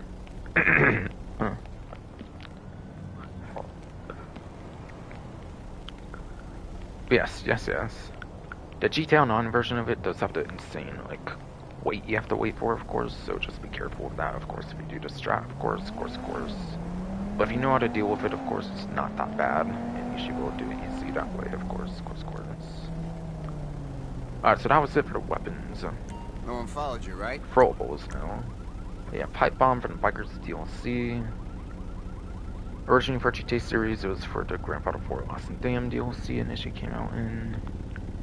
Pretty iconic in that game, so naturally it came back in the Bikers DLC, of course, for this game. Kind of like a cross of grenade and sticky bomb to me. I don't know how to describe it the most besides being like a cross grenade sticky bomb thing, of course. Goes off guaranteed every time.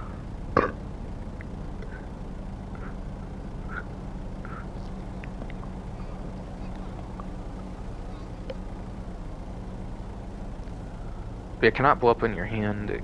It cannot blow up in your hand, of course, like a stick bomb apparently is. So that's a huge advantage, of course, compared to stick bomb in some cases. Even. You want to make a bang? That'll do it. And then, yeah, from the Festus Prize DLC, you have the Proximity Mine, of course. As the name suggests, it does blow up in proximity, of course. So it is useful as a very good anti-creep tool because of proximity. If a creeper goes over, if a creeper does run over it, of course, it'll basically be blown up. Some creepers are probably really fucking dumb and they don't look out for that, of course. So easy way to deal with those, I guess. And then you have the Molotov cocktails, which you can only buy at the gun van. You can't buy them at ammunition. You cannot buy them at ammunition or the agencies, so you can only buy them at the gun van, of course.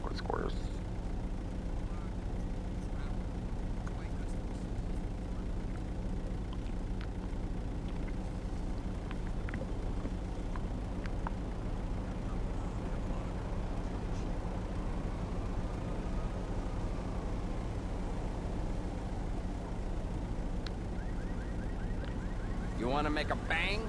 That'll do it. And then super heavy armor. Armor in general. Armor in general. Of course. Obviously, that's there as well. You're not a cop, are you?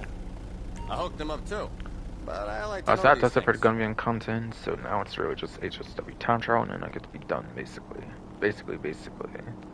Finally. It felt like it took way longer than it should, of course, with this stupid fucking certainty like it always does, but it's also not a 5-hour stream, so it's not too bad, I guess, so far.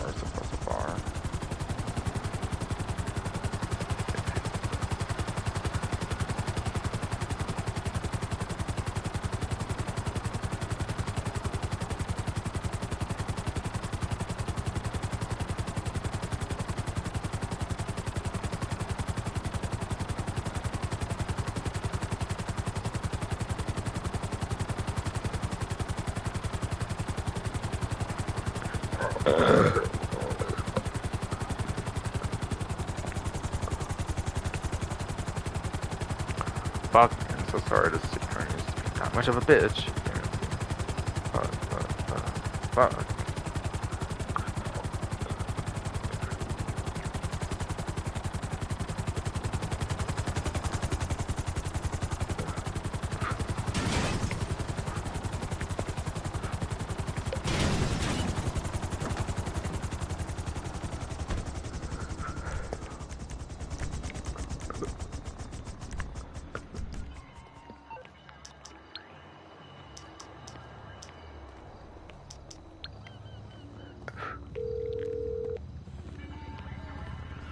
What you need, boss? Some They're wheels? pounding a I Tampa can bring GT 'em round. apparently, so that's why I'm getting this out right now, of course. I'll get there as soon as I can.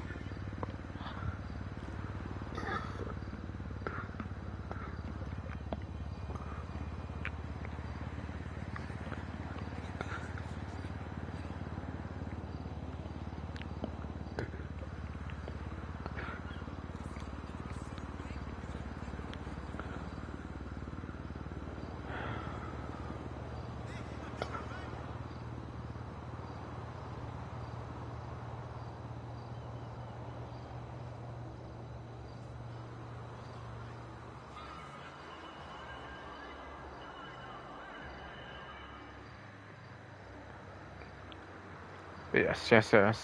Going to look up another time how many weeks has been since March 15th, 2022, which was the release of the PlayStation 5, Xbox Series X, / PC Enhanced version of the game. Or no, just the console versions, of course.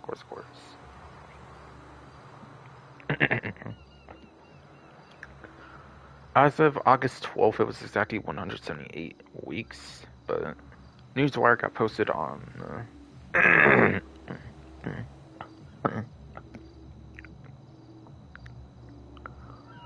Newswire, yes, got posted on August 7th, 2025, apparently.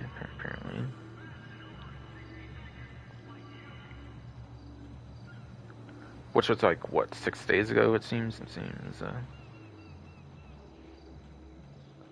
So 177 in, like, 2 days, I think, would have been when it first released for the event, basically, then, and then...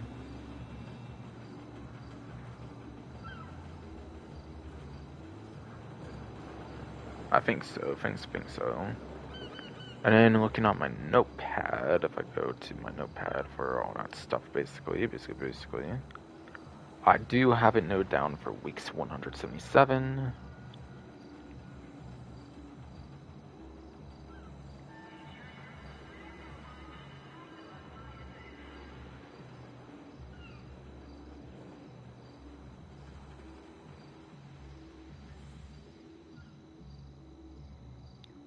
Alright, yeah. Yes. Yes.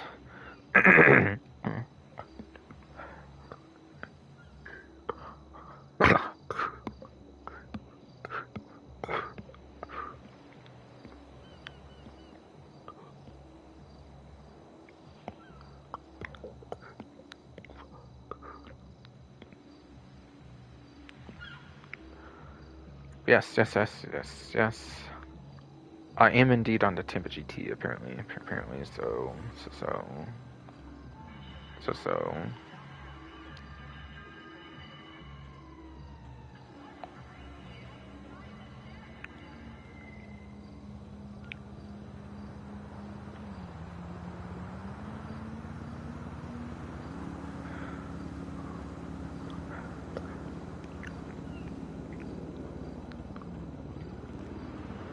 Yeah, it is Tampa GT time, indeed.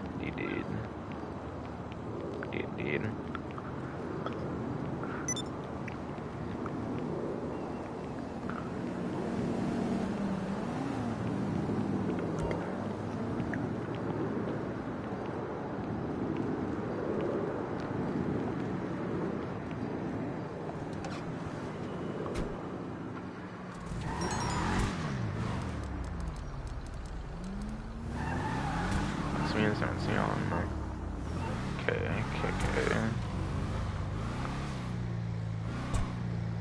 And right, I'm not getting that many LGT texts because I don't have that much stuff in my businesses, I think, because of of course, the DLC.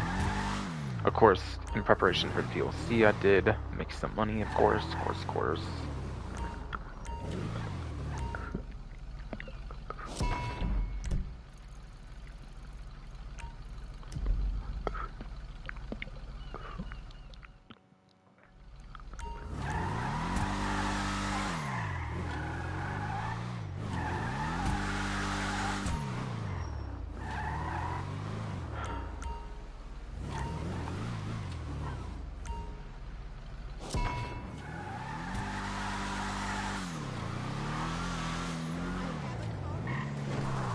But again, I just recommend GPS route like I've seen before.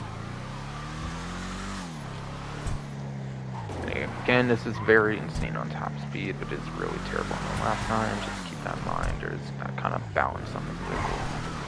It seems. What the fuck? How did that happen? What the hell? Yeah, I figured something had to get destroyed there in the back for sure. Hey, my fronts are good. My fronts are good though. Okay. Alright, fuck though.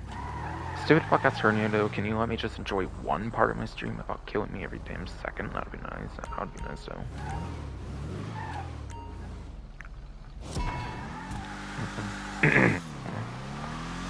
Maybe I can lock out with the RNG if I can get around better, hopefully. Yeah, nothing there this time, looking good. I think there's a parked vehicle, it's like right in that area, which is kind of annoying, of course.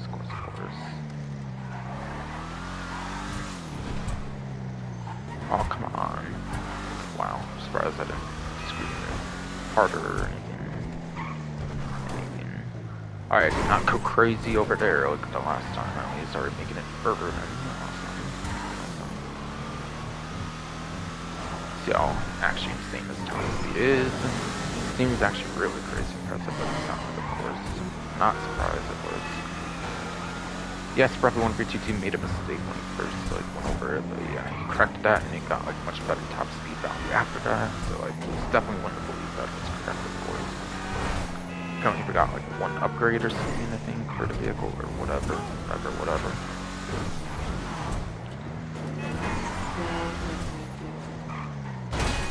Oh shit. Alright, whatever, I don't care. I'm gonna try to get him. Alright, come clutch here already. Top speed, please. I will do it here. It seems on its first full-on try, it seems. Cool. Alright. Hey, let's go. 251,000 in rank 945. Awesome. And in rank 945. Yes, awesome.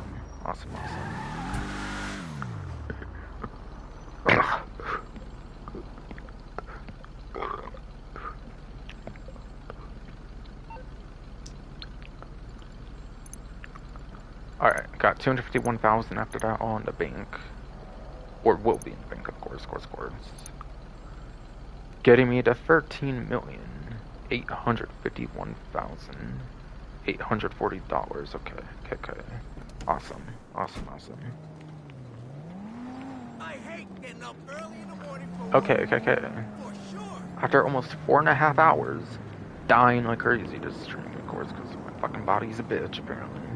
Anymore. I get to finally be fucking done. After, like, my third try of doing this stream. Finally. On Wednesday, or early Wednesday, at least, not late Wednesday, of course, at least not getting it to the wire last literal, hour or anything crazy. Next stream, obviously, we'll be back to GTA Online, of course, most definitely. I kind of wanted to do that extra, Mr. Favorite work stream this week, but I kind of forgot that Reddit, I think I kind of forgot Reddit, yes, for come on.